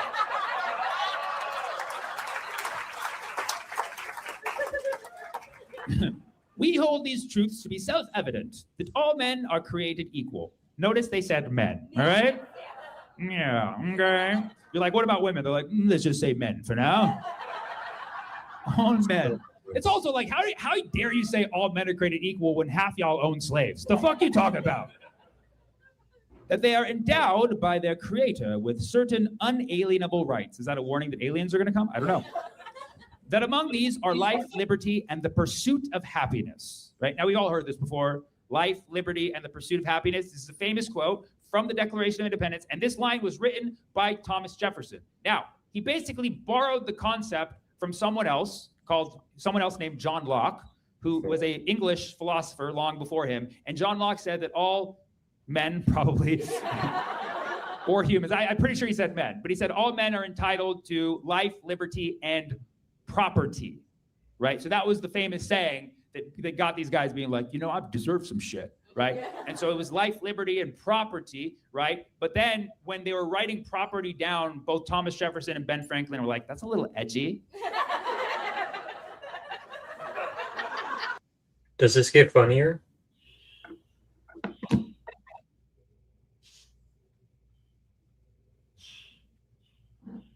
I think people are going to think we're talking about slaves. You can, like, bro. I mean, is there something else that this is a little, yeah, I think it gets a lot funnier because it sounds like they're literally talking about Trump, however many, 250 years ago? Prudence indeed will dictate that governments long established should not be changed for light and transient causes. Usurpations pursuing invariably the same object evinces a design to reduce under absolute despotism. It is their right, it is their duty, injuries and usurpations, all having in direct object establishment of absolute tyranny over these states. To prove this, let facts be submitted to a candid world. Now here's where he's gonna go and list all of the grievances they have with the king. He's about to talk a lot of shit. Good. That's like him not signing the recent housing bill. He has forbidden his governors to pass laws of immediate and pressing importance. That's like in end of 2025, creating a national mandate where states can't regulate AI. He has refused to pass other laws for accommodation of large districts of people, voter ID, gerrymandering. He has called together legislative bodies at places unusual, Mar-a-Lago. He has dissolved representative houses repeatedly, Doge. He has refused for a long time after such dissolutions to cause others to be elected. That's him primarying other people and any opponent he has, calling them an evil nickname. Evil but hilarious nickname. He has endeavored to prevent the population of these states for that purpose of obstructing the laws for naturalization of foreigners. Nothing comes to mind. I feel like there's a wall between us right now. He has obstructed the administration of justice by refusing his assent to laws for establishing judiciary powers. That's his disregarding all the lower court rulings. He has made judges dependent on his will alone. That's his appointing the Supreme Court judges. He has erected a multitude of new offices and sent hither swarms of officers to harass our new people. Department of War comes to mind. He has kept among us in times of peace standing armies, the National Guard. He has affected to render the military at the reflecting pool. Right. I think that's what he's about to say. Superior of the civil power. That's illegal wars. He has combined with others to subject us to a jurisdiction foreign to our Constitution, Israel. For quartering large bodies of armed troops among us, ICE. For protecting them by mock trial from punishment for any murders. Well, quartering is different from that. I just want to put that out there. The murder of Renee Good, the murder of Alex Preddy, and everybody that ICE murdered. For cutting off our trade with all parts of the world, Strait of Hormuz. For imposing taxes on us without our consent, the tariffs. For transporting us beyond seas to be tried for pretend offenses, Guantanamo. For abolishing the free system of English laws in our neighboring province, that's Canada. Trying to make a 51st state. For taking away our charters, abolishing our most valuable laws, and altering fundamental. Do we want to? This is getting kind of long. Yeah, that's Maybe fine. get back on topic here. Something else, I have it on my phone too. Just because I was making sure he has some hilarious skits. You just have to listen to him. I think. Well, I've found some of them to be very funny. Yes, Brandy But I Grant mean, we're appreciates getting it. kind of political in that one. He makes good points, but we don't know the politics of our audience. We want to be sensitive to that.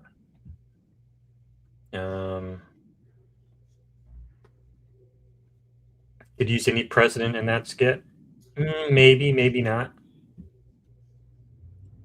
Depends on who you ask. I do, but I see, as someone in the chat said, it could be a lot of different presidents too, not just the current administration. Yeah, just pulled that chat up. Oh, sorry, I didn't see that. I guess I was reading the current chat. That was the current chat. But I think a while back.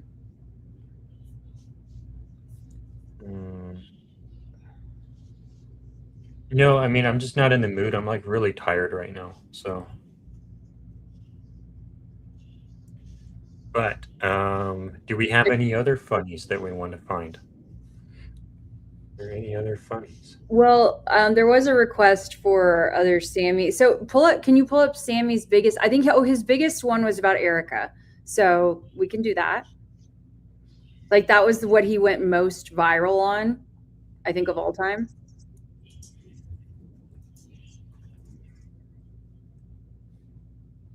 Erica and Diddy. What has like?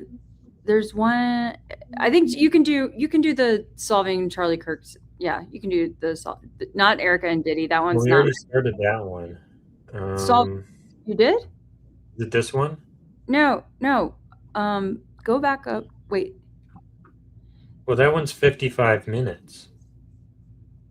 Oh, then look for shorts. YouTube shorts.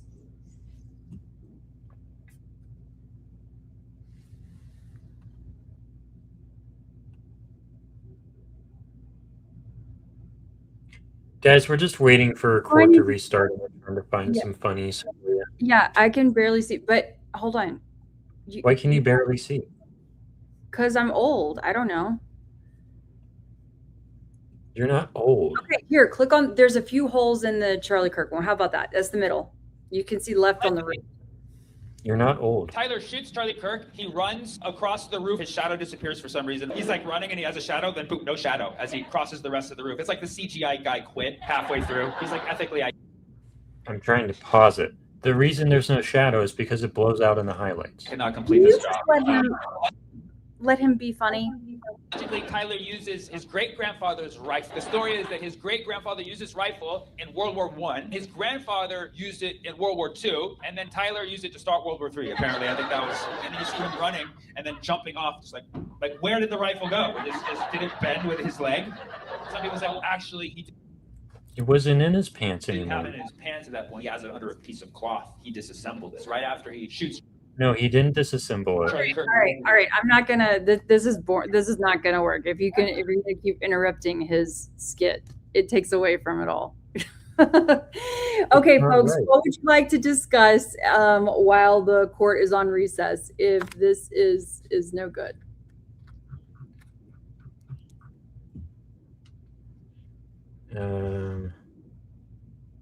What happens if I do this? 25 minutes ago. Oh, you just published a video. Mm-hmm. The court recognizes the importance of the constitutional rights of Mr. Robinson being upheld and protected. At the same time,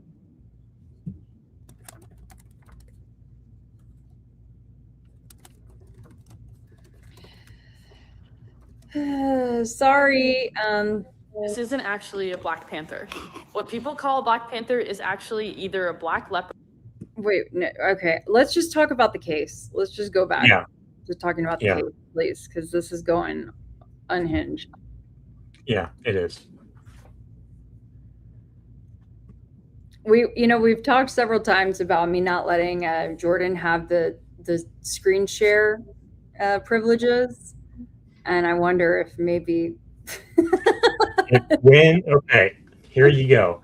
When you go back home, get a monitor or a couple monitors, use the Mac Mini that I sent you, and now you can have the remote control. yeah. Okay. Oh yeah, we could support Skarika Kirk. Yeah. Show one of her videos. Oh, what's up, Jeff? More Schulenberg content, please.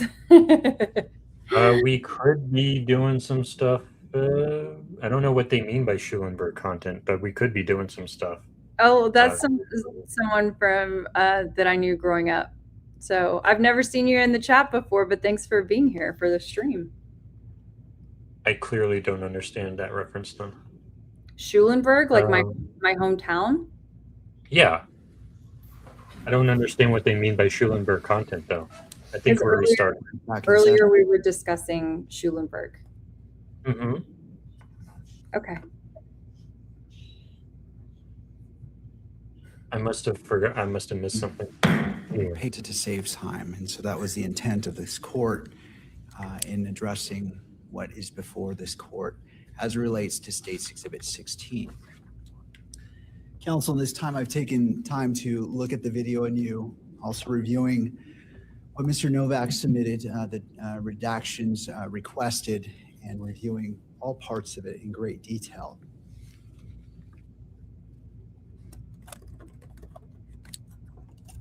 All right, I want to address the objections before me, and starting with Mr. Novak made a hearsay objection as it relates to Mr. McBride, and the court agrees, it is hearsay.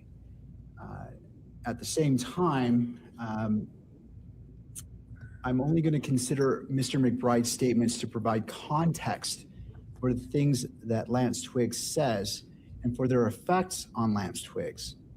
And as such, the hearsay objection as it relates to the statements of Mr. McBride in State's Exhibit 16 is overruled. Turning to relevance as it relates to State's Exhibit 16. And I agree in part and disagree in part as it relates to this objection. So there are portions of the transcript, or I say transcript, but what I really mean is State's Exhibit 16. And I appreciate the transcript. I found that to be helpful.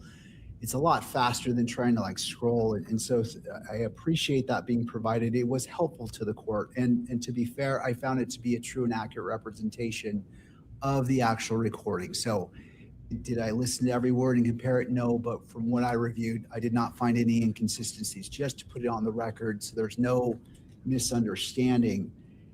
But there are portions of the transcript, State's Exhibit 16, which relevance is still not clear to me. However, as the magistrate, I am able to distinguish between what is relevant to a probable cause determination and what is not. And what I take into consideration when I make my ultimate decision about probable cause, I will not take into consideration what is not relevant. So that is a constant balancing and evaluation I'm making throughout this hearing. And after this hearing, my intent is to review everything again, to be thorough. This is not a case where I'm going to be shooting from the hip in making that determination, because this is an important determination. So I will take the necessary time as is required and is as necessary to ensure that the constitutional rights of all parties are upheld. So as I'm making determinations, where I land is pages 19 and 20 of the transcript as it relates to Exhibit 16 may contain irrelevant information, but I will reserve whether I consider those portions until I've heard the rest of the state's evidence. Therefore, as it relates to relevance, that ruling is reserved. Now, turning to the other objection, which is Rule 403, prejudice. As I am acting as a magistrate, I do not have the same concerns that my decision will be influenced by undue prejudice as that of a jury. Therefore, for purposes of admissibility, the defendant's objection is overruled. Even so, there are portions of this transcript, and again, State's Exhibit 16, that may not be admissible at trial and whose relevance I have not yet determined. In the abundance of caution and to protect the jury pool, the potential jury pool, from hearing potentially inadmissible evidence, I'm ordering that the audio cannot be published in the courtroom or on camera from page 19, timestamp 3255, until timestamp 3548. In other words, the state may publish the audio for all portions of the interview other than that one portion.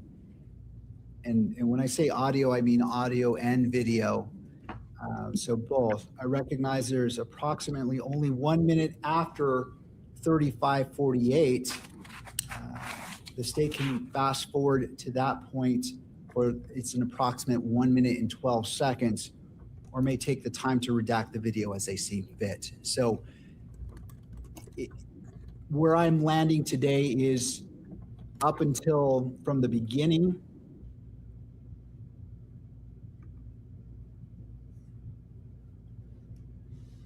until that page 19, 3255, that portion I am ruling is admissible and may be published. Again, if the state wishes that last minute and 12 seconds to be played, they can either take the time tonight to redact what the court is not going to allow to be published. And I wish to differentiate. I'm considering it all. But for publication purposes, that portion is not going to be permitted to be played in the courtroom. Your Honor, would you state those times again that you are ordering not to be published? I've got 3255 and 3548. Right. Those are the two timestamps for that. And I hope that's helpful as both parties are trying to review on the transcript and in State's Exhibit 16. That's from 3255 to 3548. Right. Is not publishable in the courtroom or on to be broadcast. Finally, I want to recognize both parties wanted the benefit of the record to be more specific in their arguments concerning their objections. So if those arguments pertain to timestamp 3255 through timestamp 3548, I'm willing to allow you to do that in a closed hearing. Please be mindful of the time and keep your argument succinct. With that in mind, do the parties have any arguments they feel I have not considered in my ruling that require a closed hearing?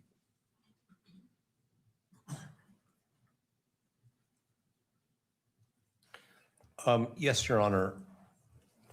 And so I'm just going to tell the court what I think the general nature of that is without getting into the details, because Sure. I do think a closed hearing is appropriate.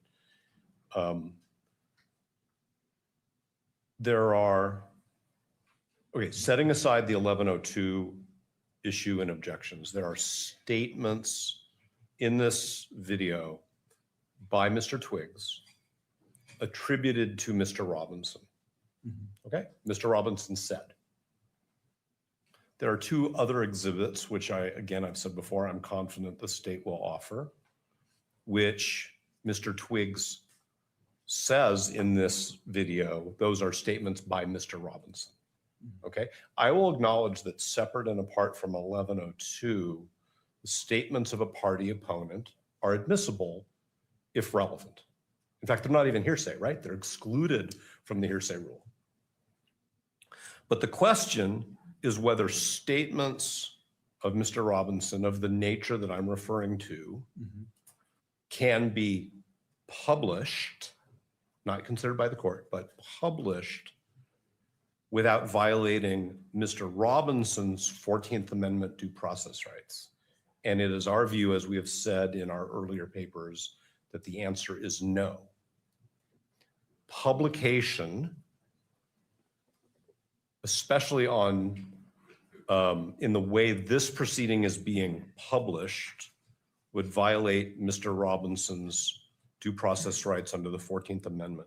We previously cited, and the reason why I'm saying this again is not to reiterate something just because if you say it twice, it means something different, but because my colleagues have suggested that maybe my argument earlier was not clear enough. And so I want to make sure it is clear so that the court makes a decision based on the arguments of counsel. The United States Supreme Court said in Estes, E-S-T-E-S versus Texas, 381 U.S. 532, the following. In Rideau versus Louisiana, and that's R-I-D-E-A-U, this court constructed a rule that the televising of a defendant in the act of confessing to a crime was inherently invalid under the Due Process Clause of the 14th Amendment, even without a showing of prejudice or a demonstration of the nexus between the televised confession and the trial. I am not calling the statements of Mr. Robinson confessions, but that is what the state will call them. And so there are portions of this exhibit and the other exhibits that I've referred to, which implicate Mr. Robinson's right not to have what the state calls a confession televised. This court has authorized the televising of this proceeding. And there are reporters in this courtroom who will go outside and speak on what we used to call television. That opinion was from the 60s. Now we have other forms of technology, but I'm just going to use what the Supreme Court says because it's the Supreme Court. So we are very concerned that the publication beyond this court's eyes of what the state will call confessions at trial violates Mr. Robinson's due process rights right here and now today. And I know that we said that before in the litigation, but now we're exhibit specific. If I haven't been clear about the argument, I want to make sure I'm clear about it because the court's decision to allow this video to be televised and the other two exhibits to be shown to the camera in the back of the courtroom is exactly what the Supreme Court says violates the 14th Amendment. So, and I appreciate that clarity, and perhaps, and again, if you want to go into closed hearing, we can do so, or if you want to refer to the pages. So I want to know exactly what you're referring to, whether it's in that 3255 through 3548, which is being excluded, or is it? It is not. It is earlier, and it's also the two other anticipated exhibits. So we may as well deal with all of it at the same time. It's probably easier to do it in a closed proceeding because nobody has to be obtuse. I don't have to be obtuse in order to protect my client's rights. No, I appreciate that. And it actually prompts, in order for me to get to that, I do want to ask the state, are you intending to introduce the text messages as an exhibit in this proceeding, the preliminary hearing? Yes, Judge, we will be attempting to and moving for the admission of the text thread, the Discord thread, and I think, and the note that is referenced in Mr. Twiggs 1102. All right, and let me take one step at a time, just for clarity. And again, Mr. Novak, I really do appreciate you being so precise. It's helping me parse it out so we can address it because it's important. And I recognize that you're advocating for your client. And so I want to give it its due time. The text messages, from my understanding, and either side weigh in, my understanding that those were released to the public months ago in their entirety. Judge, if I may, they were not released in their entirety. Portions of them were placed into the charging document, the information that supported in part the charges that the state has filed. We did not put the entirety of them in. And now we wish to publish more of them than were included in the charging document. I see. For some reason, I thought it was as part of an exhibit for a motion, but Mr. Novak, I'm not sure if that's ringing any bells. I'm aware of the issue that the court is commenting on. I think the state needs to account for its decision to publish text messages that directly implicate the Supreme Court law that we're talking about. And don't want to pretend that I can anticipate what the court's concerns are, but that doesn't cure republication on television of what the state will call a confession in this proceeding. So in other words, this is not like, oh, the cat's out of the bag or the barn door's open. This is another opportunity to violate Mr. Robinson's constitutional rights. And I'm not at all suggesting that somebody is intending to do that, certainly not the court. And I'm confident that the state's counsel would never intend to do that, but that would be the consequence of further televising what the state refers to as, previously referred to as confessions, and certainly would refer to here in this proceeding as confessions. We are so acknowledging that they are statements of a party.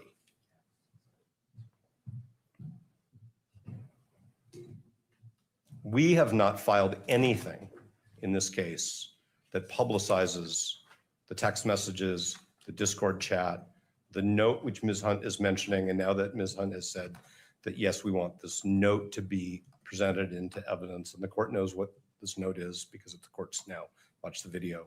That's another piece of the same problem. So this is all simplified by the court being extra cautious about Mr. Robinson's constitutional rights, considering these exhibits to the extent the court deems that they're admissible and portions of them are relevant, and not further televising them in this proceeding in a manner which we think is inconsistent with what the Supreme Court said in Estes v. Texas. All right. I appreciate that, Mr. Novak. Ms. Hunt, would you like to respond? Because I understand what Mr. Novak's saying, and there may be a 403 issue as well as it relates to this. And I'm not going to pretend to read your mind, but because I can't do that. All right, Ms. Hunt. Just to clarify for the record in the court, the state's position is that we would like the audio played. The audio may be captured by the cameras in the state's position, but we never intended to visually put them on the monitors such that cameras can capture them and pause or get the actual exhibits, substances of the exhibits.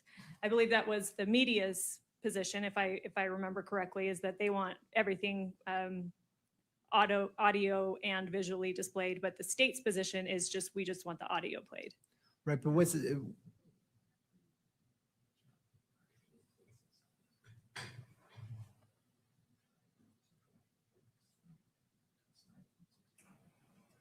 So I'm just focused on 16 right now.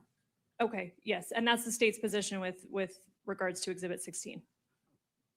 So help me understand what's the difference if the audio's played or the video's played on what the court is identifying is, well, first of all, 16 is admitted. So that threshold has been met, but we're dealing with the publication in regards to what is publicized, because this is going to Mr. Novak's argument about publicizing that is different than the court simply reviewing it in its own privacy.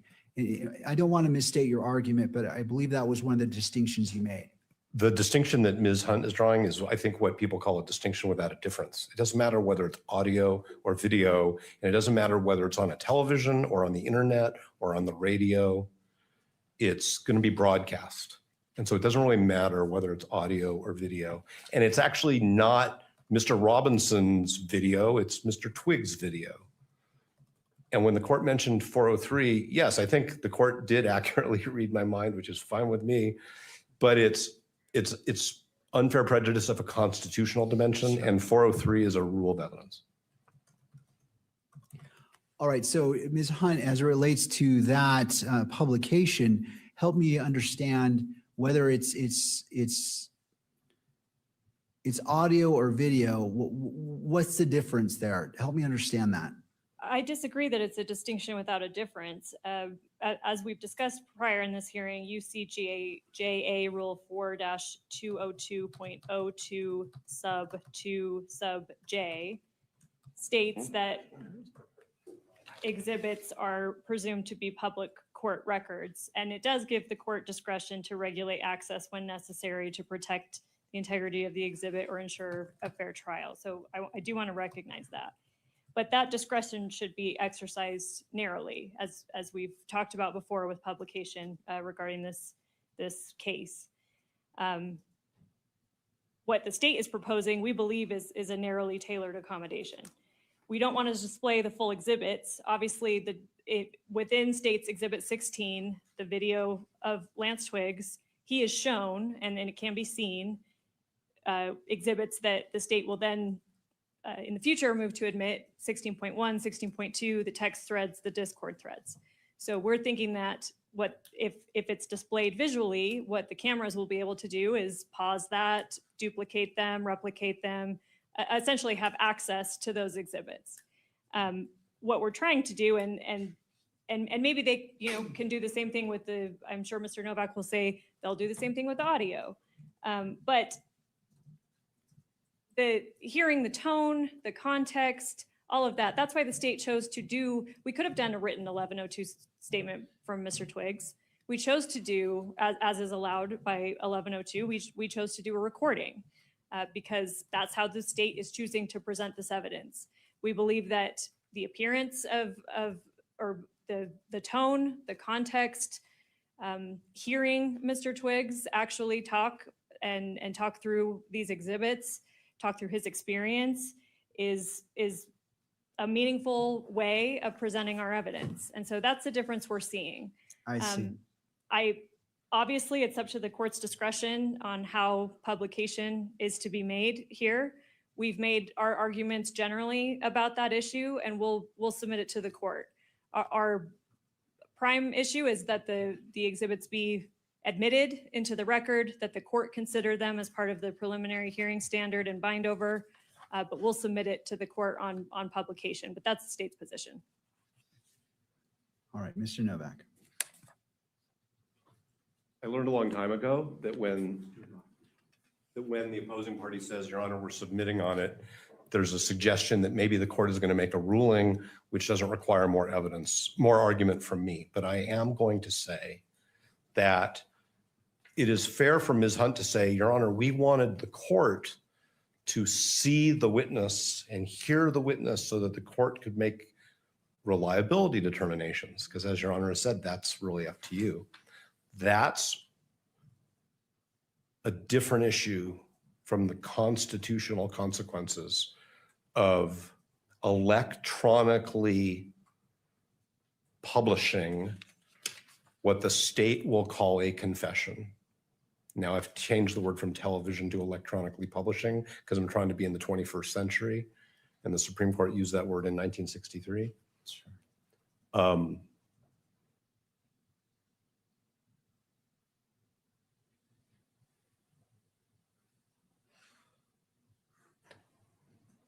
Citation to state standards for what is or is not a public document are not the issue. There's a constitutional issue here.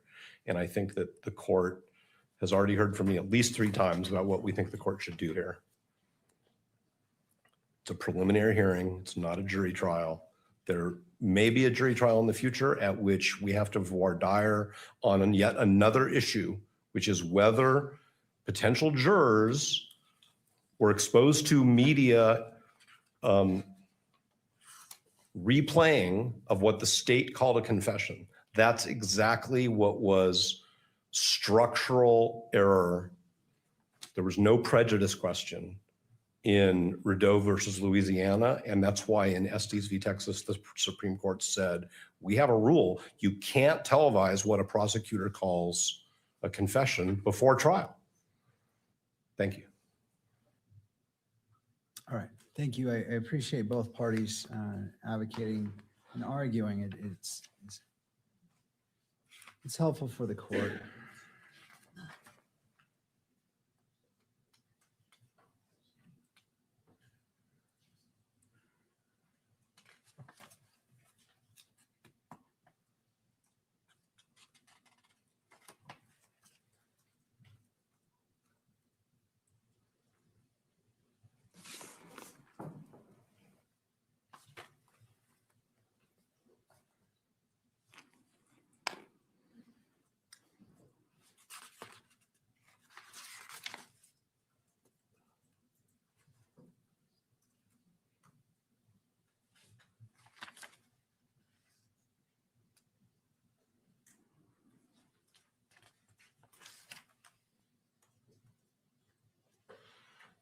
All right, so in taking in consideration the argument, which again, I appreciate the parties articulating, the further edits that the court is going to require to be redacted, starting on page 8, and I apologize, I don't have a timestamp.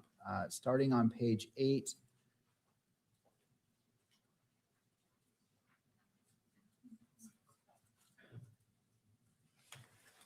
and sorry, I'm just trying to.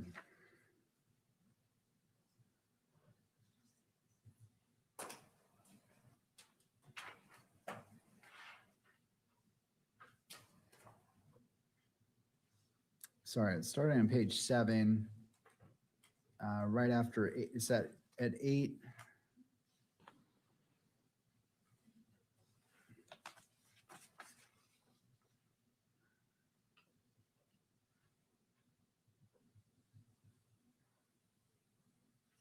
Well, let's start.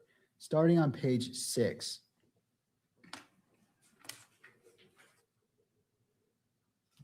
Now, let me go back here.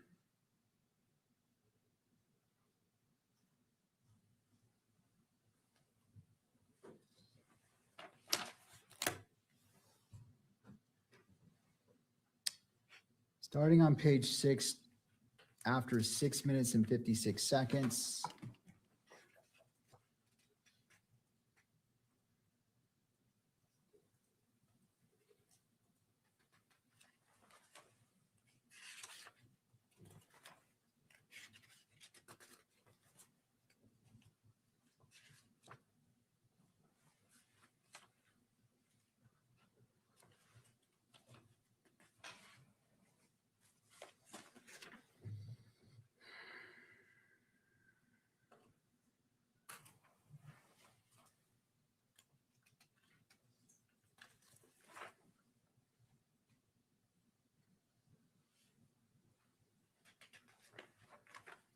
Going to 20 minutes and 27 seconds.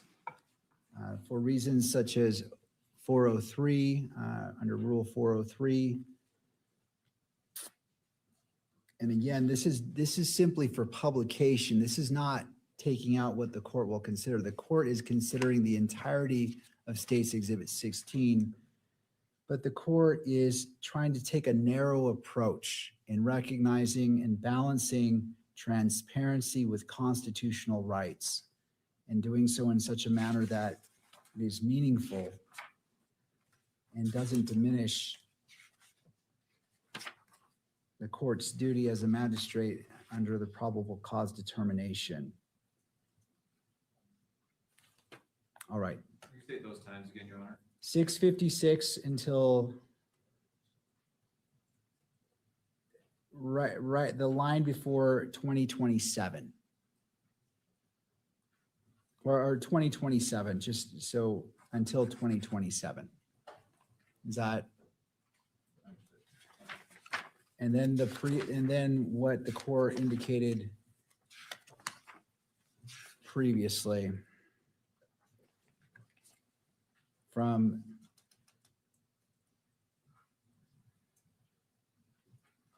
32:55 until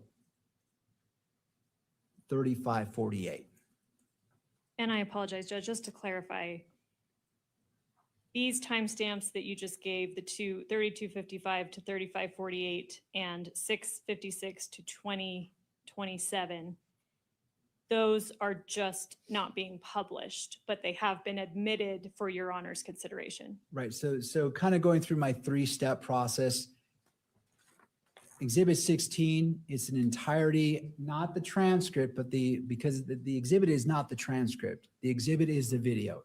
That has been admitted in its entirety for the court's determination as it relates to this case. So what I'm talking about here is this is only what will be published in the courtroom and and captured by the video is the differentiation. So what's being redacted, for the lack of a better word, or cut out is what's going to be published in the courtroom, not what the court's going to consider. The court's considering it in its entirety. The court's not going to redact anything in here. It's going to make its own determinations regards to relevance and everything that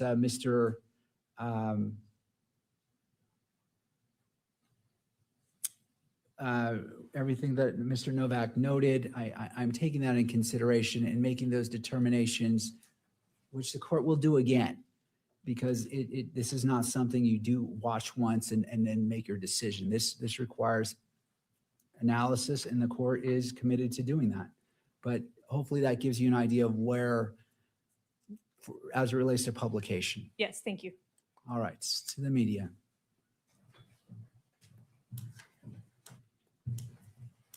Thank you, Your Honor. I know how much time the court's already dedicated to considering this, and I appreciate the additional time being afforded the media. There's just two additional things that I wanted to mention to the court.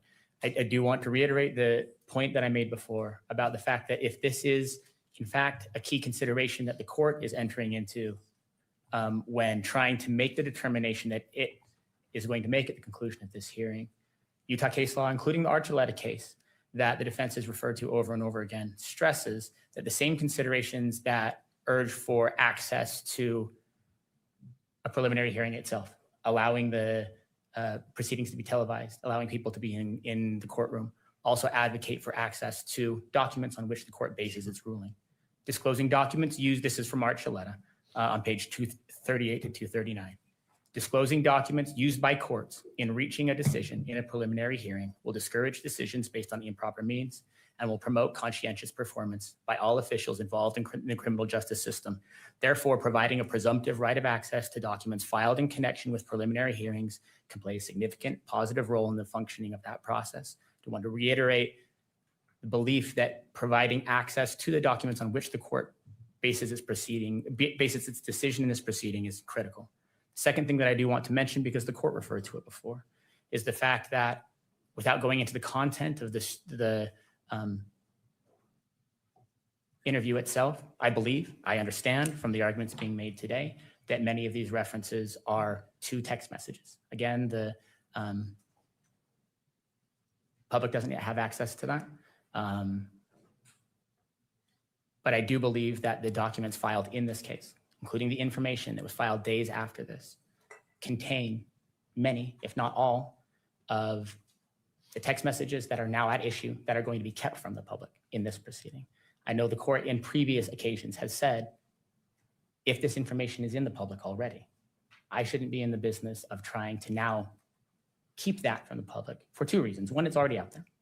Second, it suggests to the public that something else lurks in there. Something else is being kept from them that isn't. And so not only does it run counter to the idea that of transparency generally, but it seems to suggest that there is something embedded in there that the public doesn't already have access to when the court denies access to materials in a proceeding like this that are already public.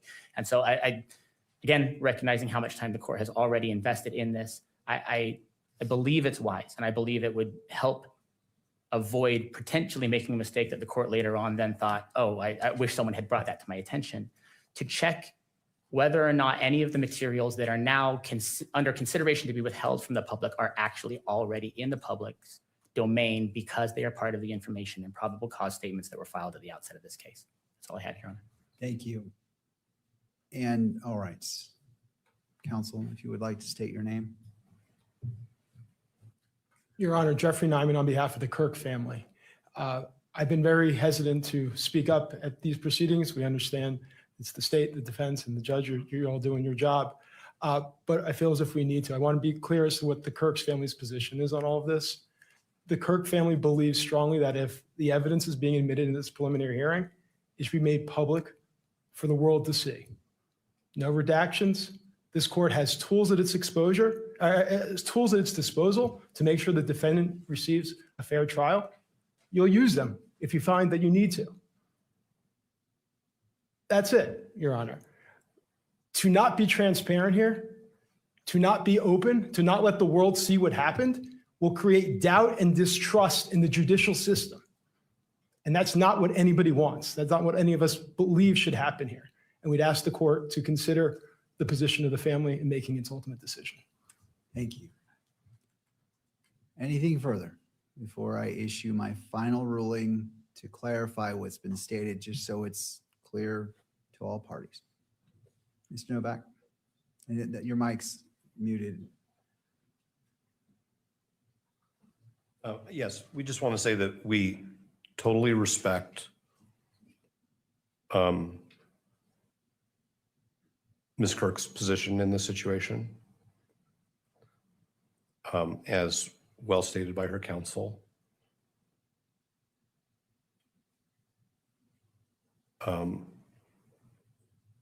Media counsel's suggestion that because the state, in our view, improperly disclosed what the state is going to call a confession in charging documents does not mean that this court can just let it go.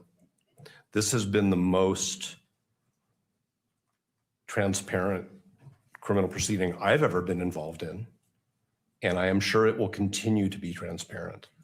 But there are some things which the Supreme Court has said the public has to wait for the jury trial in order to hear evidence, because the number one preeminent question is, how do we protect Mr. Robinson's right to a fair trial? And with all due respect to the Kirk family, and with all due respect to the media, and with all due respect to the public, the number one concern in this proceeding is Mr. Robinson's right to a fair trial, which means a jury which has not been exposed before it's in this courtroom, under this court's supervision, with this court's guidance,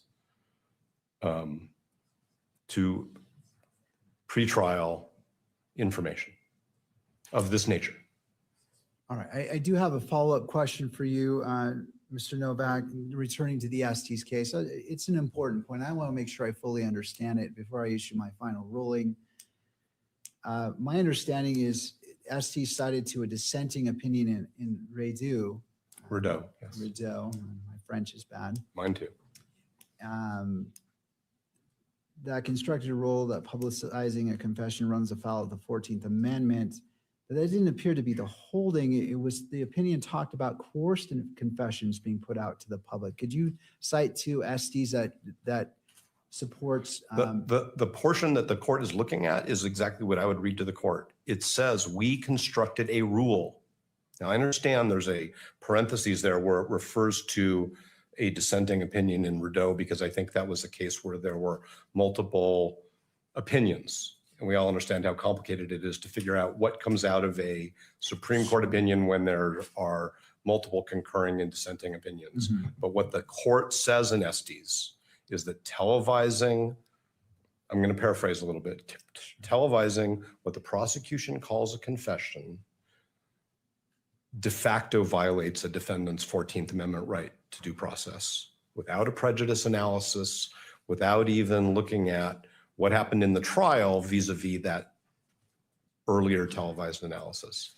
So yes, we could go down what lawyers like to do. We could go down the rabbit hole of what were all the different opinions in Rideau, and why is Estes citing to a dissenting justice But what Esty said is we constructed a rule. It's not a reference to a dissenting opinion. And I think when the Supreme Court says we have a rule, we should just take it at face value that that's the rule. I understand what's in parentheses there is a little confusing, but what the Supreme Court is saying in Estes is we have a rule. And if I may have one moment.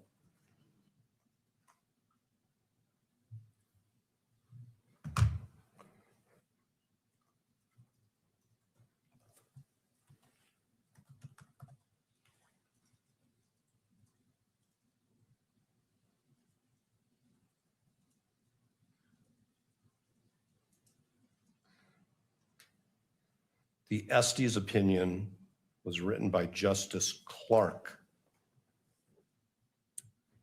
There was a concurrence by Chief Justice Warren, Mr. Justice Douglas, Mr. Justice Goldberg, and then there were dissents by Justices Stewart, Black, Brennan, and White. So we could spend some time deconstructing that, but it's a 5-4 opinion of the United States Supreme Court saying what rule they adopted in Rudeau versus Louisiana. It's a 5-4 opinion. And I would have to sit down with the cases, just like Your Honor probably is wishing it had time to do right now. The court had time to do right now, but it's a 5-4 opinion of the United States Supreme Court saying what the holding in Rudeau is. Thank you. All right, I appreciate that guidance, Mr. Novak. So taking into consideration all the factors, the previous edits, starting at I believe I said starting at 6 minutes and 56 seconds, going to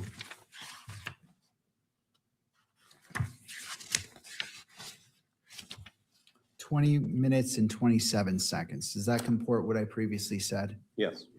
All right. And then the other edit is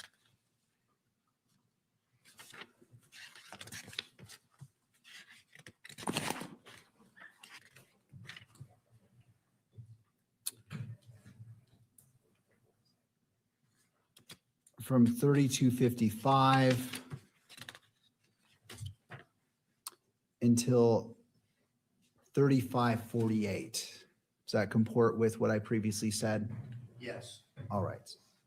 And then from 35:48 to the remainder 37 can be included. So there is that gap, but that can be included. And part of the reason in responding to the media, and it's an important point, and to the representative for victim representative Erica Kirk, is I recognize the importance of transparency. I also recognize the importance of balancing constitutional rights, and it is a fine line. One of the reasons why for these edits includes under my analysis under 403, going to the last part, needlessly presenting cumulative evidence. And based off the representation of the state that the text messages may be introduced, the court is ruling that this may be revisited in case that doesn't happen.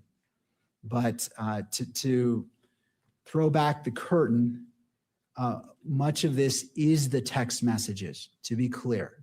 And again, all of this is going to be considered by the court. I'm balancing all these competing rules, constitutional rights, as well as transparency. And sometimes it is an imperfect balancing act, but I'm trying to act in the interest of justice in making this balancing act and for transparency to actually be transparent. And so that is the ruling of the court as it relates to State's Exhibit 16. Turning to the state, do you wish to make the edits as identified by the court and play it tomorrow to publish it, or do you wish to go a different route? I think just to make sure that we are completely in line with the court's ruling, I think we would like to take the evening to make sure the edits are all correct and start out tomorrow by playing it. And if you wouldn't mind, when you have that final copy, if you could send it to defense to review to us to form, just to make sure it comports with the timestamps that the court has identified. And I know this has been a long conversation, but I just want to make sure everyone understands, okay, this is what the court said, and we're all on the same page, that what is before that's being presented reflects that. So not downing the state, simply allowing everyone to review it before it is introduced into court. Absolutely, we will do that. All right. On this issue, anything further? As to this exhibit, no. All right. Well, Ms. Hunt, let us move forward. Being that you indicated that you're going to prepare this for tomorrow, how would we like to proceed for the remainder of our time together? Yeah, just a moment. Of course. So while they're taking just a moment, chat, I want to ask you guys if you could weigh in. I think Judge Graff just made an interesting point about all of the different interests that he has to balance. You know, the defendant's right, the state's right to justice. And I know the state's engaged, but if someone could send a copy of that to the court after it's been reviewed by. Keep going. Constitutional rights. There are so many different interests, transparency, because there are so many eyes on this case, you know, the impact that public streaming and public access to all these things have, all of it. That's a lot of different masters to serve, you know, and okay, that's what a judge is supposed to do. But it's a unique case. So I'm curious, like, if you try to look at it from that perspective, just let's chat about what we think about how the judge is doing.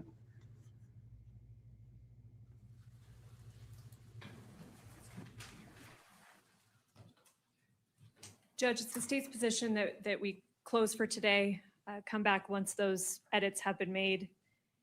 We can start tomorrow with that and proceed from there. All right. Any opposition from defense? No, Your Honor. I do want to point out that there is one additional exhibit which we think the state will offer through Mr. Davis. I'm sorry, Agent Davis. Agent Davis, as to which we proposed redactions. It's 5 screenshots of Mr. Twiggs's phone. It's not a 25-page transcript. I'm not suggesting that we should argue about that now, but I'm just making the court aware of that. It's a much simpler exercise. It's not nearly as complicated. I think that's the only one where we proposed other redactions. But the publication question still remains as to all of the asserted statements by Mr. Robinson. So it's according to Mr. Twiggs, according to the text messages, according to the Discord and the note. All of that is part of the SD's issue. And I just want the court to be aware of that. And I understand it's hard because the court doesn't have all those exhibits in front of it, but I just want the court to understand. I think that all of the argument that we've had with respect to the transcript sort of lays the foundation for the legal issues, but it's going to come up with respect to those exhibits as well. And the comments that the court made about 403, I understand it with respect to relevance and admissibility, but I'm not sure how 403 applies to the televising of statements that the prosecution will call confessions. So maybe that's something. It was a different prong that I was addressing. Good. Okay. The duplicative part or cumulative part as it relates to the text messages. And that's why I reserved that if it doesn't come in, then it can be revisited to the redactions that's made public. For evidentiary purposes as opposed to for publication purposes. Right. Understood. Right. But if the court wants to recess, we have no problem with that. And so just going to your point, and again, trying to maximize our efficiency, given your arguments, which you articulated well, would you mind perhaps preparing a memorandum or a short brief that can help us move forward, because I want to look at in detail what you're citing to. It's difficult on the fly to jump into SDs and go to a portion, and I want to give your argument full consideration. It's a suggestion if you can. I know you're extremely busy, but it may be helpful if you choose to. If you choose not to, I will certainly allow the time for it to argument. I just want to make sure I'm fully up to speed as opposed to trying to shoot from the hip there. When the court says, I'd like to know which exhibits and what the legal issues are ahead of time, so that at 9 a.m. the court has already had an opportunity to understand what's coming, we're happy to do that. And I'll try to get something to the court by 8 a.m. I appreciate that. Thank No you, problem. Mr. Novak. And if you wouldn't mind, obviously, sending a copy to the state as well. Of course. Of course. Ex parte. All right. So, is the court referring to a formal filing? No, just if A you bench want memo. a bench memo, and that all sides can have a take a look at, just to prepare, again, in light of efficiency and trying to maximize our time and give as much weight and time to addressing these issues fully, as opposed to trying to hit them at the moment and doing a deep dive when it's a little bit more difficult. So happy to do so. If you'd like to, I would entertain that to the state. If you want to confer and talk to see where you are and want to do the same, certainly you are entitled to do so as well. I think we plan on doing that. Thank you, Judge. All right. All right. Is there anything else for this afternoon? Not from the state. All right. To defense. No, thank you very much for your time, Your Honor. All right. Court will be in recess until 9 o'clock tomorrow morning. All right. I could go run down there. Oh, but I don't know if it's worth it, basically. Yeah, I mean, seeing exits. yeah. Nobody's been We asking already- questions, I mean, if you guys Would in you the wanna- chat don't mind, Can you hear but me? whatever. What's that? What were you going to say?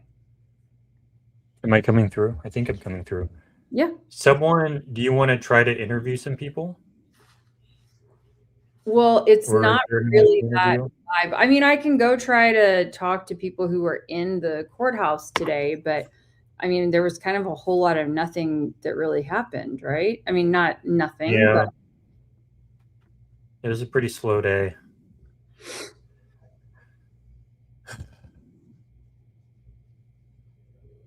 yeah, everybody's like, Yeah, why? Chill, mama, tomorrow maybe fireworks.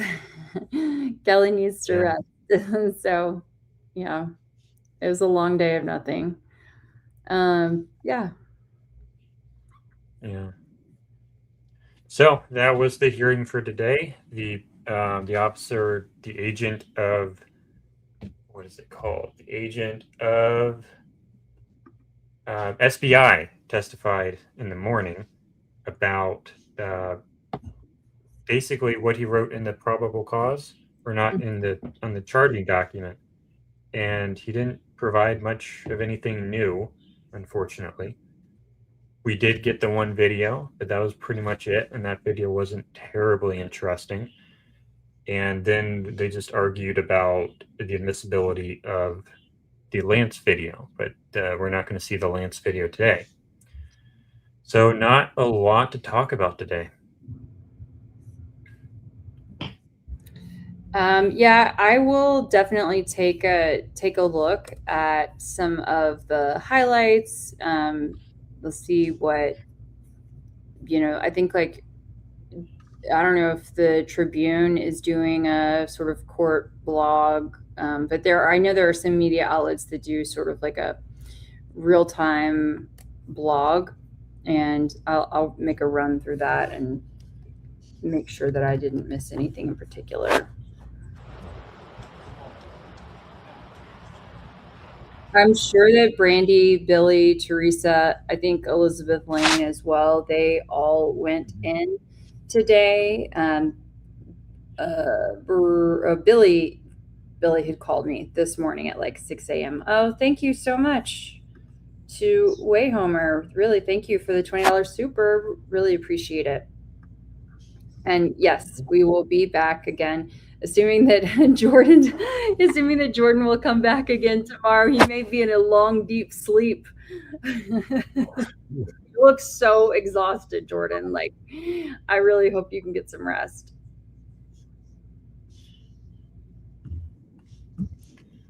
Are you going to try to be in the courtroom tomorrow? I think so. But now that everyone knows that for sure that Lance's testimony will be played, to some extent, I think there'll be a lot more competition to get in. So.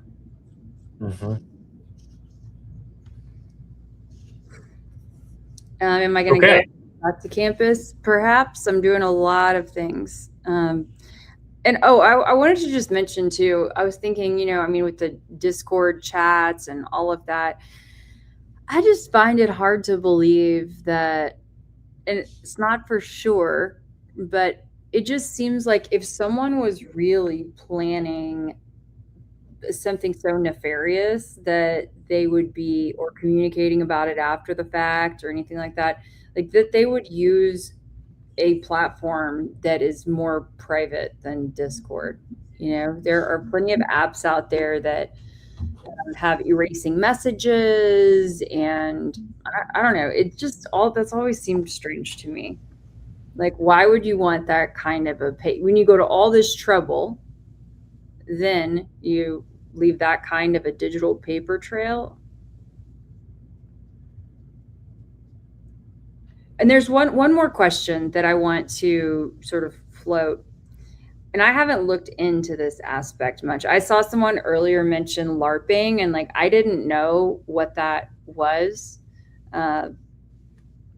really in that context, that acronym.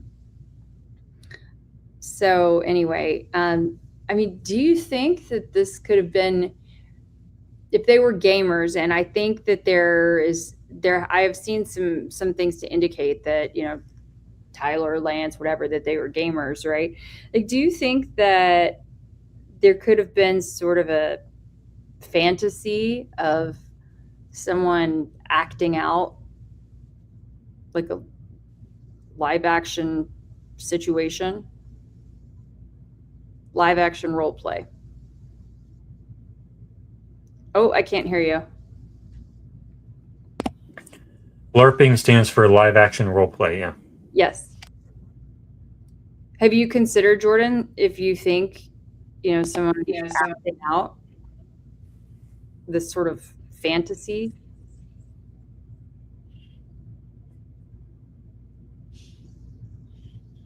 Yeah, let's talk about that. I'm trying to process a lot of stuff right now. What's that?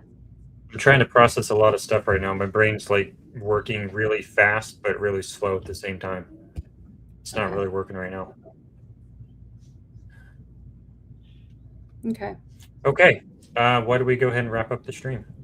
Sounds good. Well, thank you all so much for being here. Sorry I wasn't here for a good chunk of the day, but hopefully planting some seeds that will help for future reporting. All right. Yeah. Okay. Good night. Or if I say good night, it's night for me. Well, good night to you, Jordan. Good night to you, Jordan. You deserve some rest. So. Yeah, there was a super chat earlier about the importance of, or she sent some super chats earlier. Did you see those? No, I don't have not. know which channel, but thank you. Okay. Good night or goodbye, everyone. Get some rest, Jordan, please.